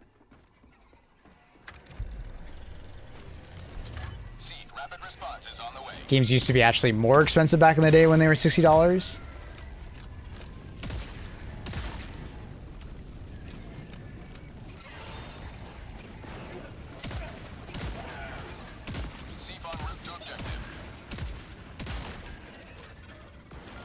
The whole no physical copies at release, that one doesn't really bother me personally, because it's like they're most likely doing it to prevent spoilers. Because they are going to sell physical copies afterwards, which tells me that, you know, it's not doing the whole like only digital thing. It's just easier to avoid spoilers if it's a digital thing than a physical. Objective cleared.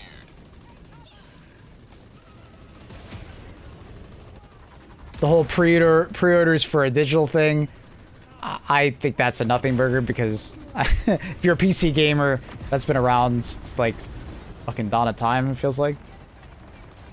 That's just, it is what it is. It's nothing new.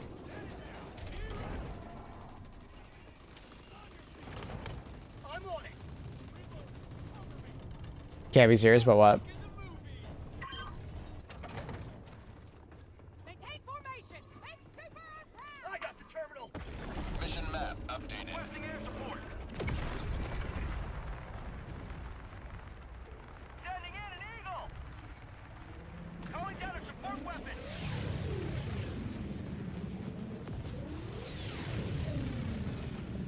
We're already paying more than 60 since everything that launches a premium edition will sell a lot. Yeah, the whole like 2 editions of GTA is like super weird, but it's not the first time we've seen that. Like it sucks, but no physical copies being no big deal. There are always going to be physical copies for GTA 6. They're just not at release.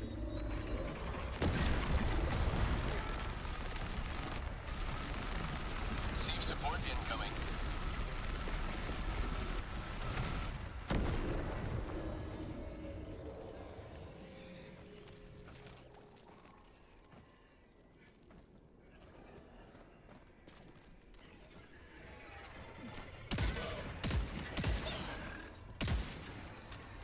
Problem with raising modern prices, releasing games that are unfinished, full of microtransactions. Yep. Yeah, it's shitty when it like there's definitely better deals and worse deals in gaming, but that's always been a thing and probably will always be a thing, right? That's why reviews are important and people's like opinions matter, and you know, pushing back against like too many microtransactions and shit like that, right? But to say that like games need to be $60 for all time because they just need to be $60, like it's a bit unfair because it's like the world just gets more expensive because of inflation.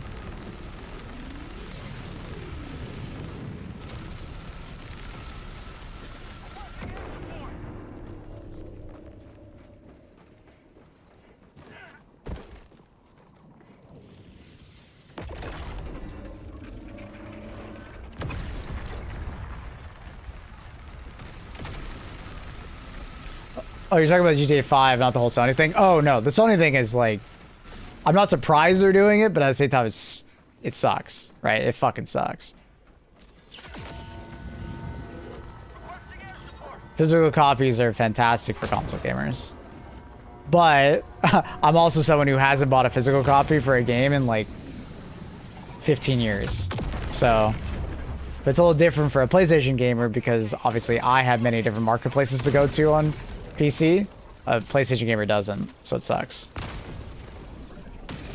I don't care for physical, but physical on console is a big deal. Really, it's really shit. But for GTA, I don't think it's a huge deal because it's like it's just post-release you can get the physical copy, right?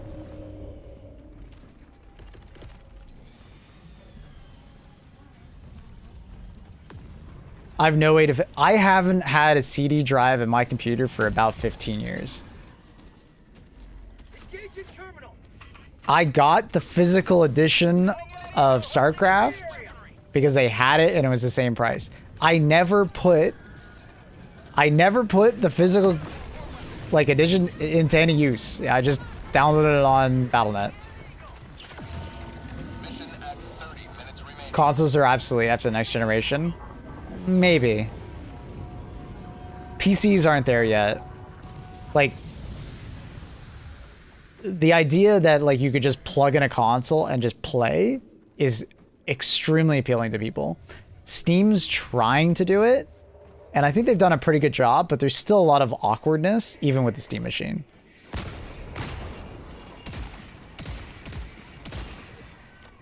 You know, people like just like plugging something in and going.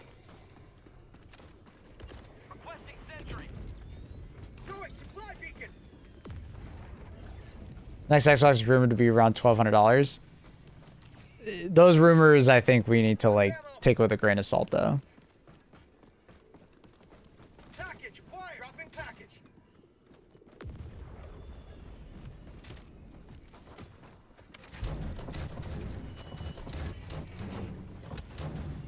Dropping package.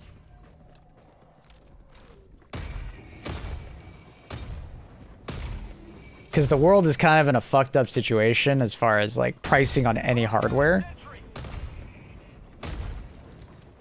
Theoretically, the hope is that all the prices should drop, right? Over time. Because RAM production should hopefully match demand at some point, right? Because they are making more DRAM, you know, factories and stuff like that. China is starting to make it and actually make decent DRAM to help with the world's, like, consumption.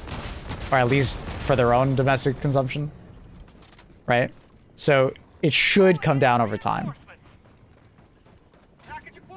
No, I mean, it's easy to blame the RAM cartel because of what they've done in the past, but there genuinely is a stupid amount of demand for RAM, right? And to make a DRAM factory takes years, right? Like, once again, it's easy to say RAM cartel, but it's like, there actually is a stupid amount of demand for AI infrastructure, which is very RAM dependent and VRAM dependent. Assuming we'll be allowing to buy Chinese RAM. No. So even if Chinese RAM is never allowed to be bought in the US, it still makes your RAM cheaper because the rest of the world will buy Chinese RAM, which means there's more RAM supply for the US, right? It's kind of like how oil prices work worldwide. Just more supply worldwide will mean that your oil will be cheaper. DDR4 to DDR5, 32 gigabytes. Not much of a difference. On the higher end of DDR5, you'll notice a difference, but it's not much. Gaming while streaming. CPU dependent tasks are very, like, big on RAM. So, like, HD2 is a game that RAM is actually pretty important. If you have, like, very slow RAM, it will actually affect your performance.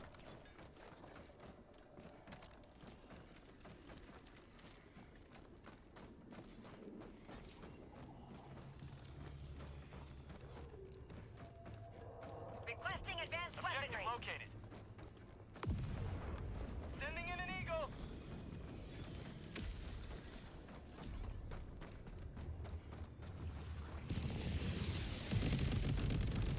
Just hoping that emerging memory companies not... Well, it's like a gold rush, right?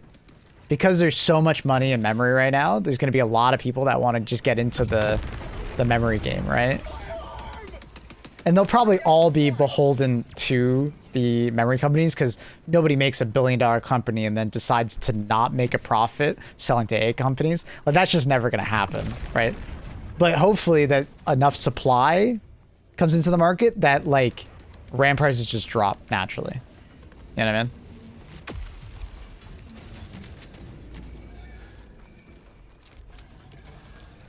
Because nobody's going to make $1 billion plus DRAM manufacturing plant and then say, yeah, we're just not going to sell it to AI.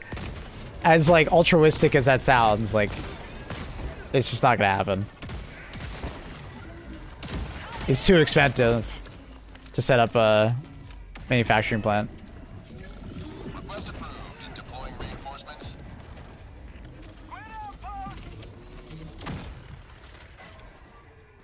It's a lot of hopefully. I mean, this is not the first time RAM prices have gone up. Like, yeah, it's a lot of quote-unquote hopefullys, but, like, let's not think so pessimistically. This is not the first time RAM has become expensive. Or any tech product has gotten expensive. Things have a way of leveling themselves out over time.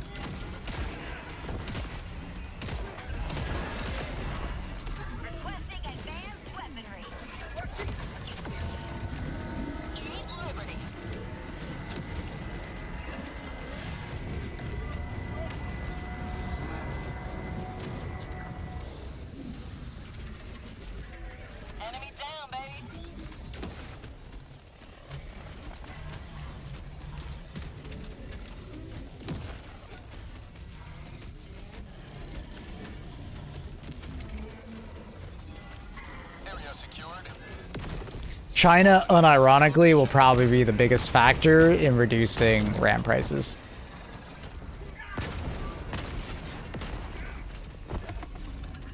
Them being able to make DDR5 and VRAM at scale will be huge.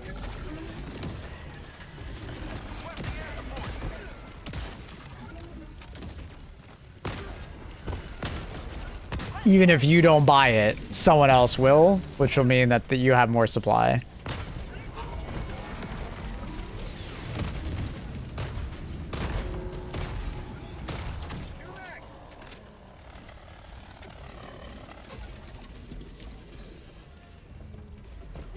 Squid outpost destroyed.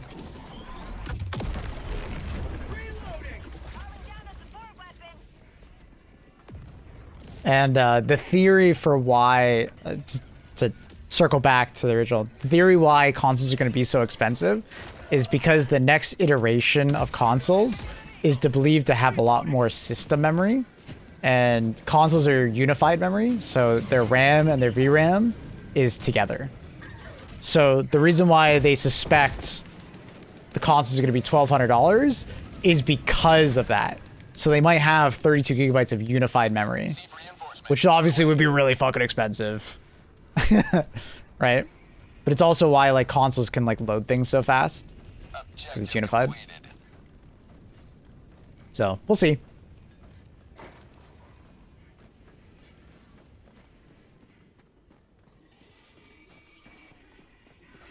Recently, Digital Foundry did a video on what kind of PC hardware would I buy right now to mean that I keep up with next generation consoles. And I'm going to pose a question to you guys. What kind of PC would you buy right now to keep up with next generation consoles? What do you think you would need? If let's say, and what I mean by that is like you buy a PC right now that you wouldn't have to upgrade until the next consoles come out, right? Like what kind of PC would it be? What would it look like? And if you've watched the video, don't spoil it. It's a fun conversation. Like what kind of PC would you buy? Like what's your specs? We talking low end? No, they're more just talking about like, you know, like the ultimate future proof, right?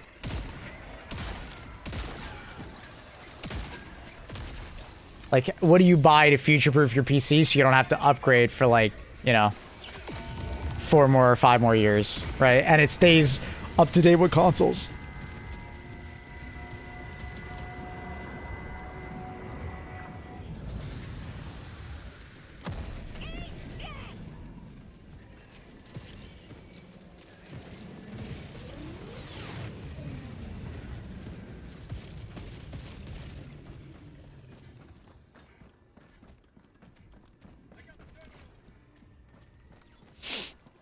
So the video starts off with basically them saying, well, CPU tech hasn't really changed too much and consoles typically don't need a ton of CPU power. So just buying like a, you know, an updated AMD CPU with X3D or non-X3D wouldn't really matter, right? Consoles typically only run at 60 FPS and, you know, modern CPUs are more than enough for that, right? Then they go into graphics cards. And then they start talking about unified memory and then the fact that new consoles are going to probably have a lot more unified memory as they currently have. I think they currently have, what, 16 gigabytes on average of unified memory, right? And that's like of like cheaper like DDR4, right? And then comes up the question of, well, what's a graphics card that has 32 gigabytes of VRAM? Like, if console games and games in the future try to utilize 32 gigabytes of unified memory and, like, load all those textures, what kind of GPU do you need? Well, a 5090. So, if you right now want to future-proof your PC to, like, 100% be fine in 4 years, a 5090 is basically, like, your only bet. Right? Oh, and the comment section was pissed, right? Because obviously they don't want to hear that. They want to believe that their computer that they bought 2 years ago is probably fine. But what they're saying is not wrong. It's not wrong to think that. Because a lot of people are going to overreact and they're going to get really angry like Euban is.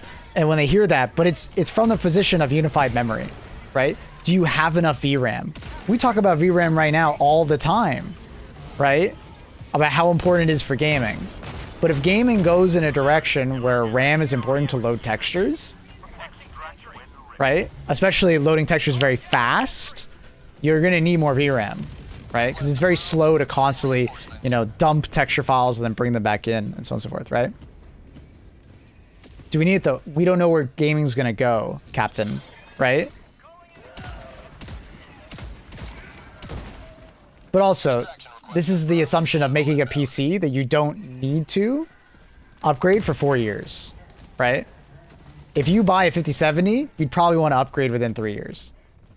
Let's be honest, right? And the object was keeping up with current consoles, new consoles, right? You're misunderstanding the point of the exercise. See, you're too funneled on the whole 5090. The same thing happened in the comment section. It was really funny. That's why I thought this would be a good conversation. Everybody just hears 5090 and freaks out. But the conversation is about the console and the console trying to do something new. Because the console generations usually are something new in technology, right? Similar to how the new console generation of the PS5 and Xbox Series X created the discussion of really fast load times, right? Because they had really, like, they all just had NVMEs and they had like really fast like input output, right? The next one they think is going to be like unified memory and just being able to like grab texture files really fast. So really fast texture streaming, right? And a 5090 is basically the only graphics card with enough VRAM to be able to do that on a PC, because PCs don't have unified memory, right? You can't utilize your RAM and your VRAM together, but a console does. So from their perspective, if consoles try to utilize unified memory a lot, the only graphics card that would be able to keep up with that without needing to be upgraded would be a 5090, which is actually a fair answer. Now, a 5080 Super, which is rumored to have 28 gigabytes, or what is it? The 79, I forget the AMD one that has 24 gigabytes as well, right? Would be other options. No. See that, Tim, that's what people are doing. It's not that a 5090 is going to get outperformed by an Xbox. It's the capabilities of the Xbox versus your current hardware, right? Your load times and your texture streaming will be considerably constrained if you don't have enough VRAM, because you're constantly going to have to dump and pick up files over and over and over and over again. Whereas a console will be able to do that at a much faster rate if it has more unified memory.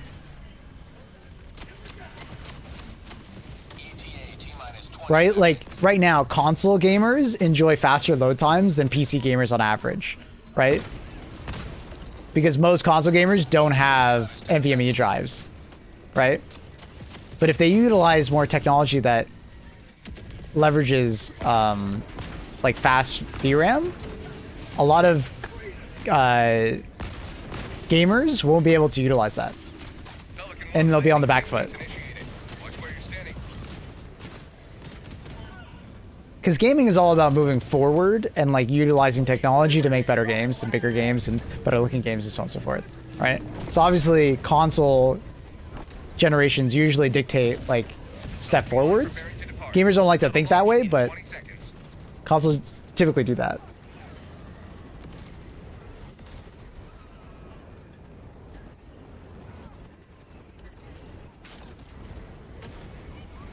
They do not enjoy it. They have no choice. They have to have fast load times. Can't go make tea. His game is already loaded. Sorry, are you phrasing it like it's a bad thing that they have fast load times?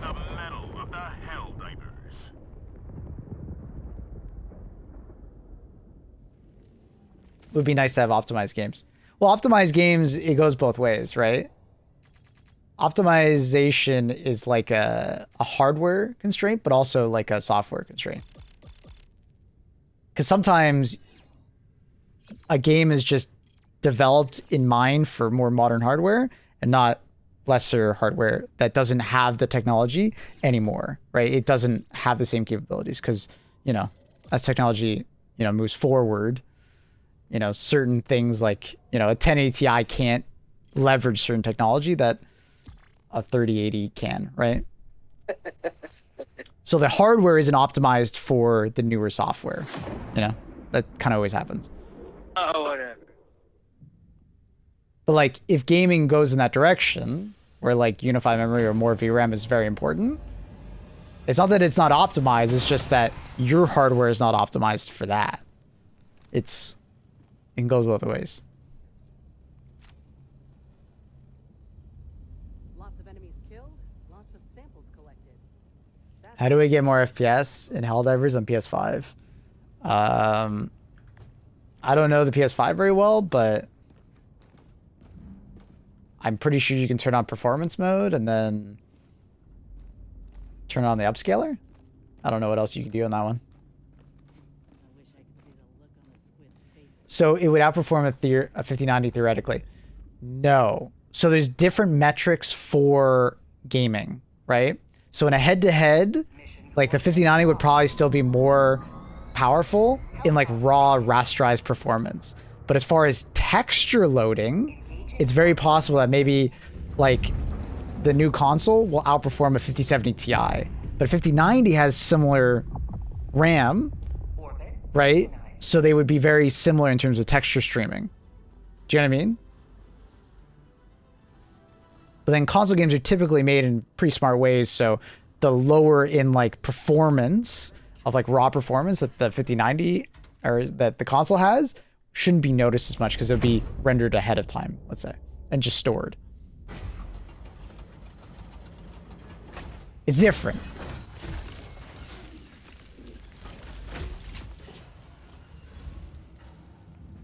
Yes, but Eben, like we talked about 30 minutes ago, the reason why it's $1,200 is because of RAM, because of inflation, right? Everything's getting more expensive at the same time, right? All hardware is getting more expensive. It's not like consoles are the only thing that's getting more expensive. Your entire life is getting more expensive at the moment. It's inflation. And then on top of that, you have RAM getting more expensive, which is like, that's what we talked about before. Maybe you weren't here for the conversation, but that's the theory of why they're so expensive, is because they have so much unified memory. And if you're going to dump, 32 gigabytes of DDR6, VRAM into a console, that's really expensive. That's going to be like, multiple $100 per console, just that. Not including everything else about the console. But the hope is that by the time the new consoles come out, the RAM shortage will be over. And then the console will not need to be $1,200. It'll be cheaper. The RAM shortage fucking sucks, bro. Like, it's affecting everything. Laptops, gaming PCs. Like, it's not just consoles that are getting more expensive because of it.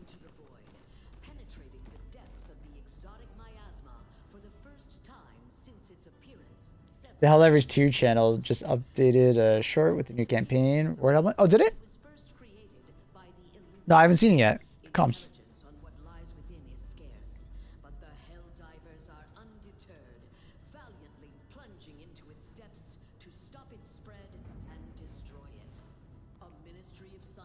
But anyways, it was a really fun conversation because everybody freaking out about needing a 5090. But it's like, that's not... But like, that same thing always happens every time you have this conversation. Anytime you want to future-proof, you always typically buy the most expensive thing that's available on the market. Like, you would have done the same thing with the PS4 back in the day when the 1080 Ti was available, right? The object would have been, well, buy the 1080 Ti. You know what I mean? And buy the best CPU.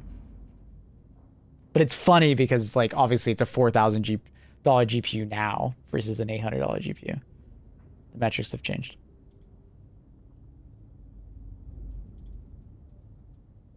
I don't see the helmet. Where is it? I don't see the helmet video.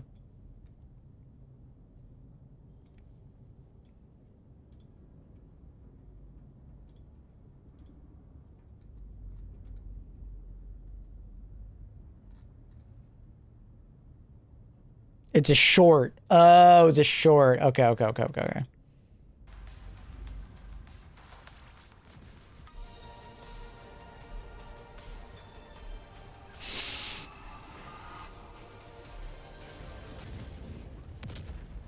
I like the helmet.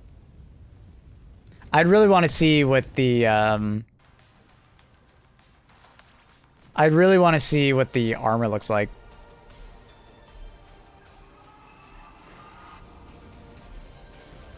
It definitely has that like illuminate feel to it.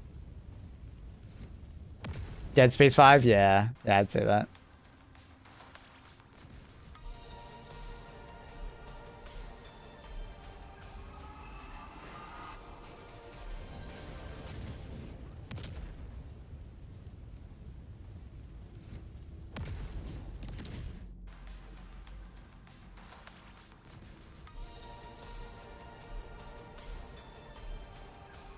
Let's go.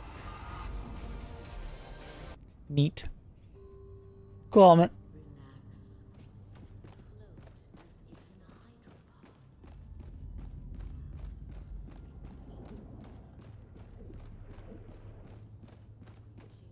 The siege upon managed democracy continues. Let us rally to her defense. Looks like it glows. I didn't really see it there, but I wonder if it would. Dead Space style.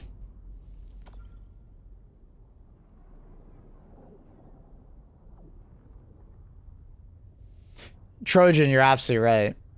Because hardware is stunted so hard, optimization has become so much more of an importance because nobody's upgrading their hardware. Because like even back in the day, right, like gamers that didn't upgrade, you know, started to feel the burn of when like Crysis 1 comes out, right? And that game is obviously like next gen. But because nobody's like been upgrading the last like bunch of years since COVID, you know, gaming kept moving forward, but didn't optimize as much for older hardware. But they need to optimize for older hardware. So it's kind of a nice thing at the same time because it's super important. I won't have you spoil your entire tier list, but give me a quick opinion about the Blitzer. Nah, it's all right. I don't love it on this particular faction. It's all right versus Wretches, but I'd rather use something else. Probably partly why Battlefield 6 runs better than 2042. Yeah. Yeah. Well said. Yeah.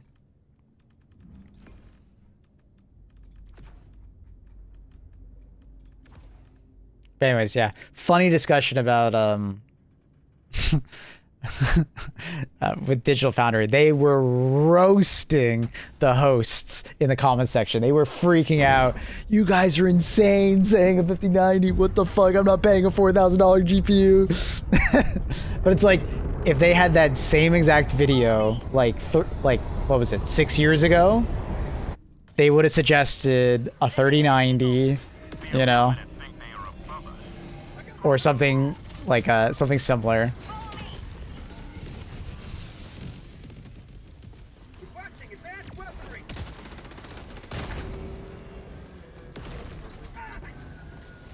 Include my build with the 970. Congratulations, bro. It's big.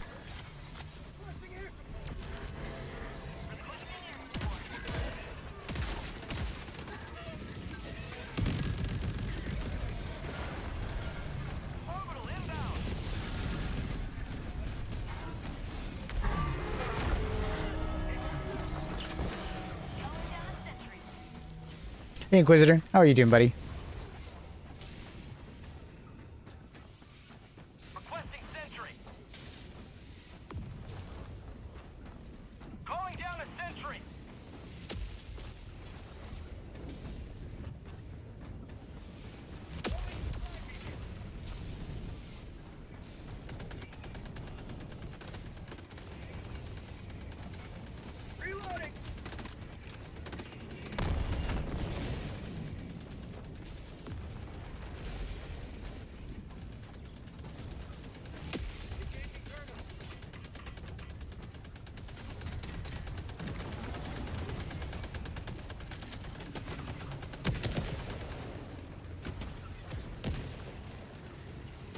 How we doing? We hating on something? No, not really. Talking. Knowing they overacted, misrepresented the video, I do kind of get the frustration because of how insanely expensive the 90 is. It was... No. I don't think they misrepresented it at all. People just misunderstood the direction that they were coming from. People just heard 5090 and freaked out. Without understanding why they said the 5090. They heard 5090 and then didn't listen to the reasoning. Because the reasoning is sound. It is very sound. But people just, you know, they hear 59 and you're like, oh my fucking god, you're insane. What the fuck? What they're saying is not insane. It's the only GPU that has enough VRAM to actually support that tech if it does get implemented into console games in the future.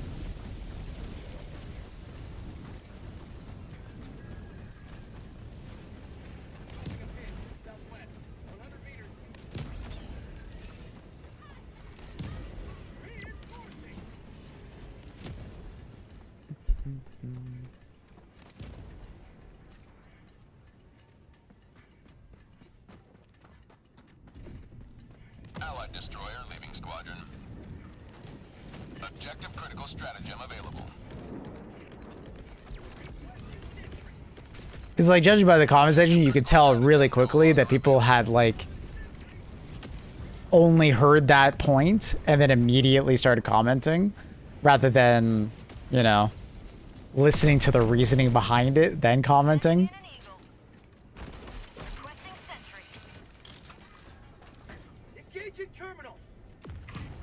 Thinking about upgrading my wife's Steam Deck to a Steam machine. That's actually a really solid upgrade for her. She'd probably love it.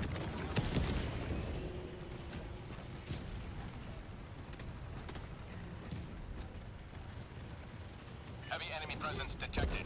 Deploying seed rapid response. Hang in there, Helldiver. Especially, is she more of like a couch gamer? That'd be awesome for a couch gamer.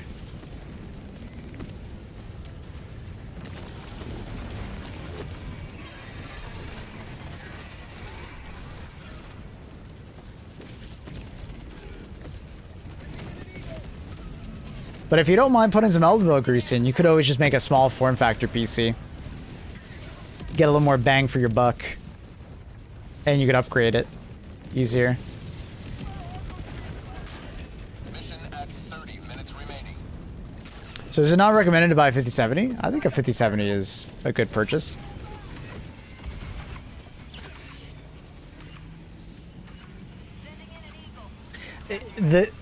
The conversation is not that anything lower than a 5090 is a bad purchase. The conversation was more, if I don't want to buy a PC for 5 years, what do I buy? Right? But people kind of skipped that and just heard 5090 and thought, oh my god, there's no way you think my PC that I just bought a year ago is bad and it won't last 5 years. I'm sure it could last 5 years, but like, if it's going to be on... The question was more like, what would you buy to stay on par with the next console generation all the way through?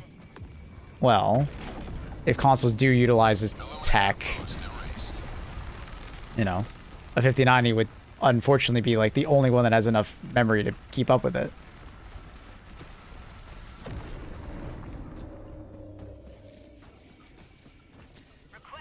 It all depends on where technology goes.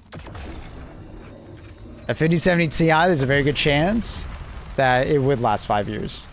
You'd lose performance near the end, and it might not be able to do all the fancy things in 5 years that maybe a console could do, but it would probably last, right?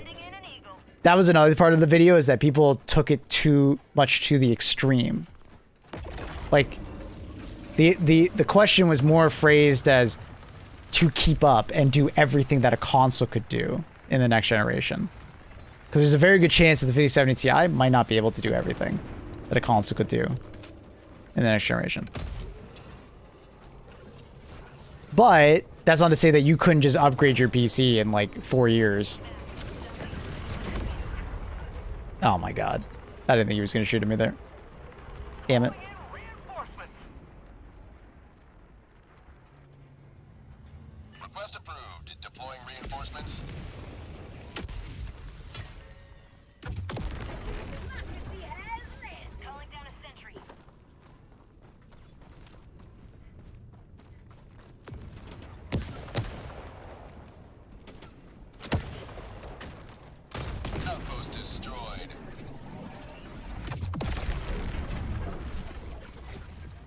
We're going back to the Stone Age, so getting me a stick and rock be my 10-year plan. Oh my god.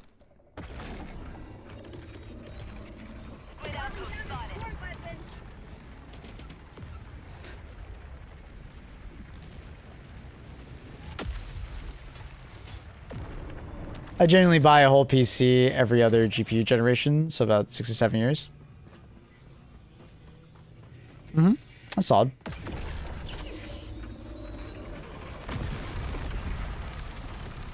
I'd do the same.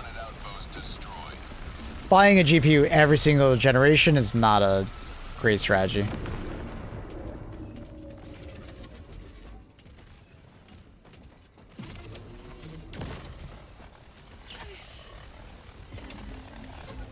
Calling down a sentry. Requesting sentry.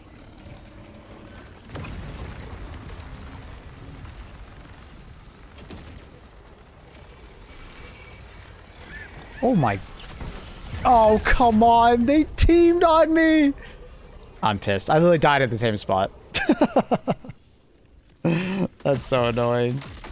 I had to dive to not be killed by fire, and then of course the other guy, because I dove, I die. You gotta be kidding me. Request approved. Reinforcements have been launched. I'm pissed. Point me to the enemy.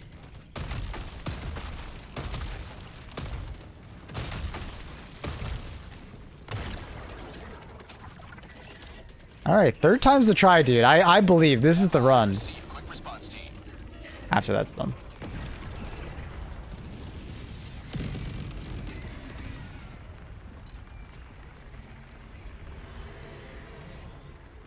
Tagging map. East, 200 meters.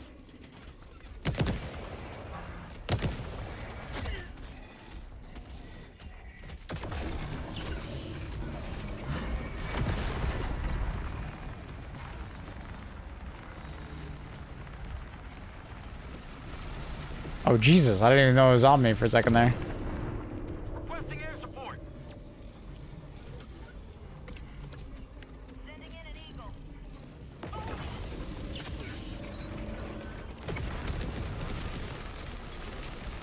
Oh, okay. That's awkward. I just picked up backpack to backpack. Objective critical stratagem available. Objective critical stratagem no longer available.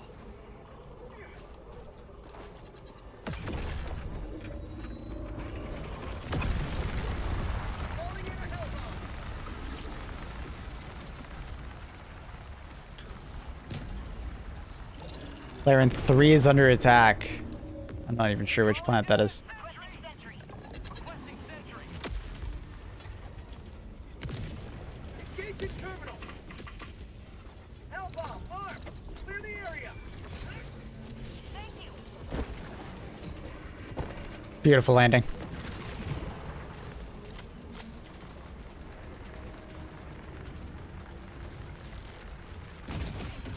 Freedom triumphs over tyranny once more.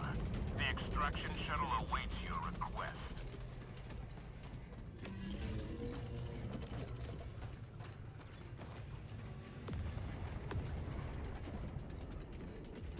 Sending out an SOS. Dropping a pin. East, 300 meters. 10 points. It was a good landing, wasn't it? Straight in the noggin. Requesting advanced weaponry.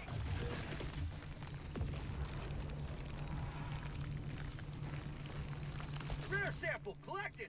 Nah, they're high level. They don't even need to pick up samples.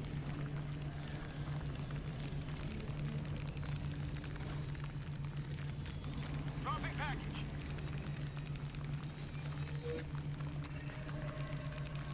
And on the cremator. Yep. Yeah. As planned. Package acquired. I knew where I was going.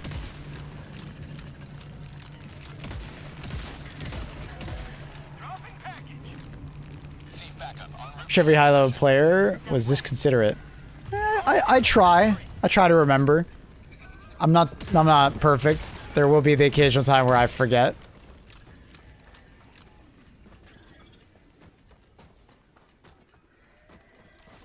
I feel too much guilt not grabbing samples. I tend to like check if I'm standing next to a bunch of samples. I'll like quickly like, oh, okay. If they're like under level 100, I pick them up. If they're over level 100, I'll just keep going. They're probably fine if they're over level 100. It is technically possible, you know, that you could be over a level 100 and still need samples, but I will say though, if you need samples, say something over your mic or in text and remind them throughout the mission. Hey guys, do you mind picking up samples for me? Just say something. Like it's so important. Just say something.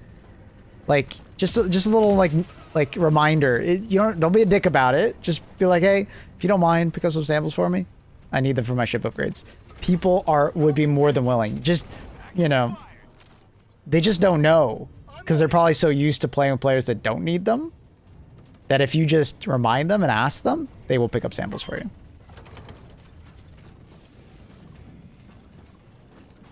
Engaging terminal.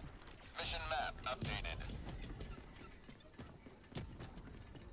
Requesting air support. Should have given us the Dark Fluid jump pack. They probably should give it to us again. It's fun.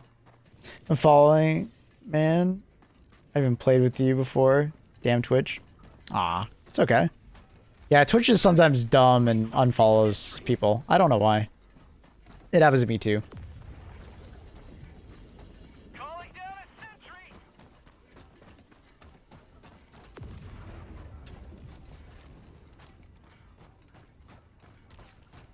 Nice little stroll through the countryside. Make it all cinema. It's a cool looking planet, man. The fog plus the lighting. The ruins in the distance. It's really neat. Love seeing all the ships. It's good. It's very good. Dropping package.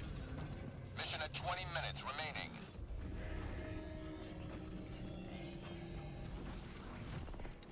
Calling down a sentry.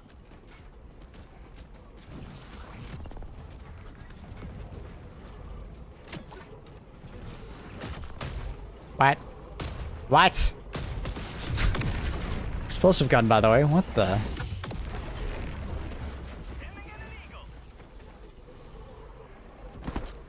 Perfect landing.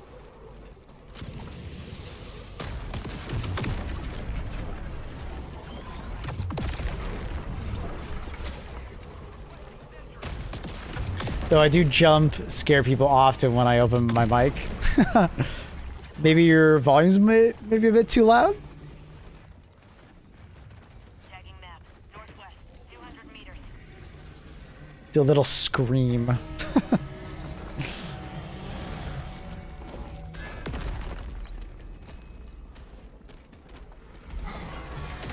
Postash just dropped. I had a newbie host kick me for grabbing samples off his body. Oh no. Outpost destroyed. Not one of those guys. Stand by. Proceed. Quick response team. I shouldn't have volume and my voice sounded like I smoked 2 packs a day the last 40 years. Thief. Receive support incoming.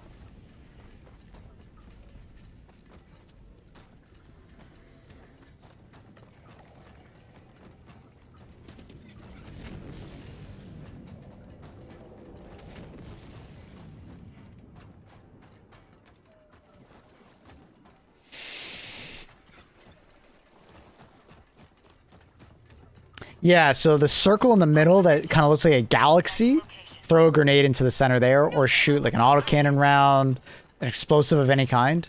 Well, not of any kind. Like a bolt pistol explosive isn't big enough. It needs to be like grenade pistol or grenade or an autocannon shot, grenade launcher shot, something like that. I'm using multi-mines and then shooting them next to it. That works. Dynamite next to it works. Yeah.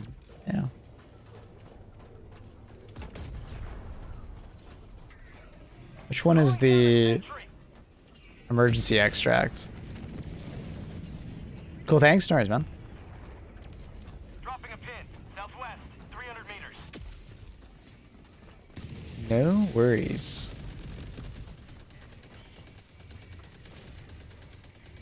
Epoch, yeah, yeah. There's a lot. I'm not gonna name all of them, but there's a lot of. It just has to be an explosive device that can normally close a bug hole. Can work.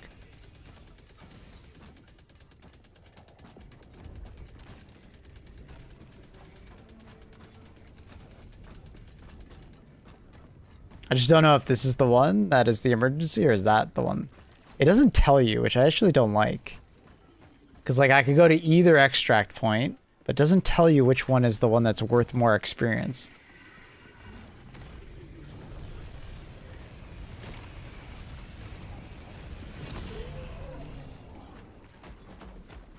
Do you want me to call you in, Meg, or do you want R3 to do it?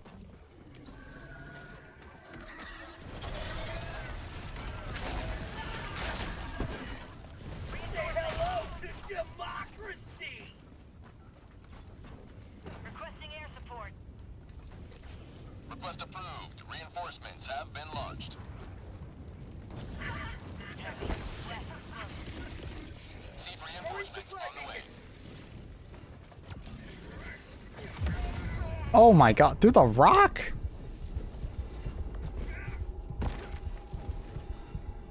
So like I don't think this is the special one? I don't know. I can't tell if this is a special one or not.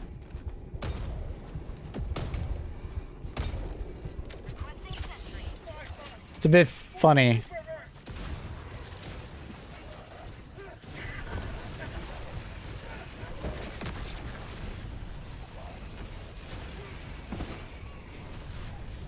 This kind of looks like just a normal extract, not the special one. Oh, hi. Hello, Mr. Shawarma. Yes, you are special. Request approved. Reinforcements on the way. I don't know if, I don't think this is it. I don't think this is the special one. Now I have to run across the map to go to the other one. It's annoying. Pretty sure it's the other one. You'll know it's the right one if you see like void, like ruins, like Illumina ruins with some like potential like warp gates. Calling down a support weapon. Special one. So on these missions now, there's 2 extracts commonly. It's like a side objective to clear the extract, and then you can extract from there. But once you've cleared the area and moved on, later it'll just, you know, obviously do the extraction stuff, but it won't tell you which one it is. Seafer on the way to help. We got your back, Helldiver. I'm pretty sure you have to extract from the special one in order to get the experience, but maybe I'm wrong? Does anyone know? Do you get the experience no matter what? If you just clear it? Or... It's actually... Maybe I should have done that one.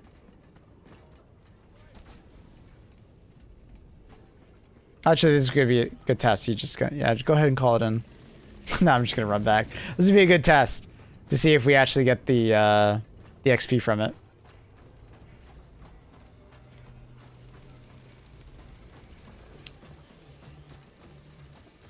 Have you tried the hover backpack grenade launcher? Yeah, it's fun. It's fun. Didn't know there's a second extract.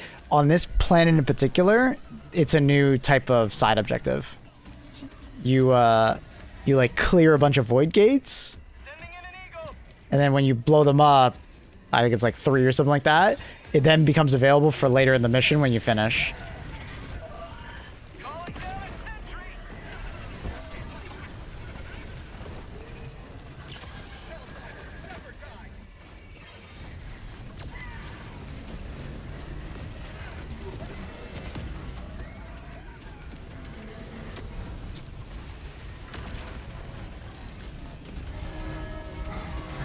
Oh, what the?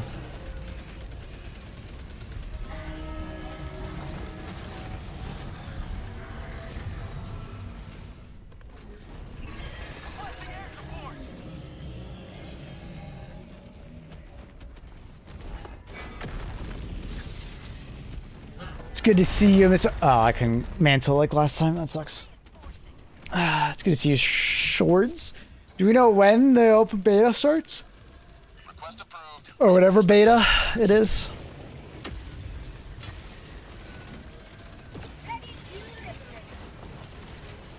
You think the minigun would jump up in the meta if you're slowly allowed to move with it? It would definitely be easier to use, but capabilities of it still kind of suck. In the sense that it's just medium pen. And it's kind of hard to use regardless of that, just because like all the heat coming off the barrel makes it kind of hard to see what's going on. Gentlemen. Helldiver, you are moving outside the mission area. I would like to see you be able to move very slowly or only move backwards. Or just be able to move... Start moving faster after you finish the spin up. Or like you stop doing, or stop shooting. Because right now, after you stop shooting, you can't move for like almost a second. It should be basically instantaneous. And once I start shooting, I should be able to move with the maxi gun. You know? But that doesn't happen at the moment, which is a bit awkward. Which I don't love. Feels a bit like hamstring. Chaos put till the time? Okay, I'll have to check it out. Yeah, no, I'm aware about the NDA was lifted. Chaos told me.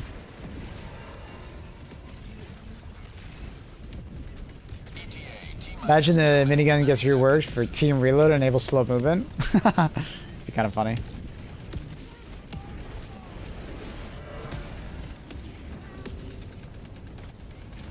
Wait, did we talk about War Dogs? War Dogs is this coming weekend. What the? I didn't even know there was... Didn't even know those guys were on this mission.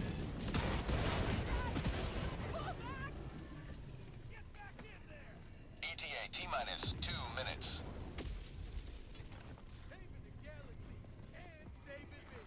Stingrays are back? Oh, they've been back. Because there's mindless masses. Mindless masses has stingrays, and then we also had appropriators. Appropriators doesn't have mindless stingrays. We also had a Illuminate Invasion Fleet, which is another variant. Which is kind of just like the normal Illuminate mix, I guess. ETA T-minus 1 minute, 30 seconds.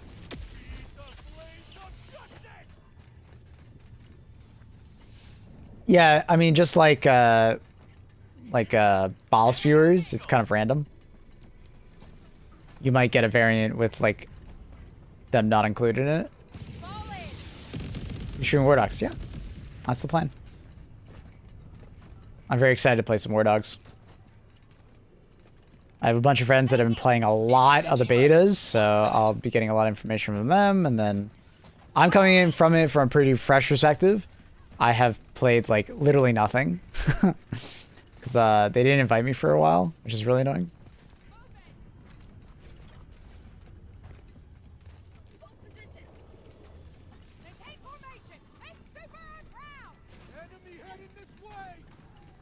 So now the 21st, it's this weekend, which I think is the 21st, yeah. ETA T-minus 30 seconds. I just didn't remember like what time it started.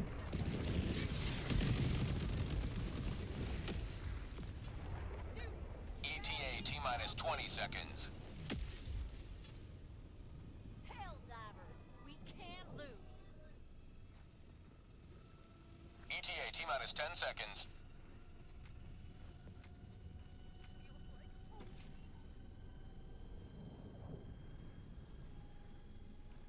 Pelican 1 arriving at coordinates.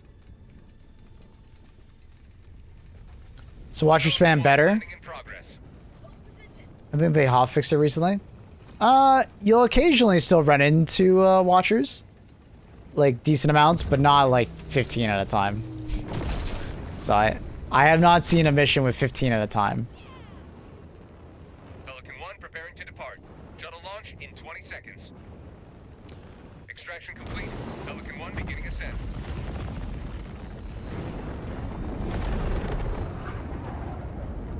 Seeing you through.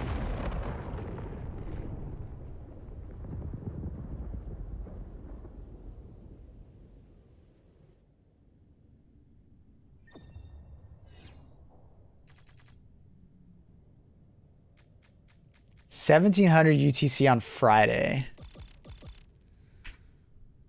What's UTC? What's 1700 UTC for me? I fucking hate UTC.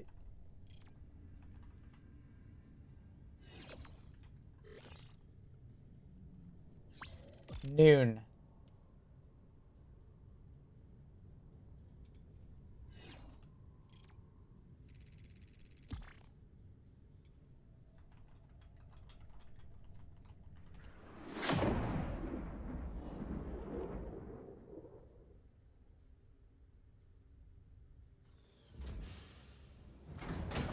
Oh, sorry, 1 p.m. That kind of sucks. It's actually a bad start time, but we'll make it work. Priority alert. The Allied system. Thanks to you. Allied destroyer has left squadron.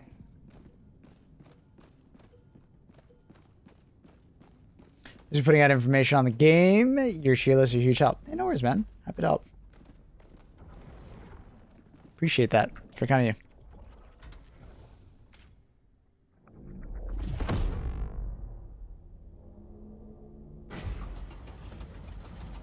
Autocannon is extremely good. Yeah.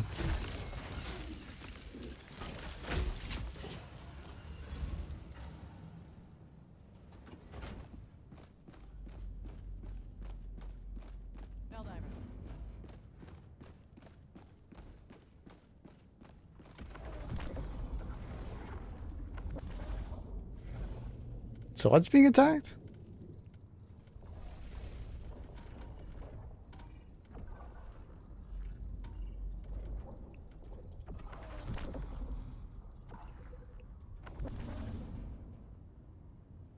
They're attacking new planet. What new planet? Which new planet?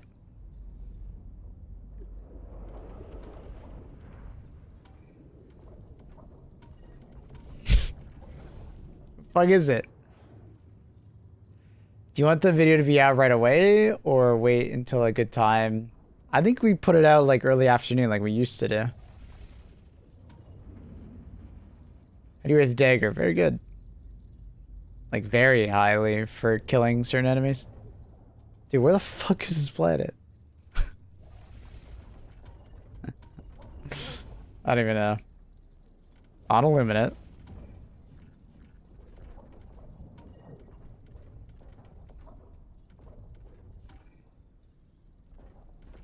Where? Which one? Huh?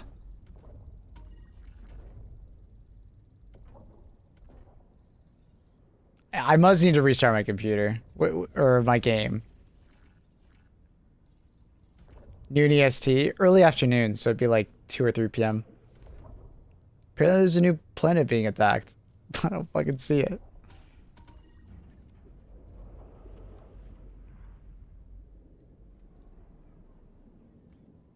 I must not see it. I must have to restart or something.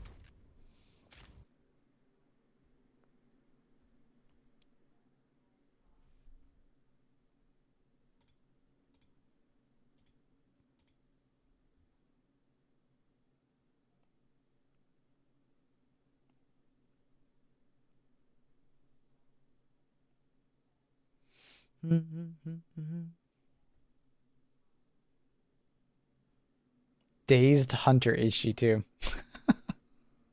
You're safe for now. See the dispatch about the Mystery of Silence losing 2 members, then deciding to breed the look. Oh, yeah? Good for them. Super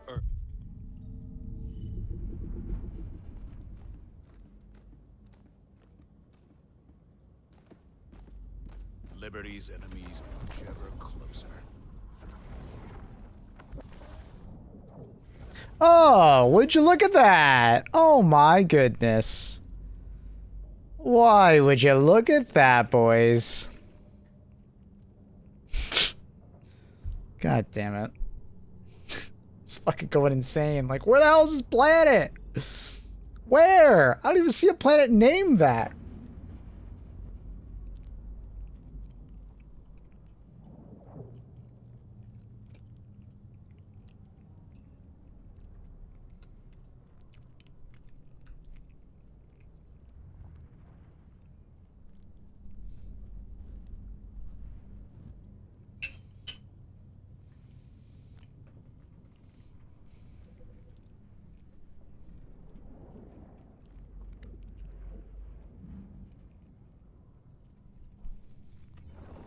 How dare the enemy sully our well-swept streets?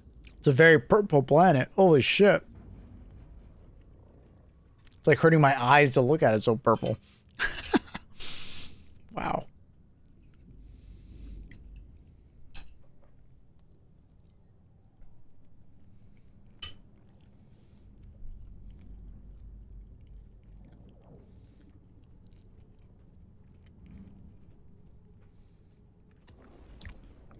Mission coordinates locked.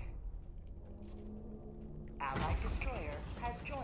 Exostorm modifier. Guess I won't be diving there. Dude, I love the Exostorm modifier. More diving for me, I guess. I love it. The tornado's so fucking cool.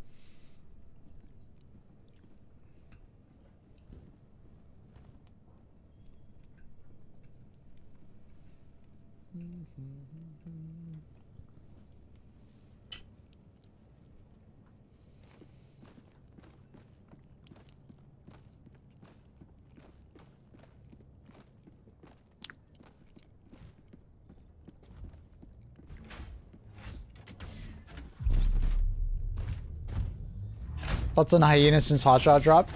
Completely different weapons. Hotshot's more like the Dominator meets DMR. The Hyena is a very different type of weapon because it has flames. Flame weapons do be very different. But like for instance, for like the Hyena, it's actually a better weapon than the Hotshot because it lights enemies on fire. Au revoir, monsieur. Goodbye, Mr. Hunter. Good luck. Spread the gloom.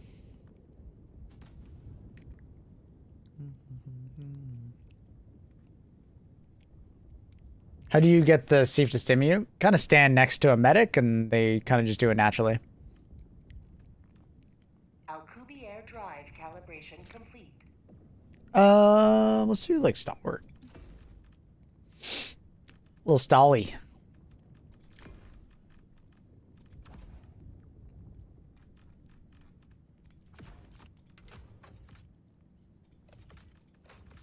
We'll keep that on. It's fun.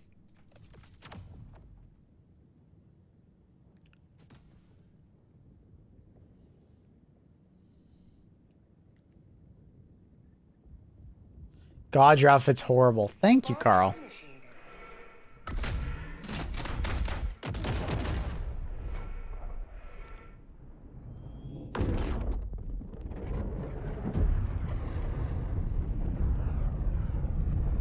I hate the tornadoes on the mega cities. I like them on the mega cities. I thought it was fucking hilarious. But I get it. Then you going around a fucking corner and then just getting tornadoed. Annoying. You're adorable. Thank you, dude. I appreciate you.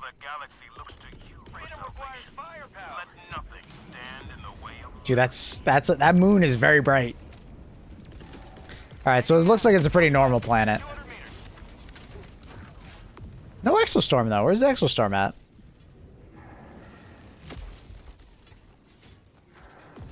You know what I mean? Where's the exostorm?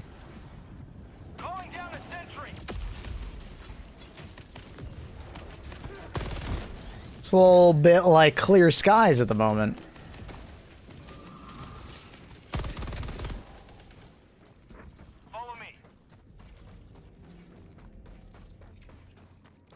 Sucked up the pelican on extract and started spinning like crazy in the air. I fucking love that. Man, people are gonna be haters of the tornadoes, but I think they're so fucking funny. The fact that it picks up dead bodies and flings them around is awesome. The fact that it does damage to your enemies also is awesome. you know what? It's just fucking awesome.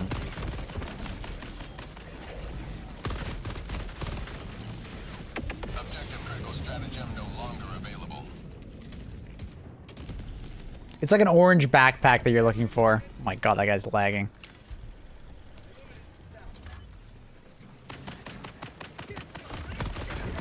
I think the Exostorm modifier is not on yet.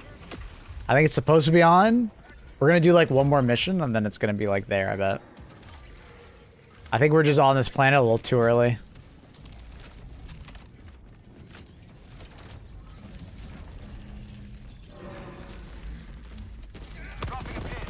One step closer to mission completion.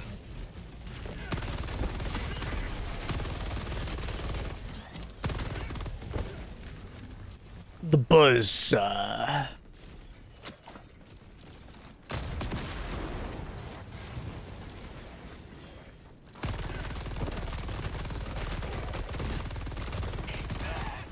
Back, demons, back!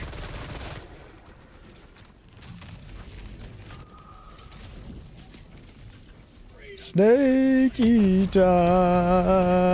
Great song.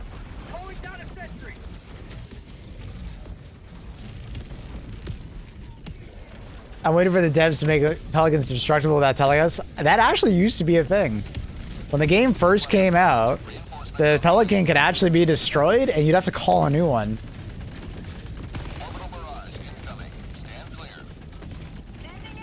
Fun fact.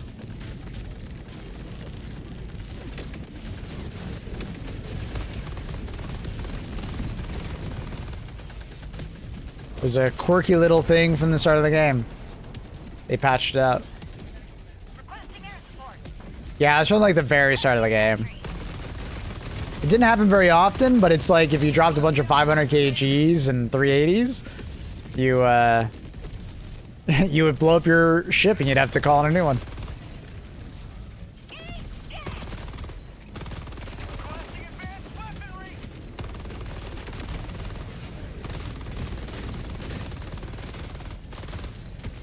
Uh-oh.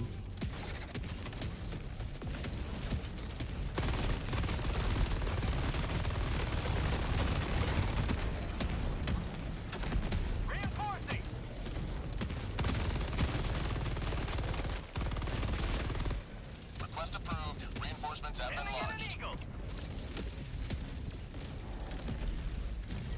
Snake Eater.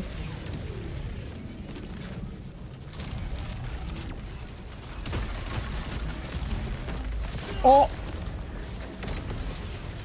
I did not know he was doing that. Request approved. Deploying reinforcements. He like turned around real fucking fast and immediately did a zap. That's a BM.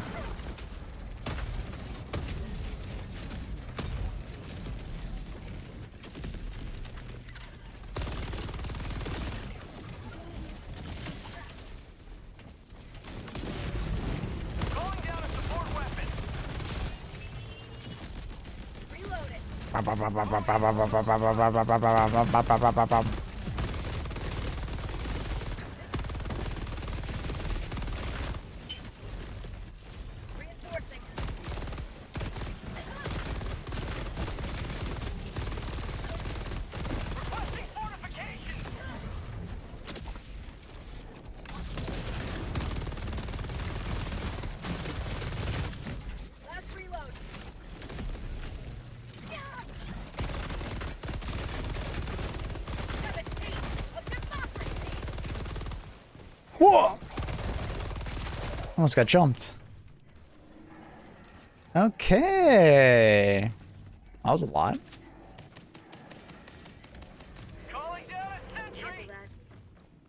Lada station. What's up? What's cooking? These squids, calamari, of course.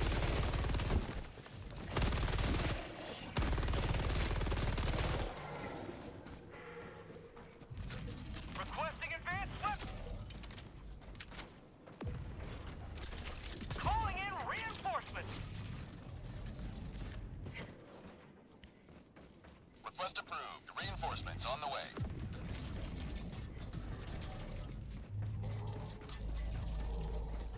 Tactical asset near your location. Do they take out the bolt pistol? I'm using it right now, so no.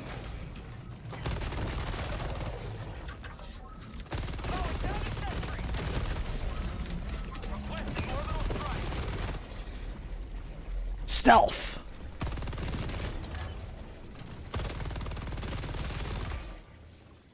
I got the terminal. Is anyone else having trouble seeing the bolt pistol?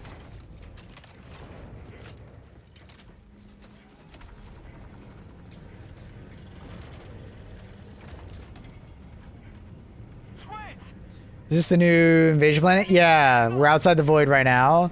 This is being attacked. It's an exostorm planet. So the Illuminate are trying to expand the void.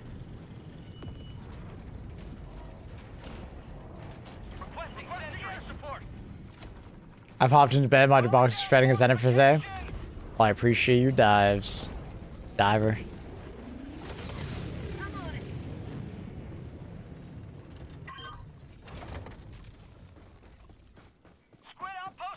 Engaging terminal. Mission map updated.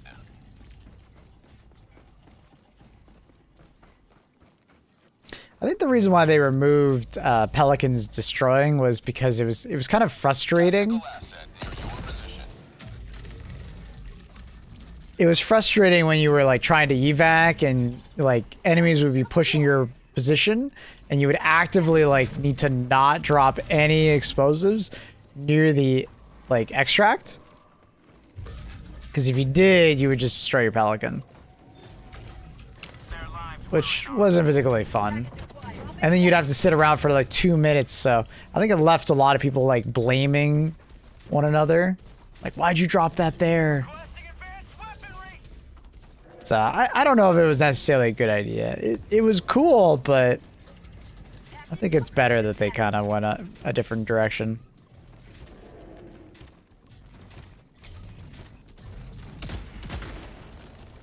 Package acquired.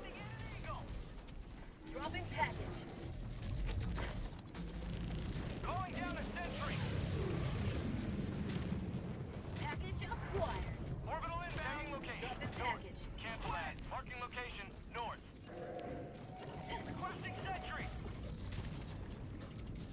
Package acquired. Dumbass Illuminate. Dropping package.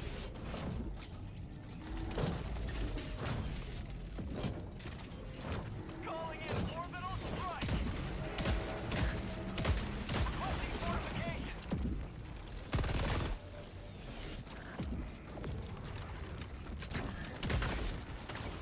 I got the terminal.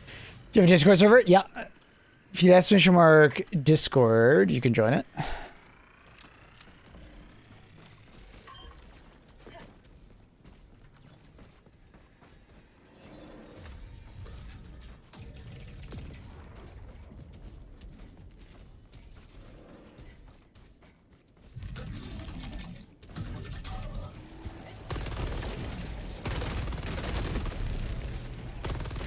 Calling down a support weapon.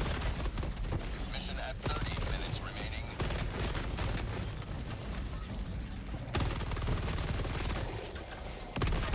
Reinforcing. Objective near your position. Request approved. Deploying reinforcements.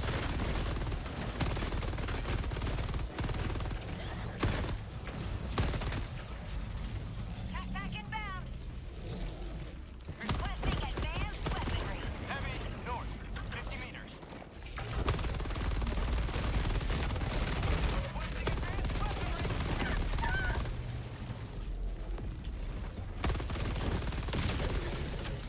Liberty emerges victorious yet again. Extract when ready.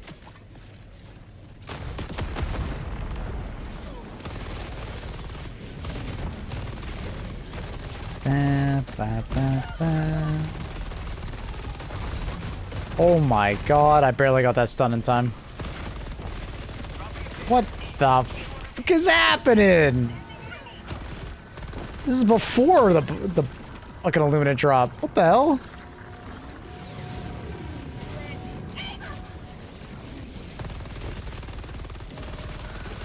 Damn, where did all these enemies come from?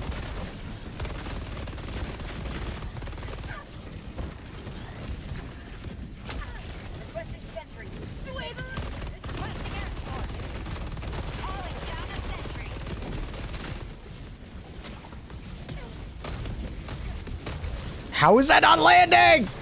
Alright, that works. I'm only shooting right next to it. Sometimes the bolt pistol's explosion radius is like deceptively small.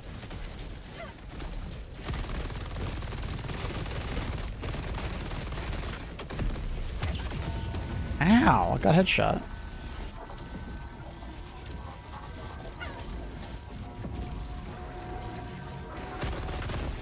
Got a lot of enemies on me.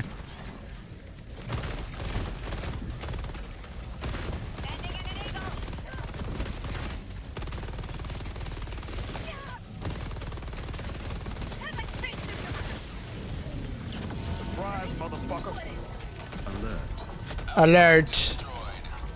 Hello, Mr. Thorax. Why, hello there. Another one. Ah, dude, he's actually backpedaling so well. Dude, I am just getting all the pressure right now.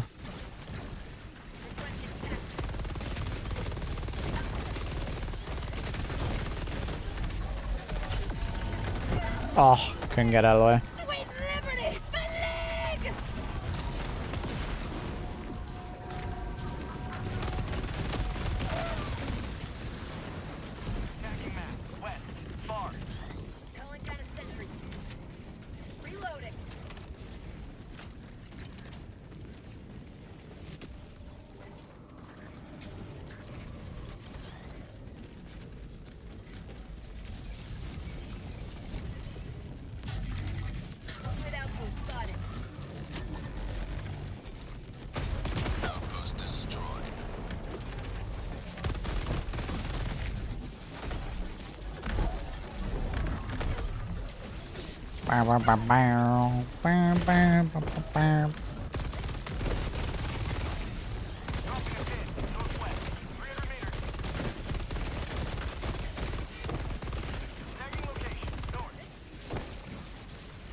Request approved. Deploying reinforcements.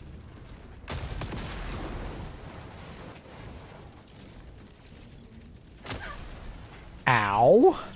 Dude, sometimes. So accurate.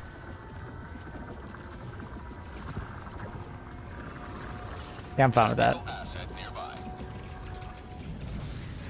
We just keep running. Heavy, north, 50 meters. Extraction is available. Orbital inbound. If they don't know, they won't shoot. Oh, should they know?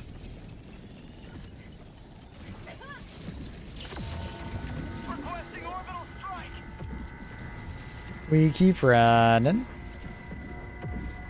Heavy, north, close.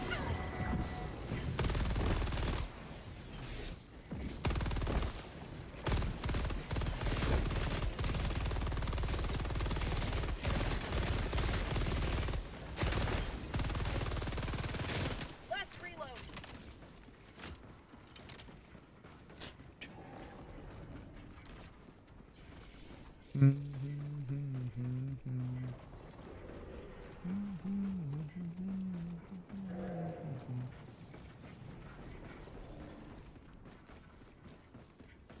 Surprise, motherfucker. Ghostface with the prime. Thank you. Welcome. Sending in an eagle. Thank you. Thank you.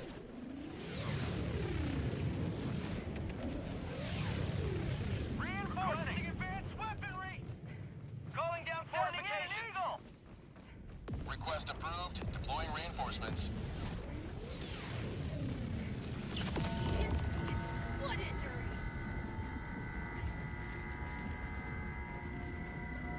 Requesting air support.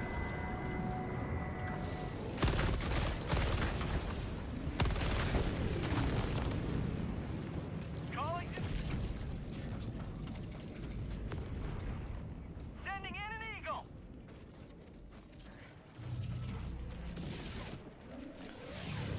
All my friends are dead? They literally are. Okay.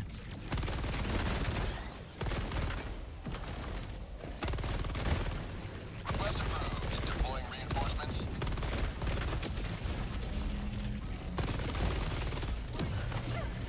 Wow.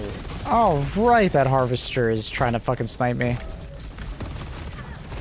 What the fuck is happening? Where did all these enemies come from?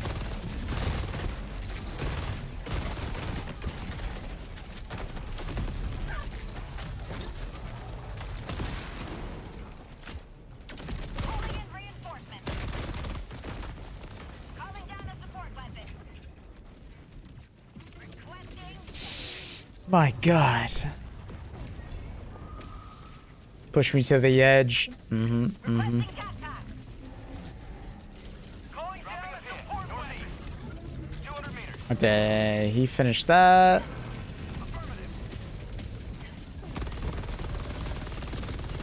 Oh, fuck. Orbital inbound. Firing orbital barrage. Clear the area. Requesting fortification. Freedom never sleeps.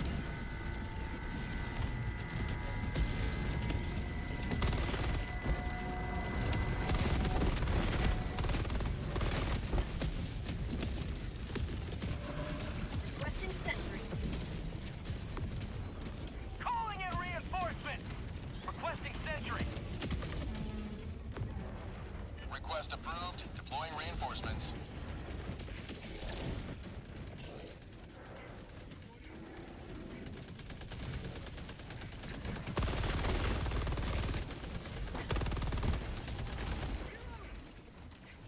Beautiful. They finished that. I go to here. Requesting air support. Requesting air support.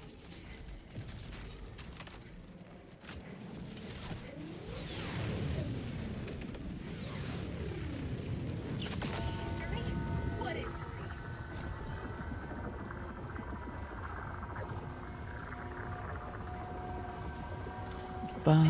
Dun, dun, dun, dun, dun, dun. Maybe a chill extract? Extraction when ready. Extraction request confirmed. Shuttle inbound.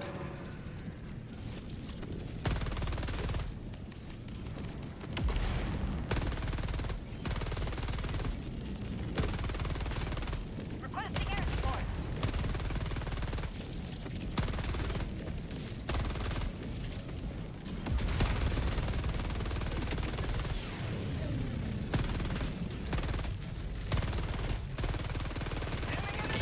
T-minus 2 minutes, 30 seconds. Although they made your barrel go low.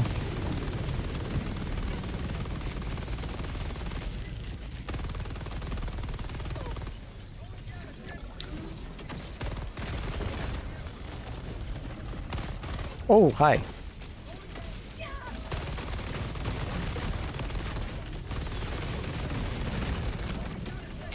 T-minus 2 minutes.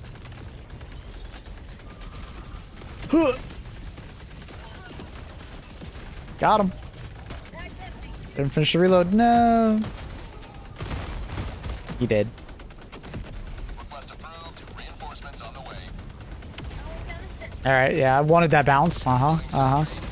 That's exactly what I wanted.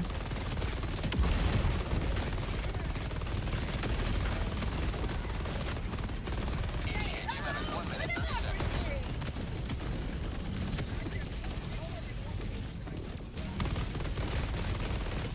Firing orbital barrage. Clear the area.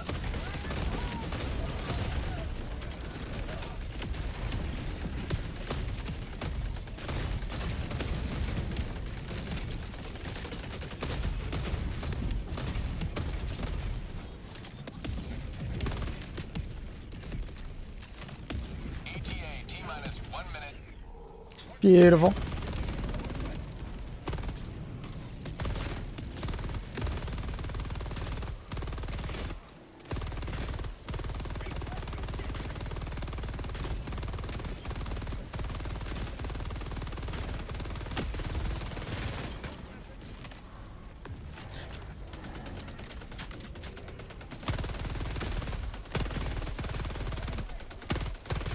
My god, my teammate was getting decapitated so bad.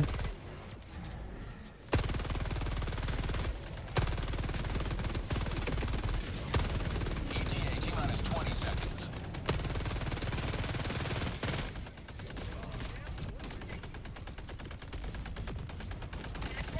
ETA T-minus 10 seconds.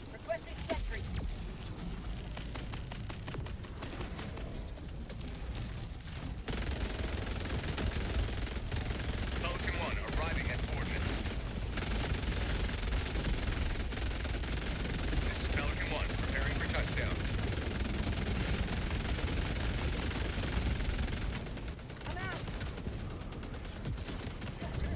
Bum, bum, bum, bum, bum, bum, bum.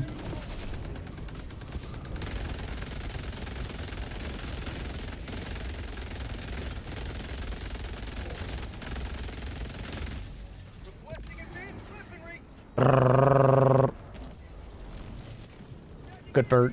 Pelican 1 preparing to depart. Shuttle launch in 20 seconds.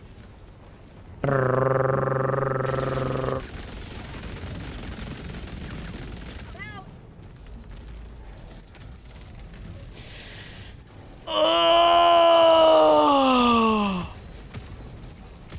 Oh! Complete. We have to leave. Construction complete. How you doing today, Thorax? Thank you again for the tier 3, brother. The resub. How you doing? How are things? Miles upon your trail. Work and sleep. Fair. Same. Same. It's basically my life right now. I feel like I'm working like 10 times more than I normally do. Putting out all those videos, doing long hours. Oh, I'm pretty exhausted.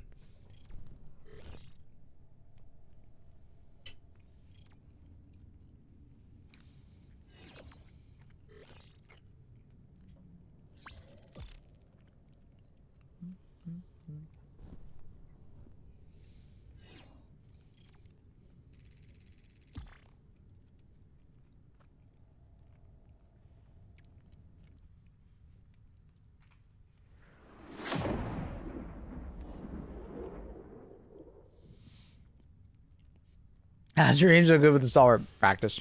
I play a lot of shooters. You would hope that after 20 years of gaming, actually more than that, 25 years of gaming, like on FPS games, I'd be pretty good at it. Just practice. You secured a lot of samples. Well done. Rank 300. Don't burn yourself out. Yeah, it should be okay. I should have some time to just chill after all this hype is over, you know? But yeah, thank you. Thank you. I'm paying attention to it. I'm acutely aware of burnout. I am someone who's prone to burnout, so yeah.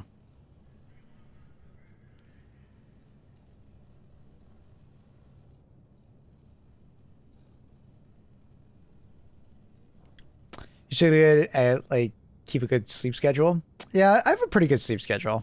It's pretty regimented because I wake up every day at 2 a.m. So I'm pretty regimented in that regard. I just need to make sure I go to bed on time. But I'm pretty good about that. Get my 7 hours or so. That's what I aim for. Allied destroyer has joined squadron. Make breakfast. Try to remain conscious. You exercise? No, that's something that I need to find time to do, unfortunately. It's the one thing that I've been lacking on in my life. Running on HG2 don't count. Yeah. Yeah, I need to get back in the pool and start swimming again. Hellpods primed. It just feels like it's hard to find the time. And then the funny thing is, like, when I do find the time, I'm usually just like, oh, fuck. I don't have the energy. I'd rather just sleep. Oh, Thorax is here. Oh, okay. Perfect. Try standing desk. I actually have one. I didn't like gaming at a standing desk. I tried it for like a month or two. It's currently plugged in and everything. I just didn't particularly like it. I would get back out Thorax. I don't want to do a defense mission. Ah, god damn it. Forcing me back in. It's forcing me back in.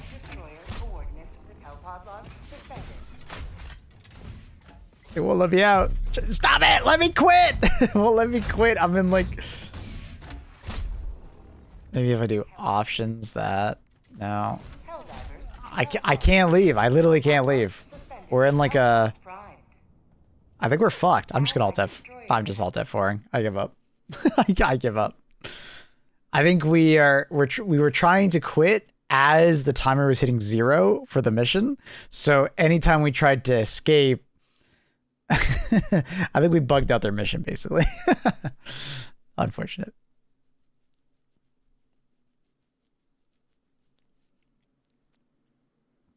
War deserter.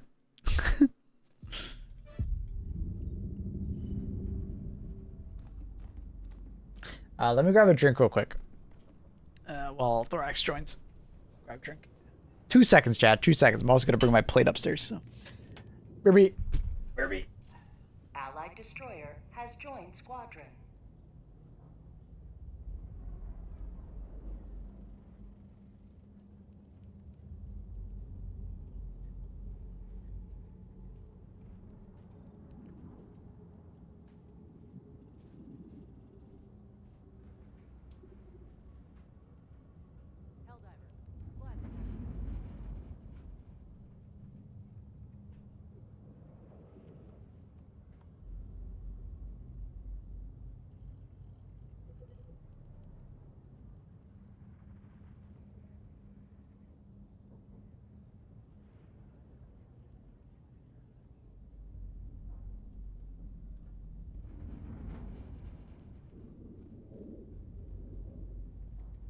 The hour of our next victory rapidly approaches. Let us cleanse the galaxy of alien scum.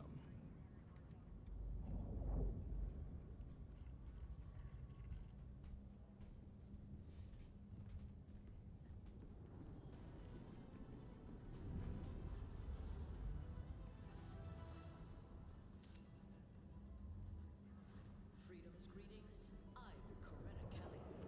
The Helldiver fleet has launched bravely into the void, penetrating the depths of the exotic miasma for the first time since its appearance several months past. Many planets have disappeared into the void since it was first created by the Illuminate.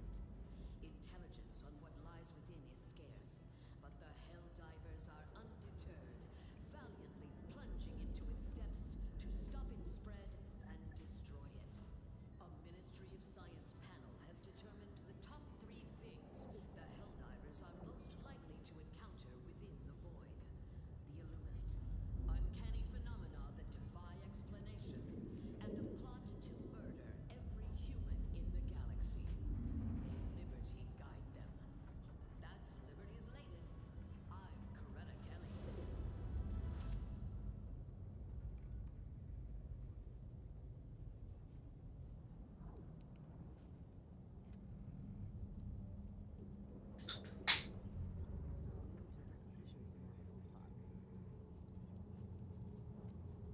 All right, I'm back. Question. Do you do streaming for a living? Like, is your main job? Yes. That is why any support, even just not having an ad blocker, is very appreciated.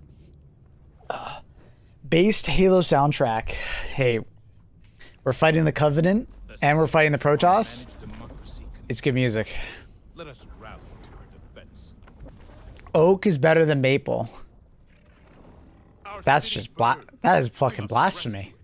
How fucking dare you come to my chat and say that? You know what? I think cubes are better than spheres. Where will you strike, Helldiver? You don't even want to hear my opinion on triangle-based pyramids, okay?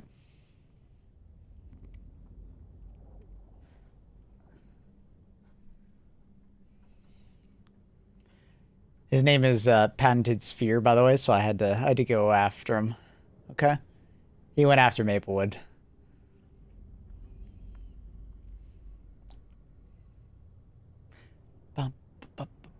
I think that's the first time I've ever had, like, full heard you swear. I don't swear that often. I guess when I play PvP games... Why is there, like, no Helldivers on this planet? Launched a surprise attack on one of our planets. Wait, I'm confused. Why is nobody playing on this planet?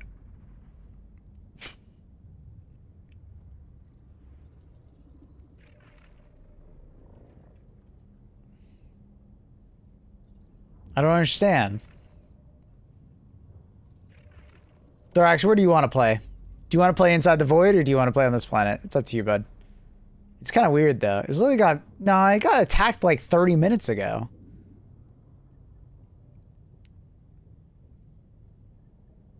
Sure, Teo, you can join. I'll allow it. You're lucky. You're losing your mind. Start exercising. Okay, bro. I don't want to join, lol. I'm running a shot list?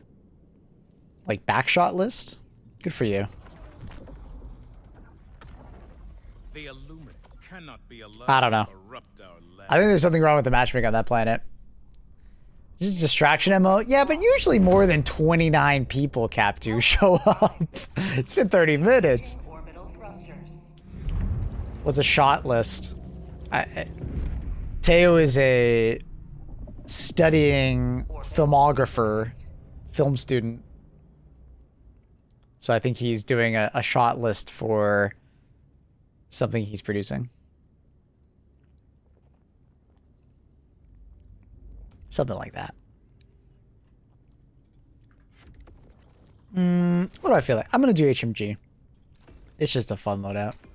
And it feels good. And... I don't know. Gas mortar? Fuck it. Not producing. My bad. I'm more than studying. I'm making the films. He's shooting porn. He doesn't want to say it, but he's shooting porn.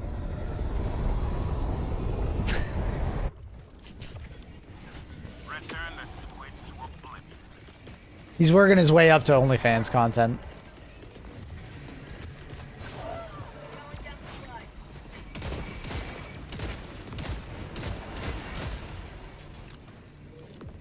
Teo loves himself, doesn't he? Oh, yeah. That is a fantastic way to describe Teo. He loves to see his chats on screen, you know what I mean? You know what I mean.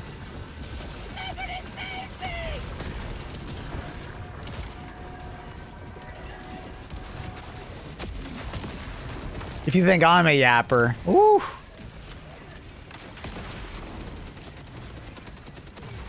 Oh my god, another one. Another one. Hey, look, another one.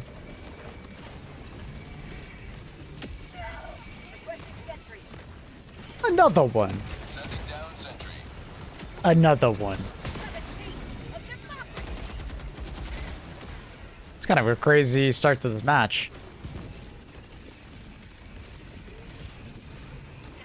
Another one. I said another one.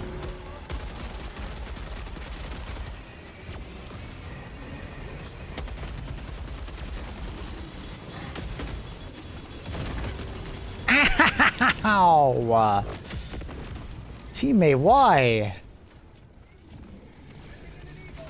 Requesting sentry.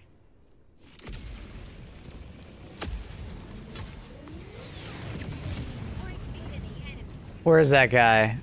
The guy that I'm quoting? What was his name, chat? I don't remember his name. DJ Khaled? I think it was DJ Khaled, right?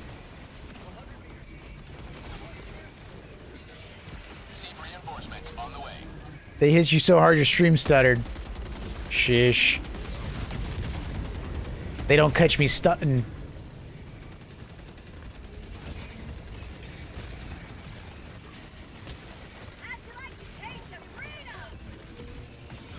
Alright, what's going on here? A lot of death.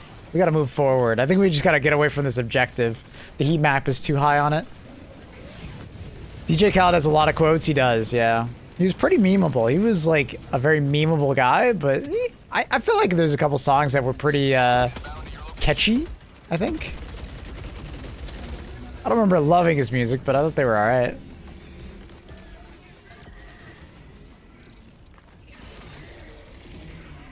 He's also good at golf, really?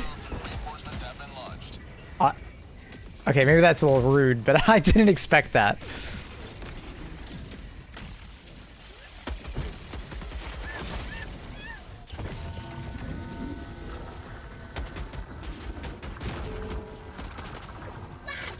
No, it's a joke. Okay. Tails making it funny.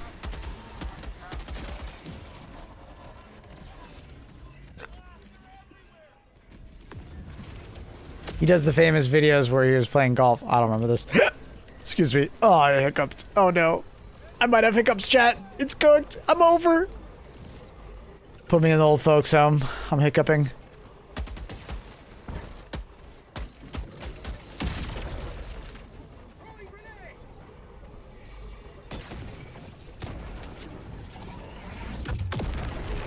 I don't, Teo, you're just like rambling at this point. I don't even know what the hell you're saying. Is this DJ Khaled related? I don't even know. There's a glitch apparently, not letting people dive there. Oh, so that's why I can dive there and no one else can. Oh, Ains. Okay, that makes sense. I was so confused. Like, why the hell is nobody diving there? Usually people, although it's like a distraction, people usually pay attention to it and, you know, do some diving there. Alright, that makes so much more sense. What? Is that really not close enough? Where is he?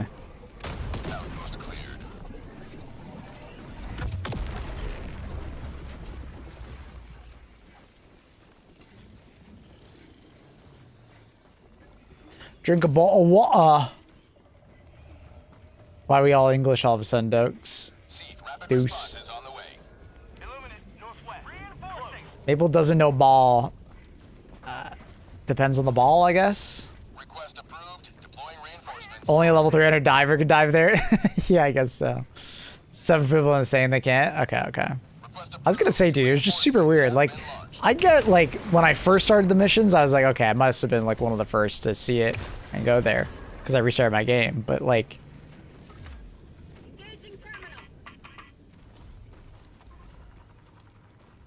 I am English. We say it proper. You say it proper with a cup of water. Sorry, I apologize. Please forgive me. Let's not have an international incident.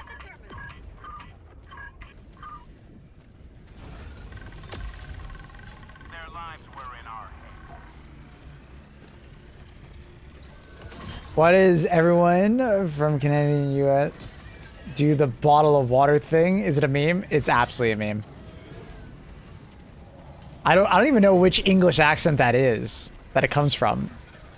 Like it's like a super heavy English accent. Is it like fucking Jersey or something? No. Chelsea? I don't know.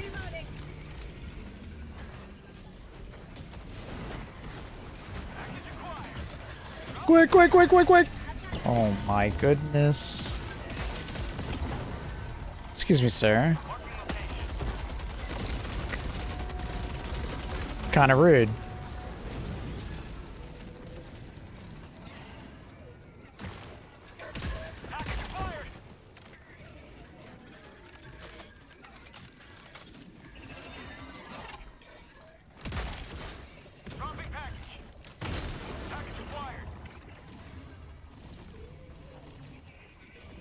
They're probably fine.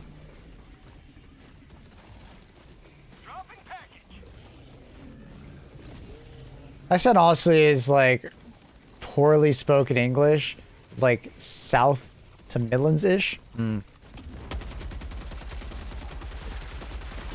Yeah, I don't know why, but it just like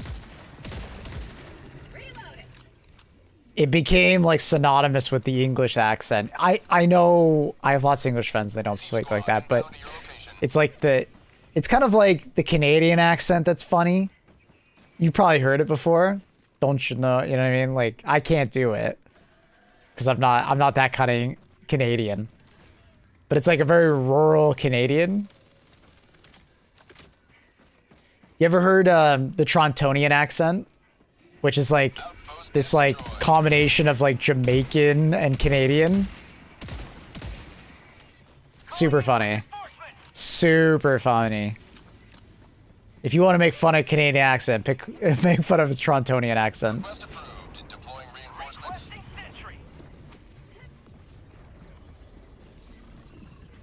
I didn't really have any friends that spoke like that because I don't live in like downtown Toronto, but Congruent, I bet knows a bunch of people who speak like that.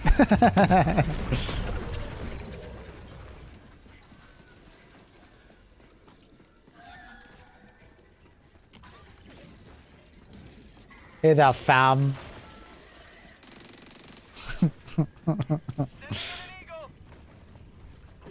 I've never in my life heard someone speak the Torontonian accent non-ironically. Really? Have you watched the Channel 5 interview? I have seen people do it.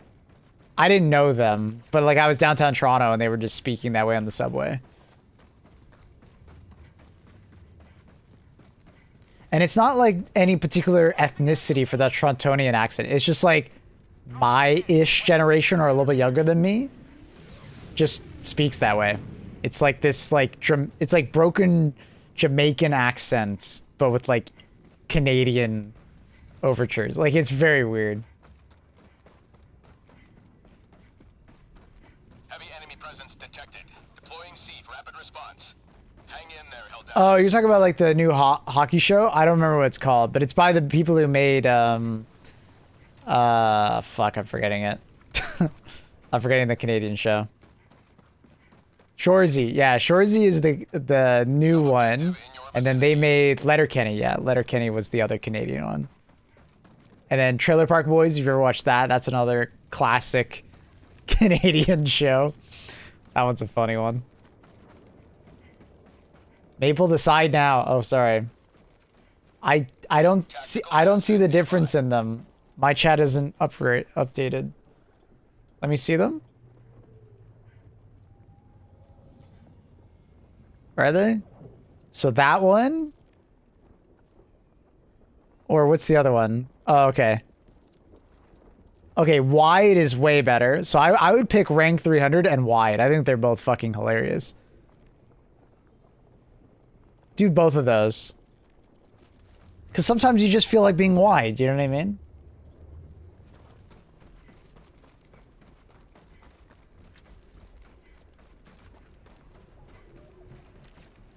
Sometimes you just feel a little bit wide. Nothing wrong with that.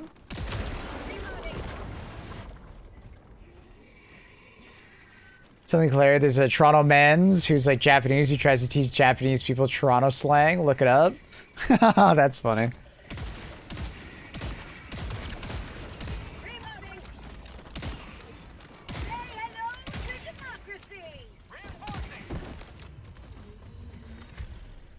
Oh, that guy's level 57. Make sure to pick up samples for our level 57 friend. Rare sample acquired. Engaging terminal. Dude, just bleed out.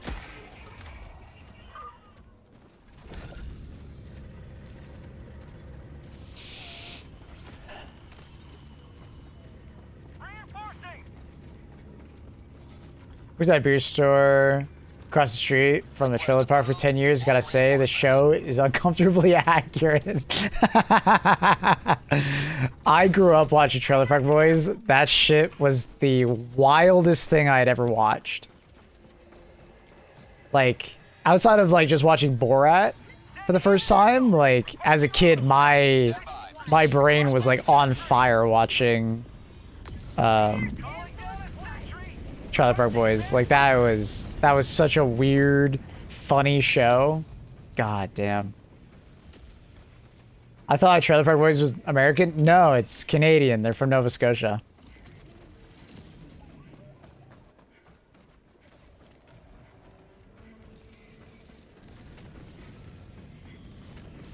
At least I'm pretty sure it's Nova Scotia, right? I'm fairly certain it's Nova Scotia. Watch it be like fucking PEI or something and I just forgot. Yeah, it is? Alright, cool. I thought... doubted myself for a second. Yeah, Trailer Park Boys... I don't really recommend the new stuff they've put out. But if you want like a blast from the past... I would highly recommend checking it out. It's a little hard to watch because it's like really old television, but like it's pretty fucking funny even for today's standards. Yeah, I guess Always Sunny is kind of like the modern day equivalent. Yeah, I guess I've never thought about that, but yeah, you're totally right. I watch Always Sunny as well and find them fucking hilarious, but it's like brain on fire kind of like comedy.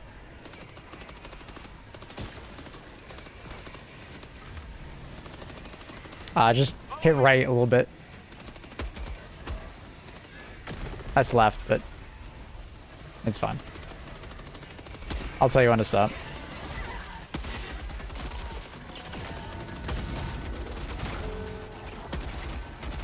You're good.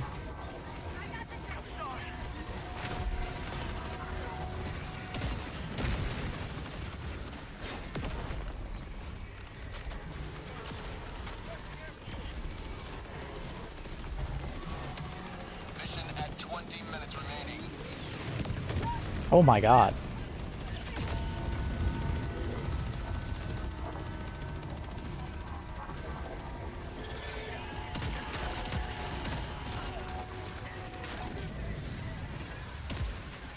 Yeah, the HMG feels really good on this faction. Knocking the head off is like just extremely satisfying.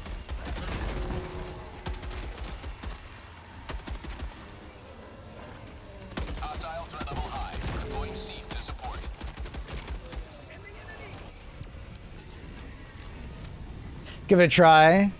I got a little bored of modern comedies. I love Letterkenny though, original. Always Sunny. Trailer Park Boys has a little bit more of a grounded approach. It kind of feels like a bunch of film students made it. But it's still like, it cracks me up. As you go through the seasons, Trailer Park Boys gets more refined. But, yeah.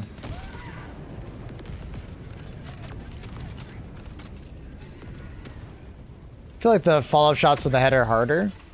It's mostly just down to the like fire rate, tap fire, don't full auto, and just like wait for him to recover from his lunging backwards.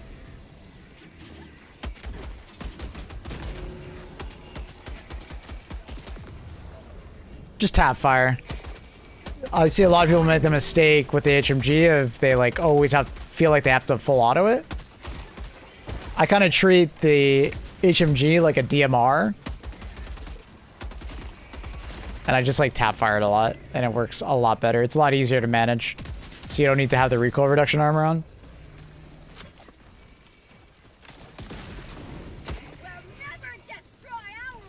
Also crouch. Always crouch when you're using it. Always crouch. You see Drake around a lot? Draco Malfoy? No. I ain't a Slytherin like you, dude. Draco Boys is the gold standard of like mockumentary. Yeah. Yeah, I'd agree with that. Yeah, for sure.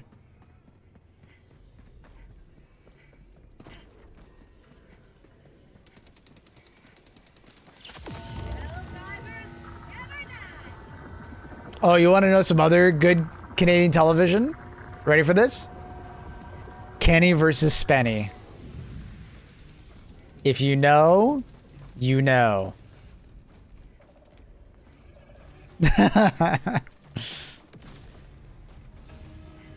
Question to trailer park people.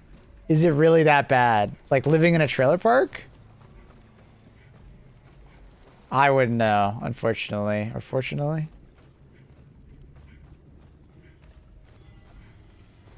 Kenny versus Spenny is like... is a really weird one. The stereotypes. Oh, from what I hear, the stereotypes are pretty spot on. Not all trailer parks are like that. There are like better and worse trailer parks, but it seems like the stereotypes do be kind of true. Just subscribe to your YouTube. Thanks, man. Great stuff. Getting back into the game, knocking some dust off Creek Cape. Love that video so far. Fuck yeah, Iron Viking. Hell yeah. Appreciate you, man.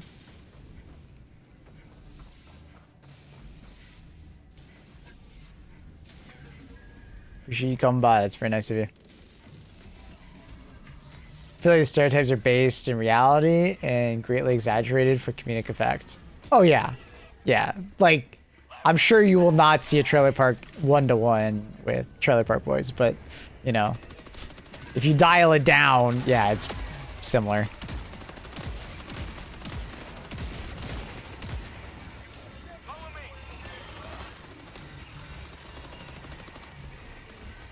I love Canadian's version of Cops.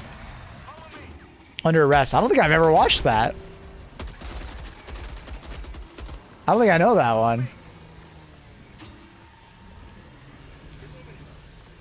But if, for those who don't know Kenny versus Spenny, it was two friends that made originally it was a web series, and then they got like actual money behind it.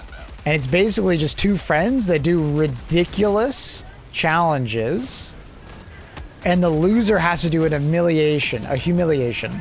And those humiliations were insanely humiliating. Like, go into like one of the busiest spots in Toronto butt naked and have to run around kind of humiliation, and they film it, right? And the challenges are, you know, something like how many women can you get to sleep with you in, you know, a week, to like some stupid ass ones like how long can you stay awake, and then they film the entire thing. One of the challenges was like who can get the other guy's mom to sleep with them. Yeah, it's shit like that. It's like, it's a crazy weird series. And Kenny is like kind of diabolical and constantly tries to skirt around the rules, while Spenny is more like rule oriented. So their dynamic is like perfect, because you have like the evil genius and you have like someone who's just trying to do it by the rules. Did anyone win? Well, I mean, every episode was a win or a loss, right? I don't know if I ever saw it counted up. Oh, dude. Yeah, one of the episodes was who could blow the biggest fart. Oh my god, they had a decibel reader for how loud it would be. Did any moms get laid? I don't remember the episode's results. It was a while ago. It was like 20 years ago. It's sort of Jackass, but not Jackass, Core. It's like, if you like Jackass, you'd probably like Kenny versus Spenny. It's weird. It was so weird. But like, as a teenager growing up, it was like, oh, this is fucking amazing.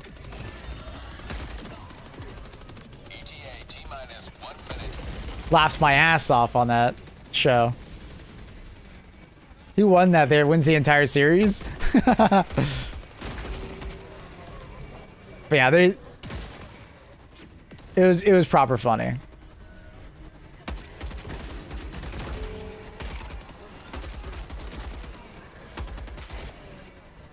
But you gotta be ready for some, like, definitely some teenage humor.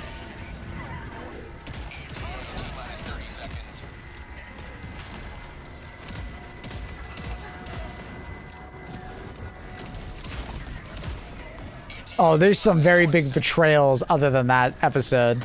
They are not friends by the end of that series, that is for sure.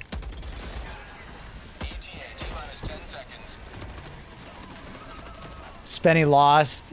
He laid in a kiddie pool and everybody chucked. Oh no. Oh, I remember that one. Oh, fuck.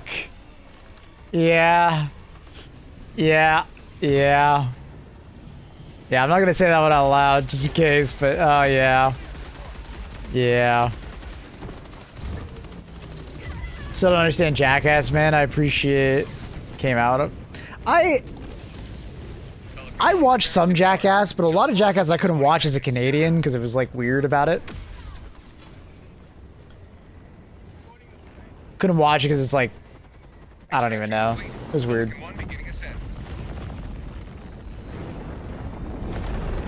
I've mostly watched clips of Jackass rather than watching the whole thing continuously.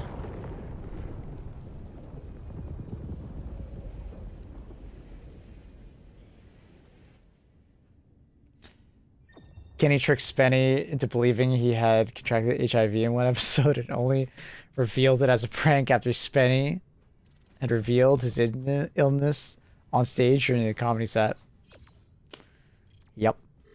Kenny was diabolical, dude. That guy was... Oh, bruh. It was so funny seeing him do it to poor Spenny, but like, dude, he was diabolical. He was so determined to make good television. I do think that Spenny was in on some of it and he was just acting, but at the same time, it felt so authentic. Did Arrowhead disable watchers? No, they're still there. They just don't show up nearly as much.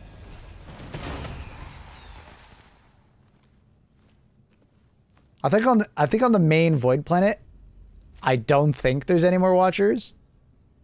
They might have turned them off because it was basically Vote Snatchers plus Malice Masses meant stupid amount of watchers were spawning. Or when Kenny drugged Spenny with acid. Dude, we could sit here for like hours talking about Kenny versus Spenny. Never heard of Kenny versus Spenny in the States? It was a weird fucking show, dude. It was like on Spike TV. I think that was an American. That might have been Canadian, but it never got like super popular. But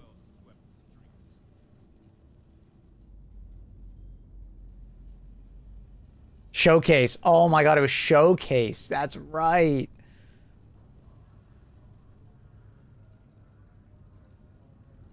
Oh man. This seems to make Jackass look baby. These were more like grotesque things. Rather than with Jackass, it was more like people getting hurt.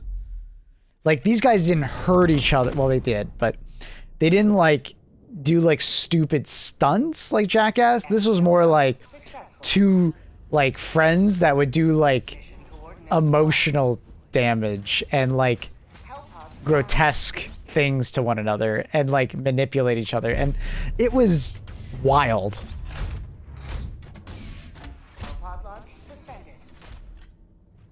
Like it was an absolutely wild show. Still worse. Oh, I would argue it's worse than the physical damage to some extent. Yeah.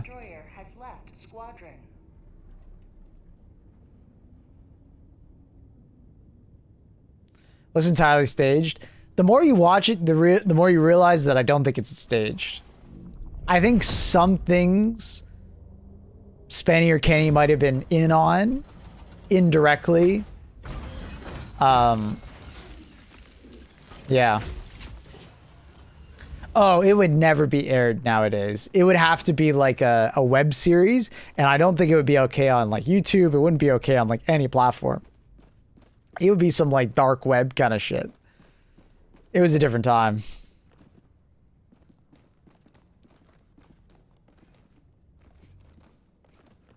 Liberty's enemies march ever closer.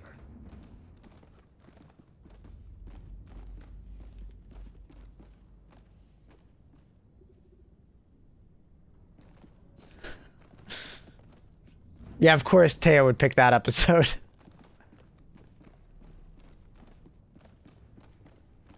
It was a very different time. It was a very different time. Very weird time. But as hey, like I said, as a teenager growing up, man, that shit was hilarious. Borat, Trailer Park Boys, Kenny vs. Spenny. Oh my god, dude. Weird time.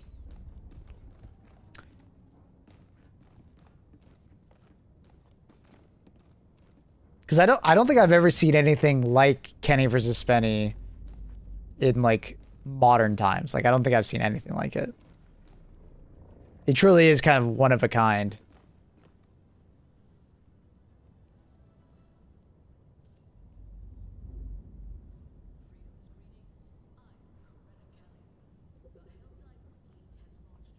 They talked about the stage thing before. They said they had 48 hours of footage and they cut it down to 23 minutes for TV. Sometimes things came across looking staged, but they said it was all real. Yeah, I know what I mean by like they know is that like at the end of the day, the film crews interact with the people. And like you could see it, sometimes Kenny is getting information from his film crew that's following him. And I think Spenny was also getting some information. So like sometimes they were in on it indirectly because of that, I believe. But it wasn't like it was scripted. I don't think it was ever scripted. It was just they kind of had some inside information just because of the film crew being around them all the time.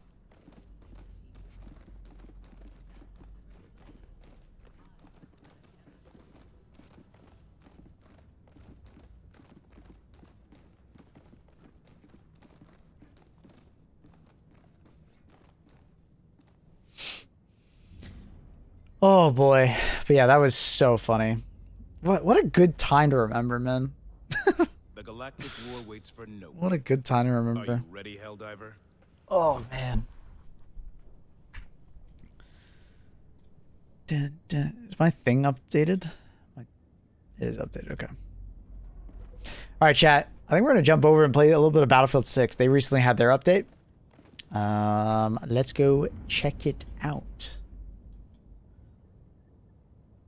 I am curious.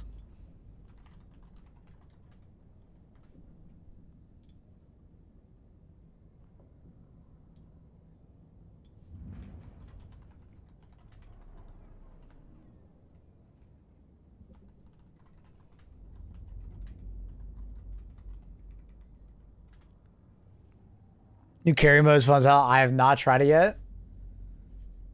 I want to mess around with it.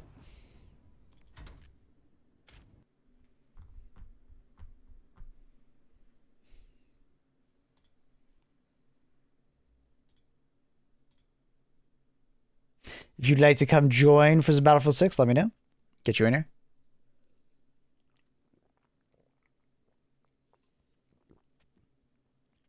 New carry mode is busted because you can spawn camp. I saw. You like take a helicopter over, you land on their aircraft carrier, you just spawn camp the jets. It's pretty fucked up. I can't remember how they used to deal with that. I think it was just like out of bounds, right? You just couldn't do that.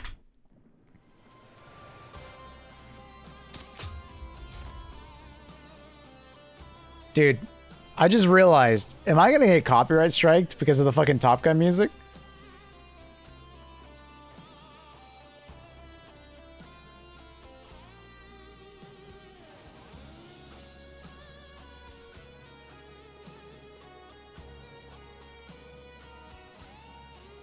Am I screwed?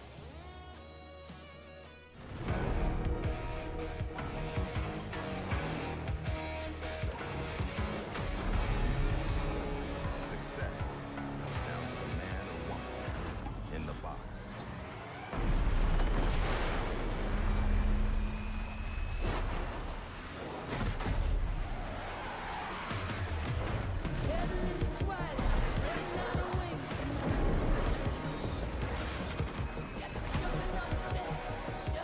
Pretty fucking sick starting scene, I gotta say. That's so cool.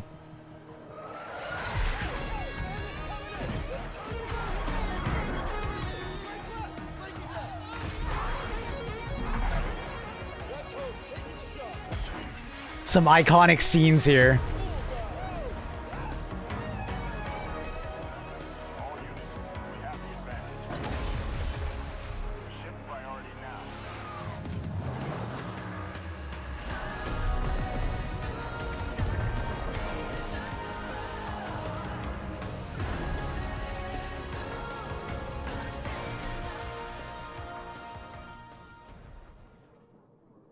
How do you get away with playing music? I have separated the audio channels for Twitch. That's why when you go watch the YouTube side of the stream, there's no music at all, right? So the live broadcast has the music in it, and then for the VOD afterwards, which actually does get checked for copyright, that never gets sent the music audio. So that's why it's like never there. That's what's great about streaming on Twitch.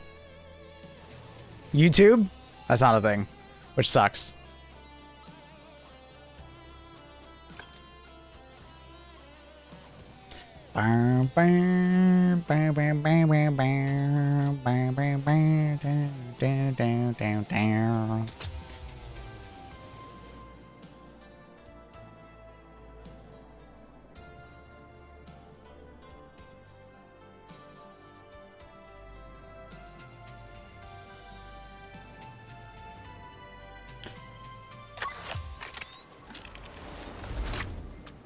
I have enough to stream on both services.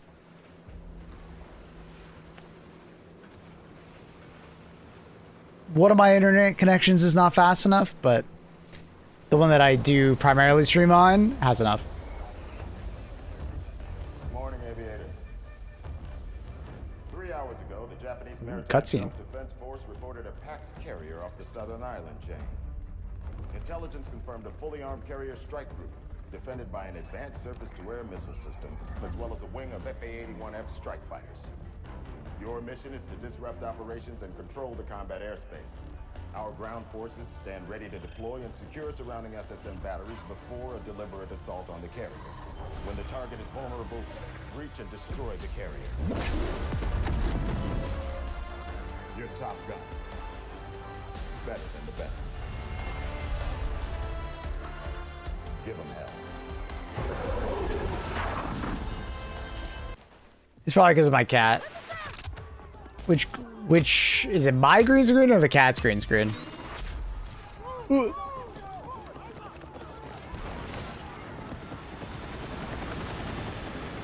Is there just not enough boats for everybody?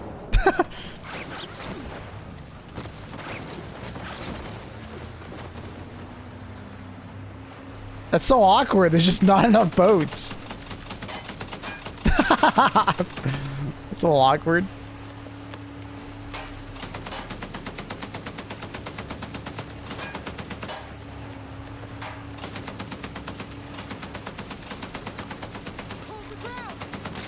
Holy shit. What the...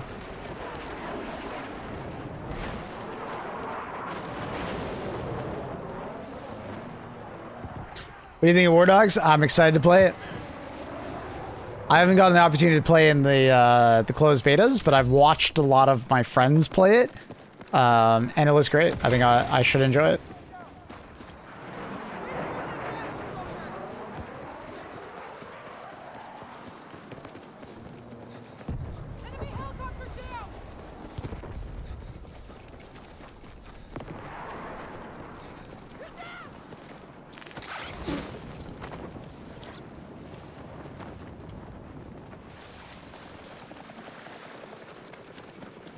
What's War Dogs? War Dogs is a new FPS coming out that's supposed to be... It's essentially like... It's essentially like Battlefield and Squad had a baby.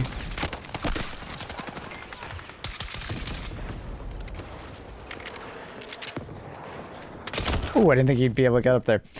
Do you know what I mean by that? Like, it's kind of like somewhere in between those two genres of like, and it seems to marry both pretty well.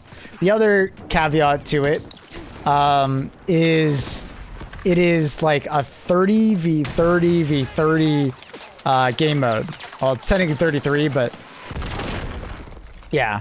Oh my god, what the f— you just like flinged my body somehow. And so it's like a bunch of people fighting over a certain capture zone. And then the other one is that it has a money system. So anytime you do anything in the game, there's money oriented towards it. So like if you revive someone, you get a bunch of money. If you kill an enemy, you get a bunch of money. If you transport people to the battlefield, you get a bunch of money. If you kill someone, you get a bunch of money. And you spend that money on your next loadout, right?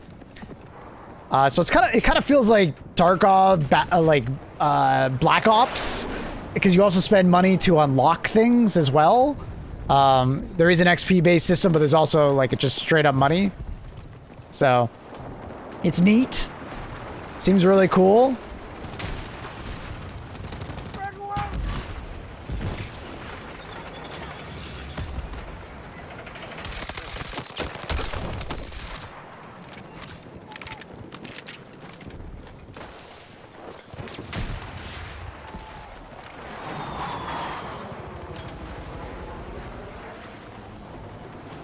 I think I'll like it. From all my, like I said, I've been watching my friends play it a lot, and you know, it looks good. Like CS:GO, it's sort of, yeah. I never thought of it, but yeah, it's kind of like CS, but it's like, it's an ongoing battle, right? It would be like right now, I just made a bunch of money killing all those things and doing all this stuff. And now I have a bunch of money and I can spend it on my next loadout. But you keep doing it, right? And it's not like round based. It's just like the battle keeps going, right?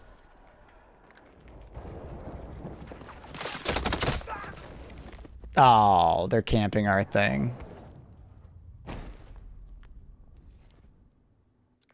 So... but yeah, it kind of has the money system of like, it kind of has the money system of, CS, yeah?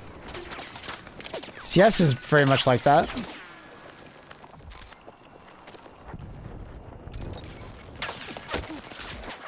No, I slid too far, that's so awkward.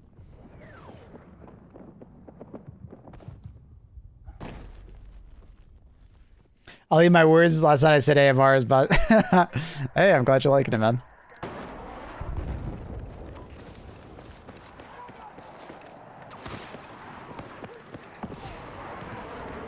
So yeah, War Dogs looks really interesting.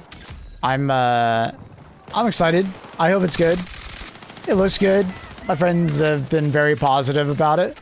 They've been playing a bunch of it.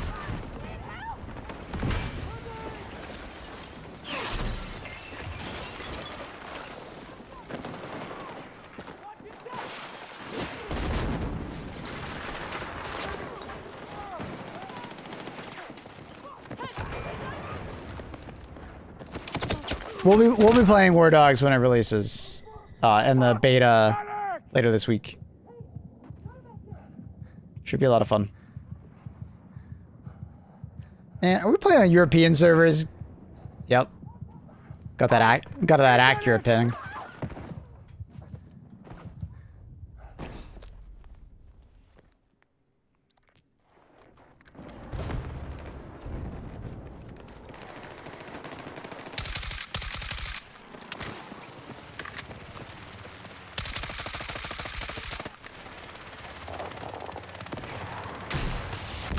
Aw, wait, that guy actually knows what he's doing. He's pretty good.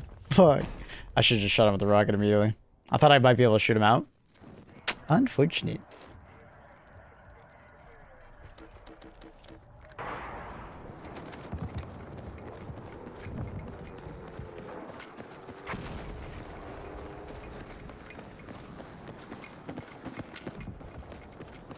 Yeah, I mean...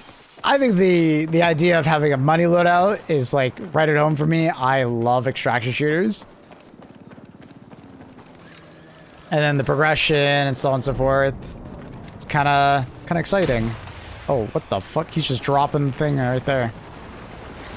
Sir, you can't park here. What the fuck?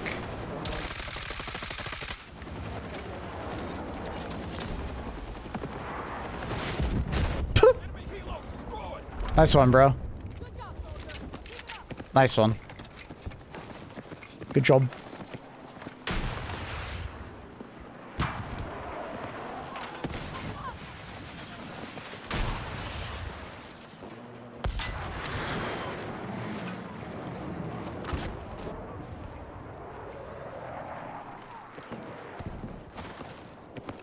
Even more GTA leaks? Damn. That's a really big,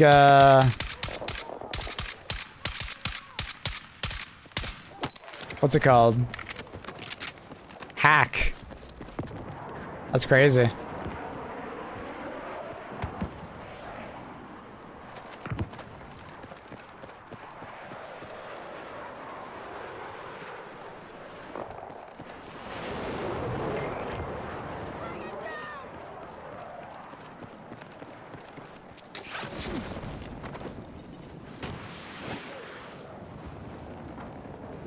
Illuminate Homeworld? Yes.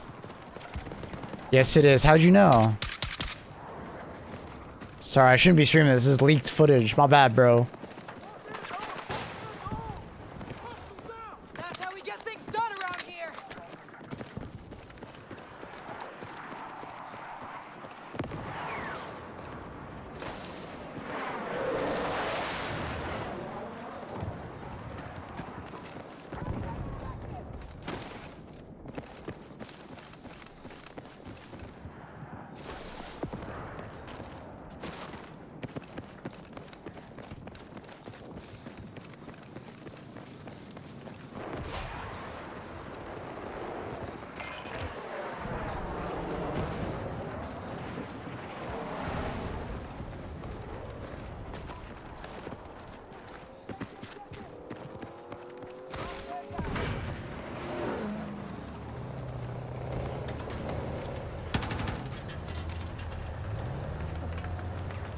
Enemy tank!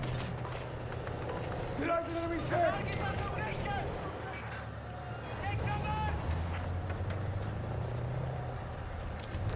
Contact! Enemy tank!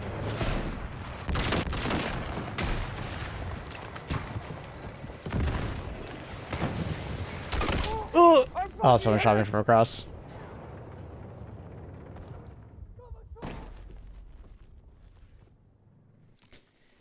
Ba-da-da-da-da. Da-da-da-da-da.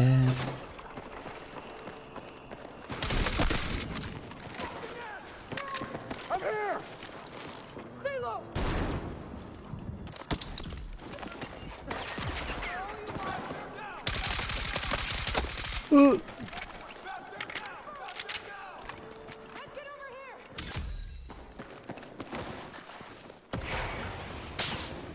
Who the fuck's sniping at me?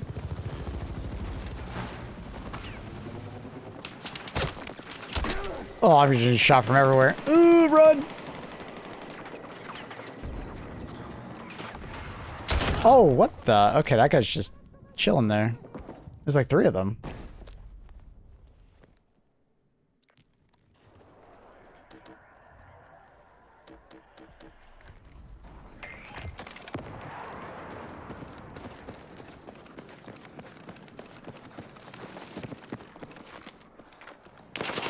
Oh, what the f- Okay, there's just- Dude!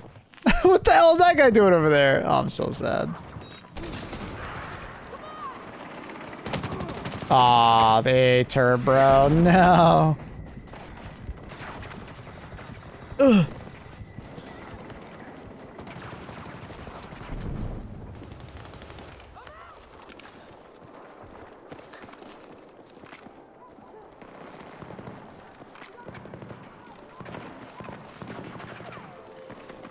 Where'd Akari get shot by?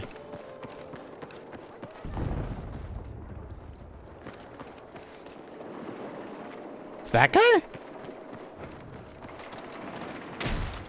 Oh my god, I couldn't turn it fast enough. Ooh! Oh, hi.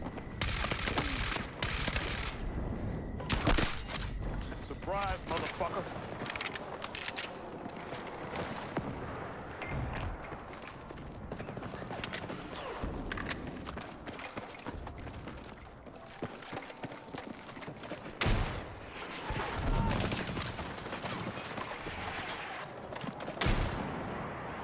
Ah, that pillar is just terribly in the way. Thank you, Nano. Appreciate the 9 months. Welcome back, brother. Appreciate you. Thank you, gamer. Hit 99. Hit 99. Oh, you gotta be kidding me.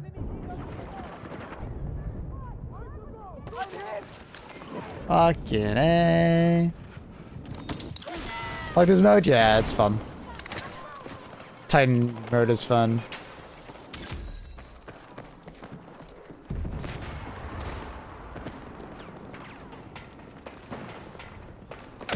No, he's just watching the stairs. Good for him. Oh, okay.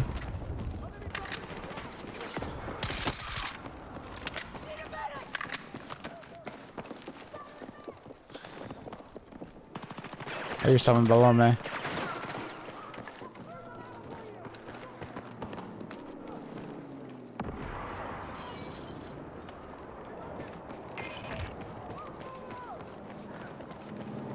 Why if I have spawn harvesters? There's like 20 harvesters at one time? Damn. How'd you manage to get that many?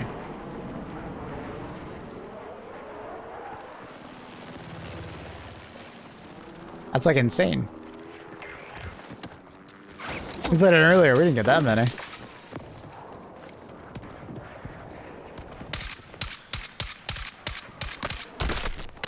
Oh, come on. Hit 96.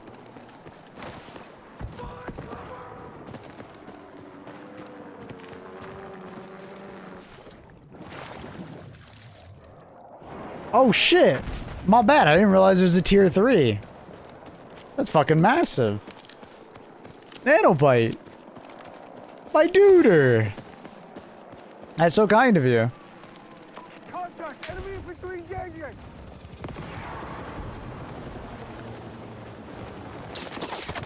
Oh god. You gotta be kidding me. I fall right into his lap when I'm 1 HP. Are you fucking serious? And all my hipfire missed. That's not Helldivers, man. Okay. Thanks. I've been playing Helldivers all day, and I decided to play something else.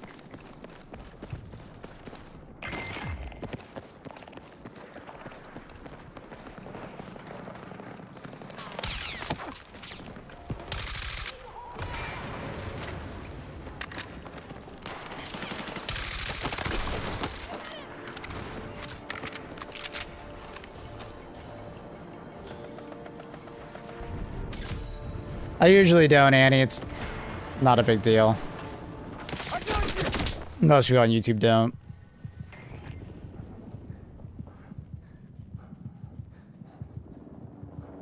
Thank you, Nanobite. Appreciate you.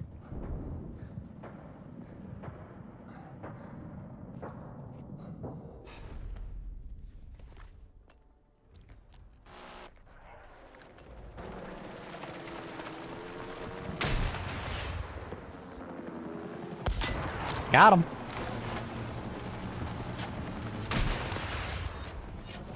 Ah.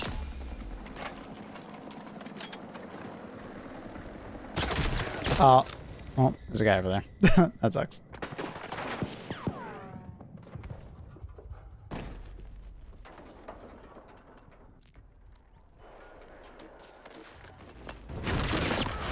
What the fuck? Oh my, alright, bad spawn, bad spawn, bad spawn.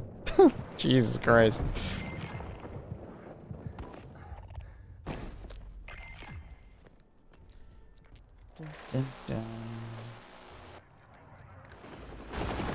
We're doing back at our carrier. Oh, I see.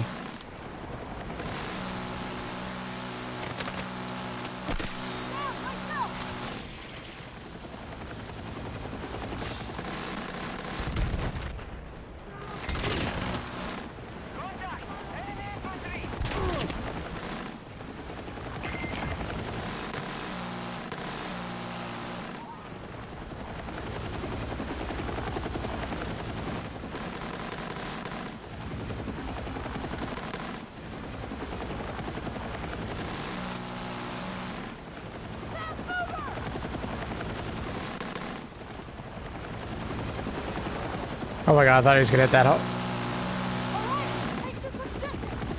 I was gonna hit that pole. There's an AA tank like right next to us. I'm gonna get out. I don't feel like messing with it. Oh, I see he's just crashing.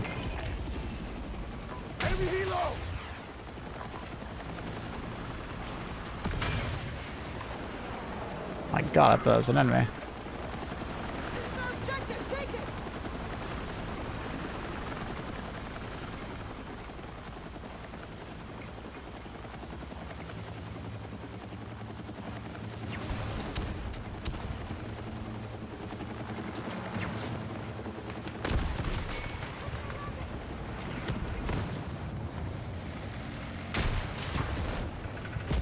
No, the fucking fence.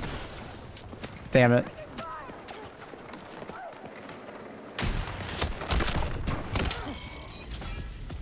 That's that lag, bro. You can Wake? I haven't played on Wake Island yet.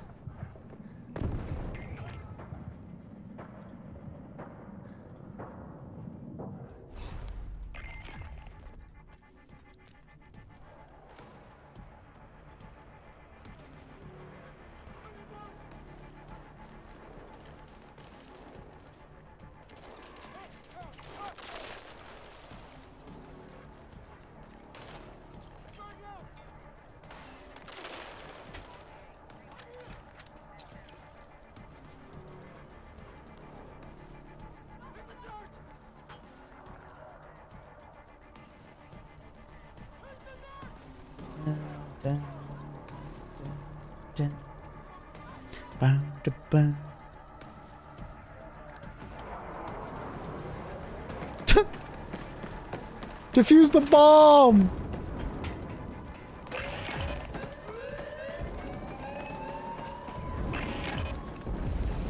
How do we end up getting downstairs? I don't even know.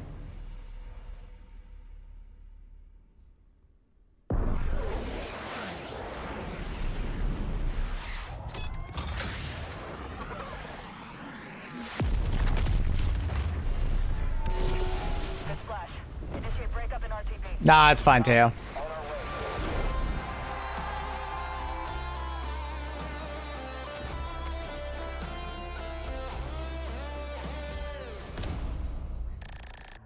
We did it! Yippee!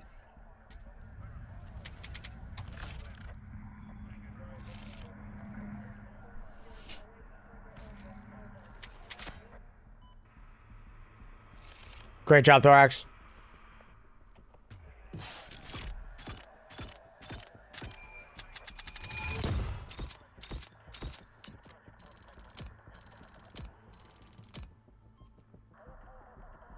Doesn't the new, like, a sniper rifle come out?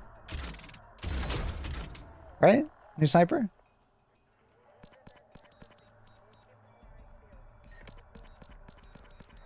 How do I unlock said sniper? Do I just, like, get it? That is a lot of things. Is it part of the Top Gun thing? You can buy it in event. Is it one of those things, like, you either, like, play and get it, or you buy it? Is that how it works? Why can't I... Oh, there it is. Skip briefing.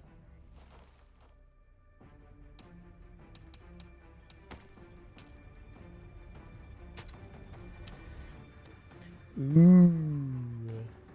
Available in offer.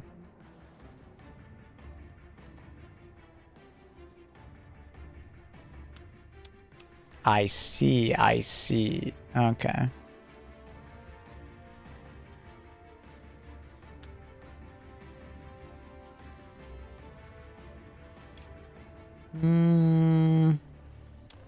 What weapon should I level up to 50 next, chat?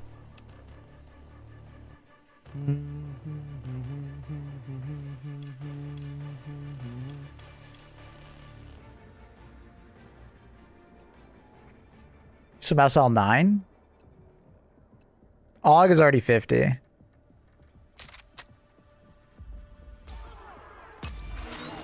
SL9 is fun.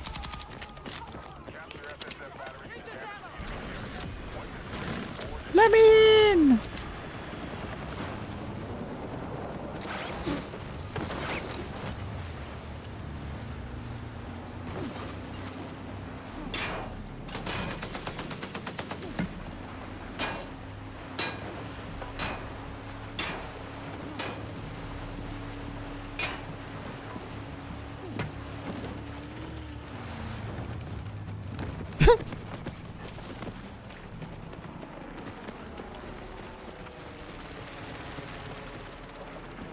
Did you hear about the GTA 6 leaks? Oh my god, no way. Show me them. Send me them right now.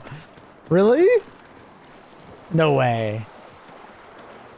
Seriously?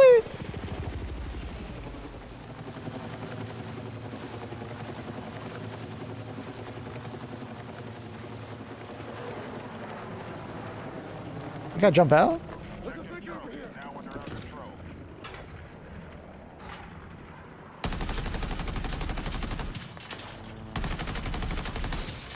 Oh, it overheated. Oh, wait. He failed? Silly guy. I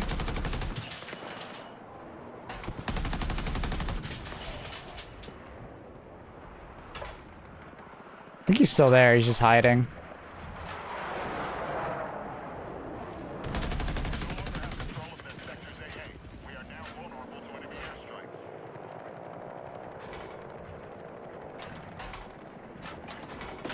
I was expecting a chopper to come by. Sledge makes boat fast. Science.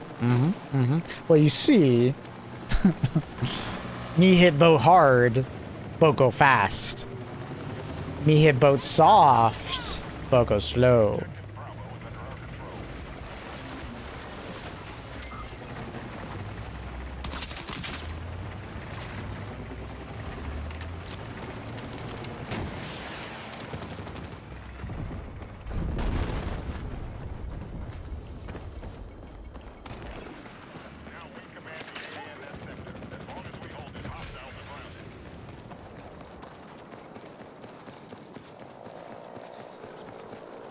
I need a gunner. Well, if I respawn, I got you. For jet. Okay. All right, fine. You win. You sold me. You sold me. Wait, did you just blow up? I think I literally just saw you blow up. I'm pretty sure you just blew up. Fuck. Rip.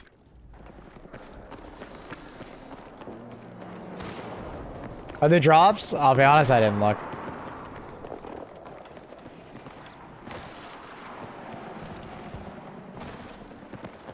You guys would know. Is it the top of chat?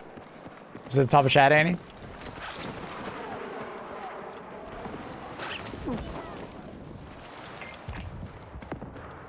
How do I see? It would just be at the top of chat. It would literally just be like a thing at the top of chat. Like, I don't know. They'll just see it. Damn.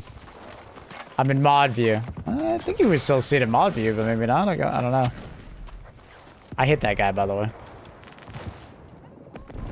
And I get the assist for it. Let's fucking go. New multiplayer Horizon game getting a reboot to a small story game. Aw, I'm sad about it.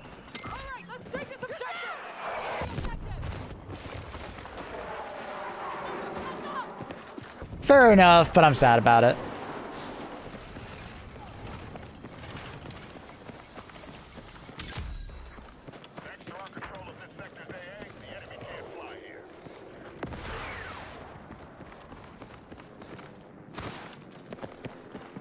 Get fucked in the jet if you don't have a gunner. Guess it's kind of like the helo, but I just hear something. I'm crazy.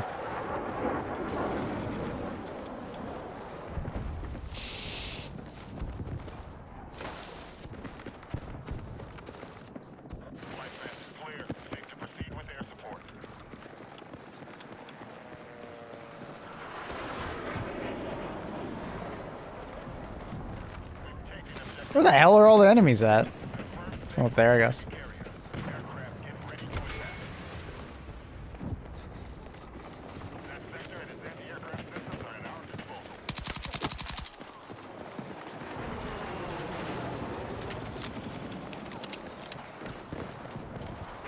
Contact! Enemy infantry! Whoa! Enemy sighted!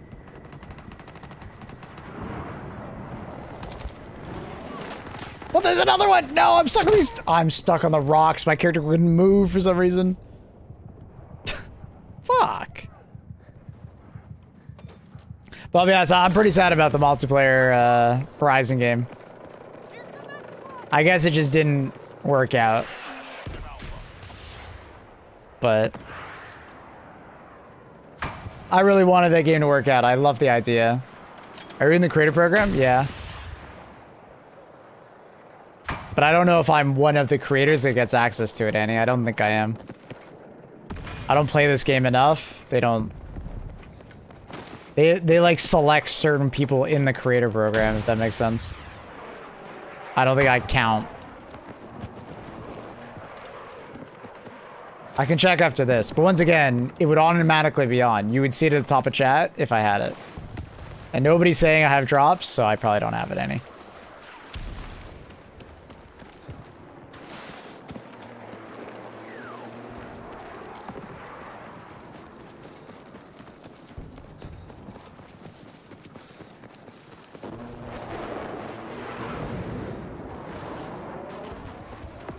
Annie, chat would have told us if I had drops. It's fine.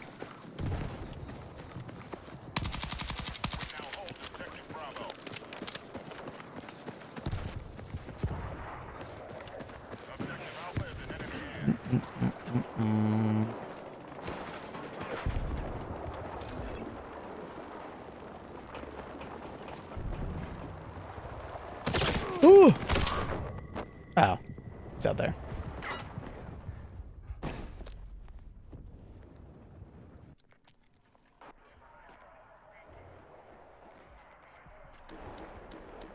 I can't spawn on your jet. It's kind of weird that it tells me that you're on the jet. It's kind of weird.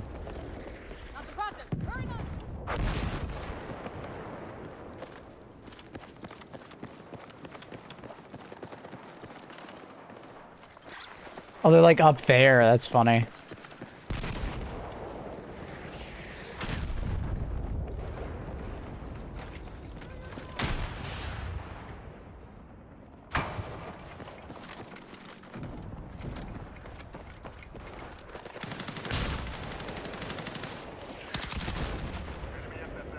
Been a while since I've been here. How are you and the cat? Fantastic. How you doing? Welcome back.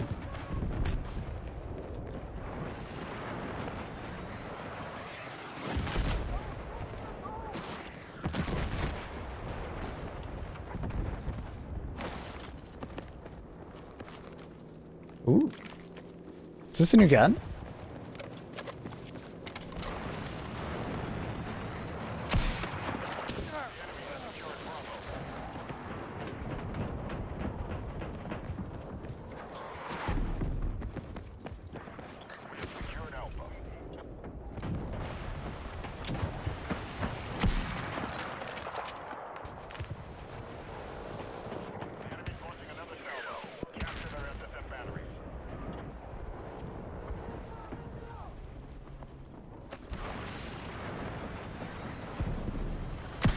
What?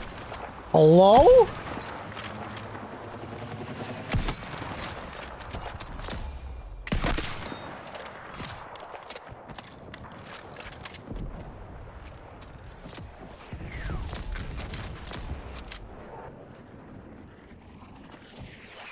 I think I saw someone.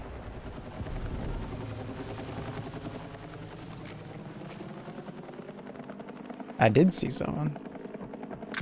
But I can't see him.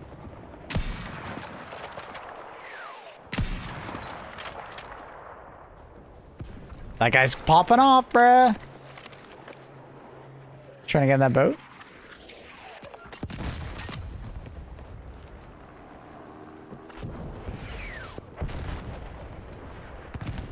Oh my god, the little bird. Is that guy dead? Oh, this guy right there.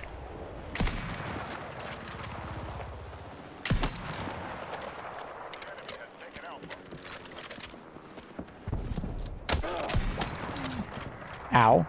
I got bodied.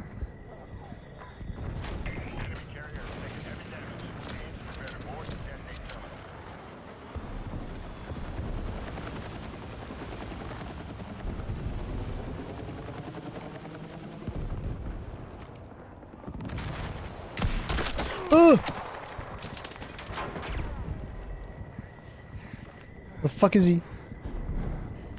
Got him. Attack their engine room.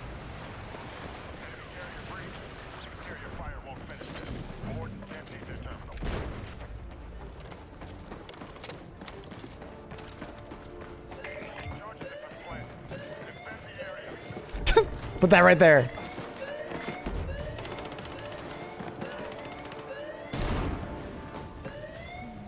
MCOM armed. That's a teammate.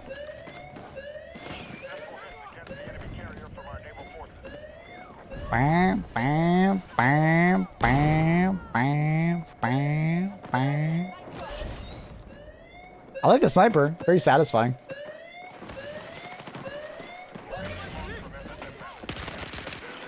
Hit 98. Wow.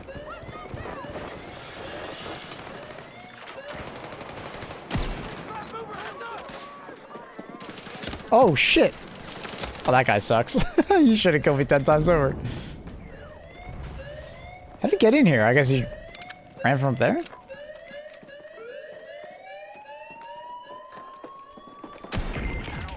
Wait, where are they coming from? Is there like a doorway that I don't see?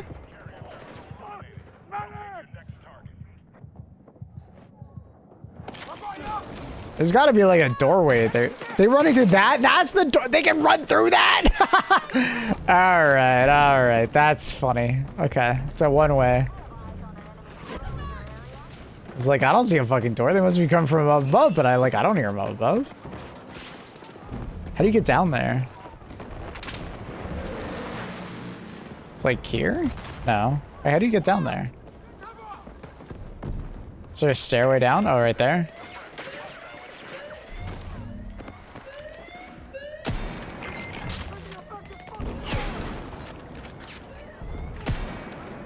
That didn't hit him.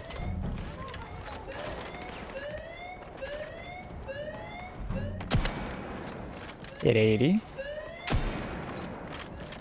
Love the sound of this gun, bro. It's so fucking meaty. Ugh.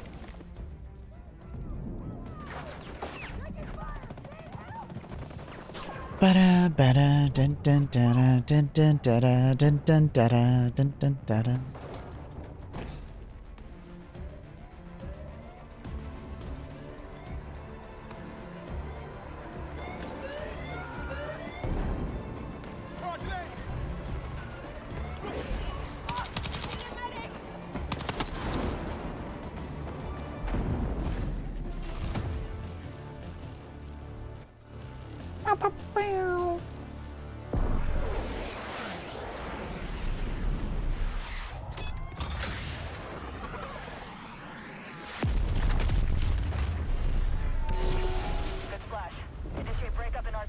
Good splash.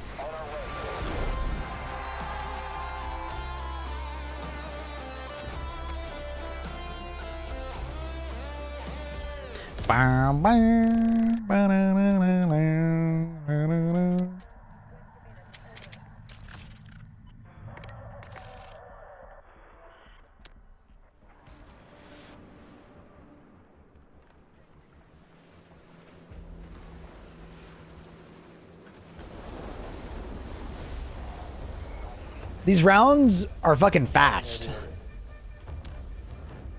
What's good, dude? Dun, dun, dun, dun, dun. Dun, dun, dun, dun, dun, dun. Wait, why am I not with the homies anymore? Eh? I don't know. Let's go play some Wake Island.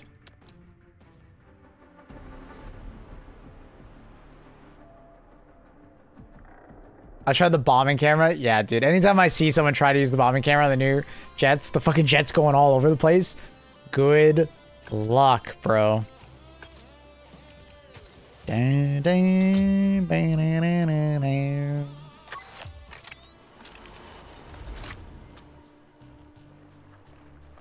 Gear Strike's a bit scuffed. So easy to camper. Yeah.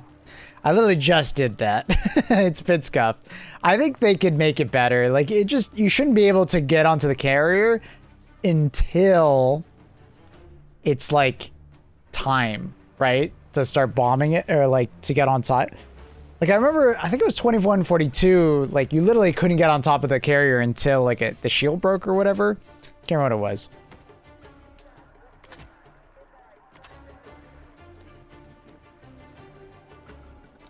Not in game. Wait, you guys didn't get into game? Wait, what? Why is it broken? Alright, backing out. I guess leave the party and then join back in? I don't know. What's going on here?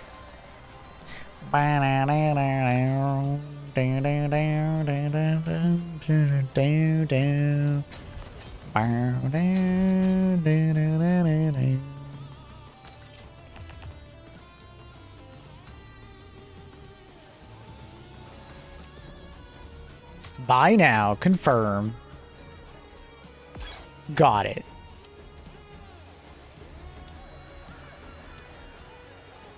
These are some dumb looking skins, I gotta say. I don't mind that. But like, what the...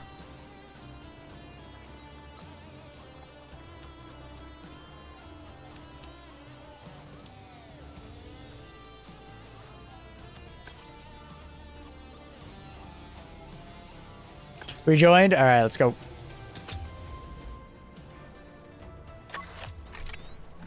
But Iceman skin at the end.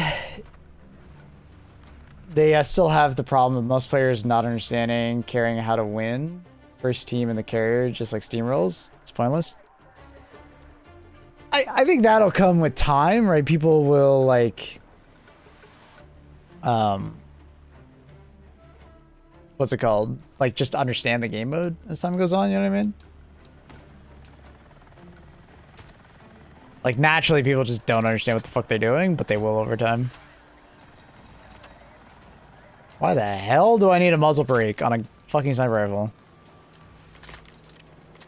Please explain, chat. Please explain. Why the hell do I need a sniper rifle? Or... Sorry, not a sniper... not a sniper rifle. Why the hell do I need a muzzle brake? Does it actually do anything? What does it actually say? Just a recoil? Like, what? It doesn't do anything.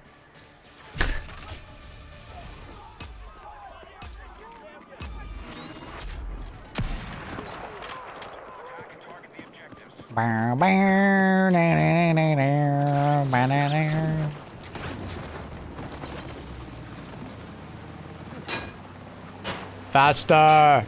Faster! We must go faster!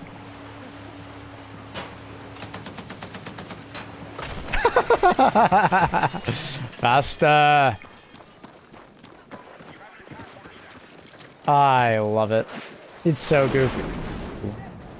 Cinema.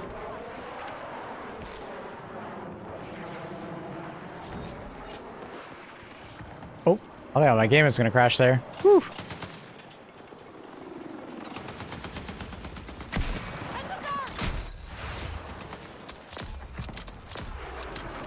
Did you just take a rocket? I can't see him. Oh, oh, he's dead. Oh, he's fucking dead, bro. More accessories, more better. I see. I see. Indeed.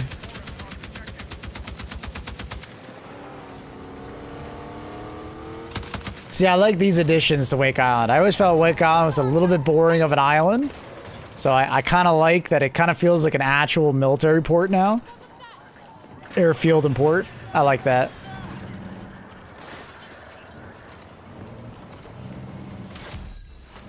Like, there's actually barracks, and there's, like, actually, like, a cargo ship. I like that. Good additions.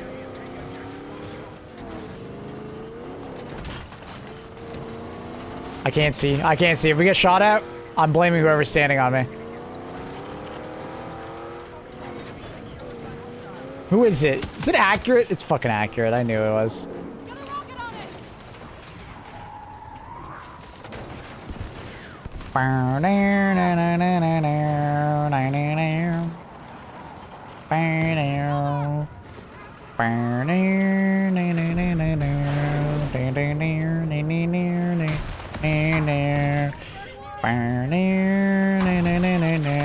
Shoot the rocket! Why wouldn't it reload?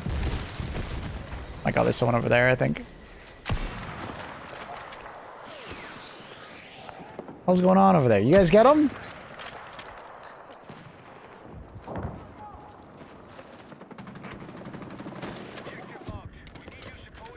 Find the Easter egg yet? It's not April, silly. Ooh, nice shot. Fuck. It's not Easter yet, silly. I didn't find any eggs yet. Is there actually an Easter egg, though?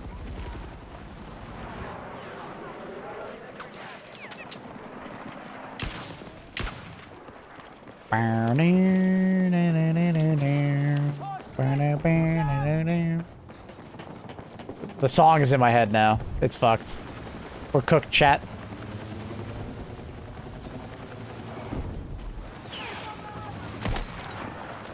Scoped.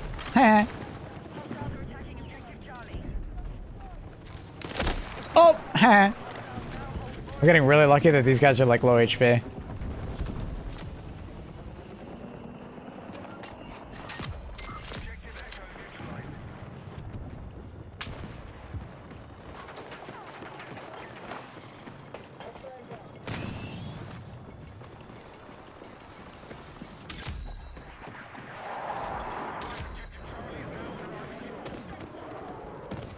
There's a tombstone, dice stabs on it. Aw.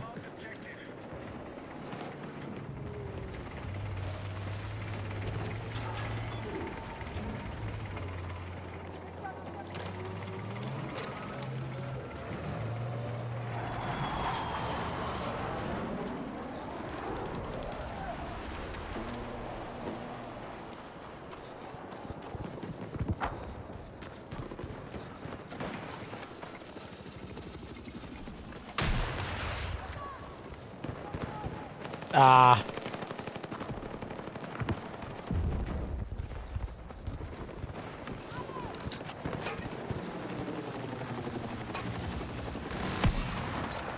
I'm dead.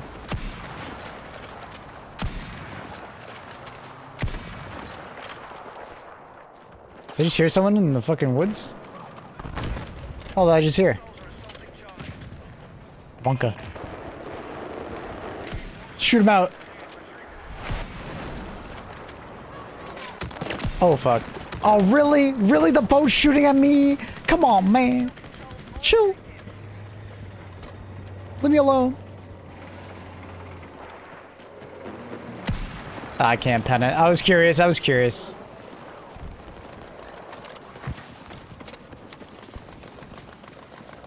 Wake up, island. Mm-hmm. Mm-hmm.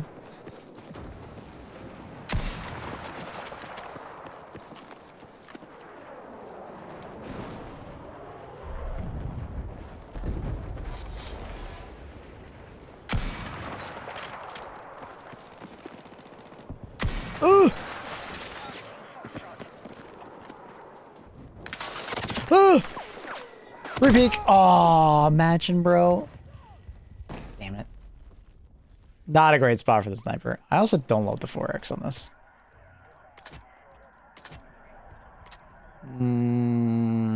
8X is too much, probably, but I want like a 6, I think. Yeah, we'll deal with that, but I want like a 6 times, I think.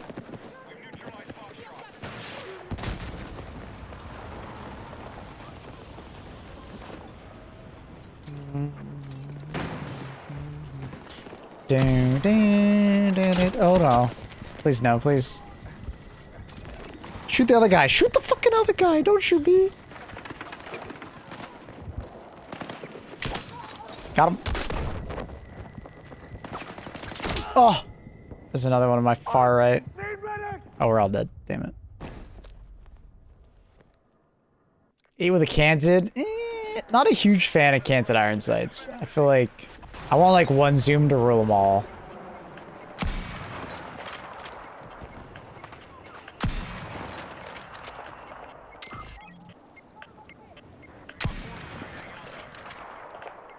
Contact! Enemy infantry engaging! Kind of like fucked up there. I like held Q. I thought it was a shot. Oh, that, yeah, I see, like, right there, way too much zoom. Oh, and the truck blew up. Yeah, way too much zoom. 6 times, I would feel more able to deal with that. What the hell is going on here, buddy? Need a quick little rocket?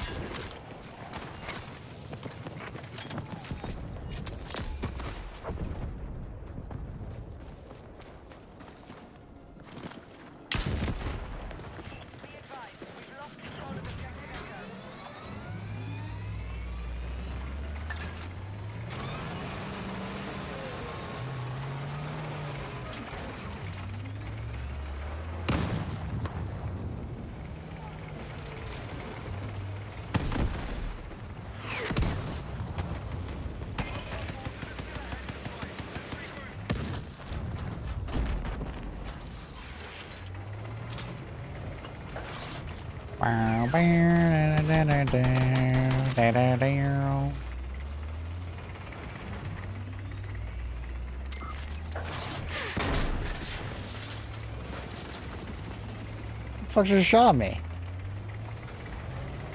Oh, I see. Yeah, do it again, do it again, do it again, do it again. Same angle and everything.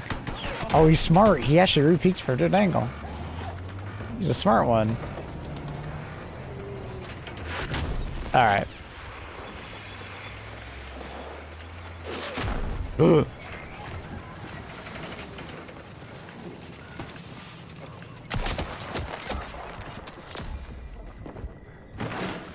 Ugh. Unfortunate.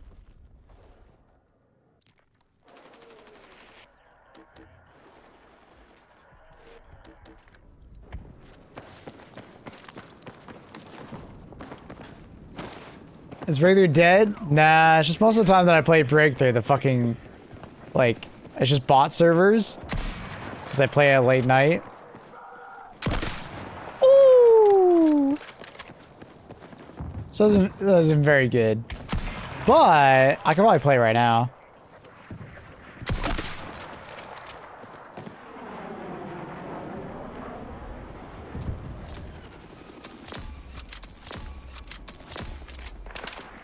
Huh.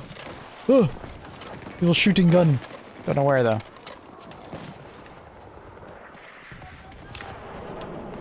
Dude, what? Oh. Ooh, get shit on.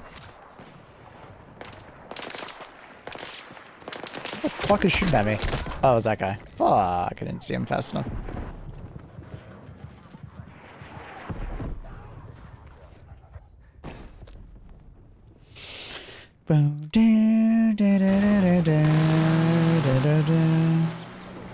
Oh my. Well, alright. Fuck me, I guess. Why the hell is there a tank right there? And like 4 other people. Like what? Why are they right there?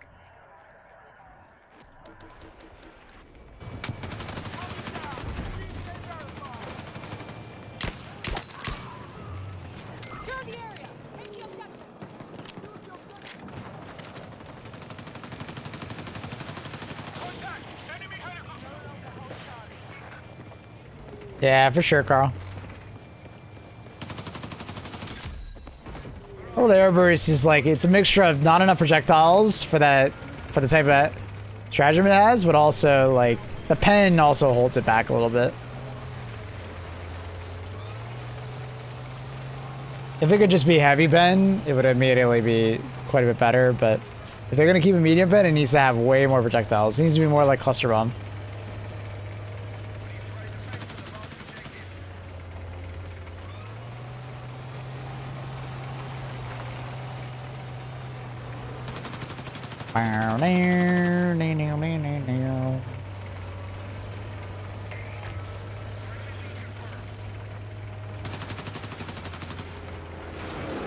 What the fuck was that?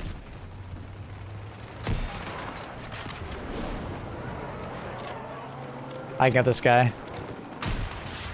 Not even flies at me! Ah, shit, I was hoping he wouldn't fly at me. Oh, he's so fucked. He's like 1 HP in a... Gamer? Gamer, you got a missile on your ass. Oh, I lost him. Should've just shot him with the sniper rifle. I think I would've killed him. It's okay-ish. Yeah, I mean, Orbital Airburst is okay.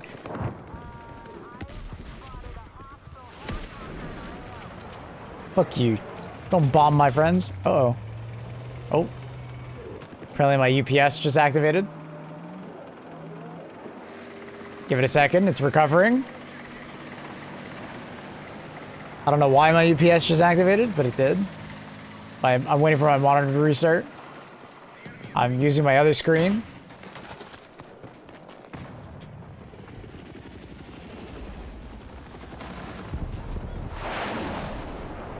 It's freaking out. It's freaking out. I'll unplug and plug it back in, I guess.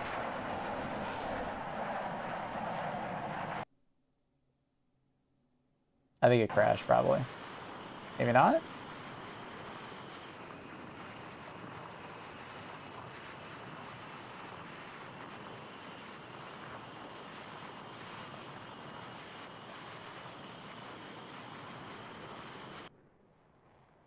It's just not working. I don't know. Awkward.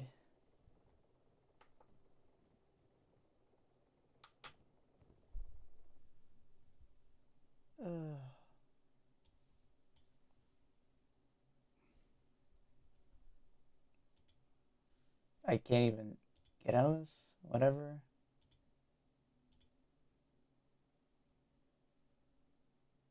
Is it? It's not gonna recover. Cover your screen. I couldn't do anything. I know. I think the capture card just got cooked. Not like cooked, but I might just call stream there. I think I have to like restart my streaming PC or something like that. Cover your screen. It's fine. It's not that big of a deal.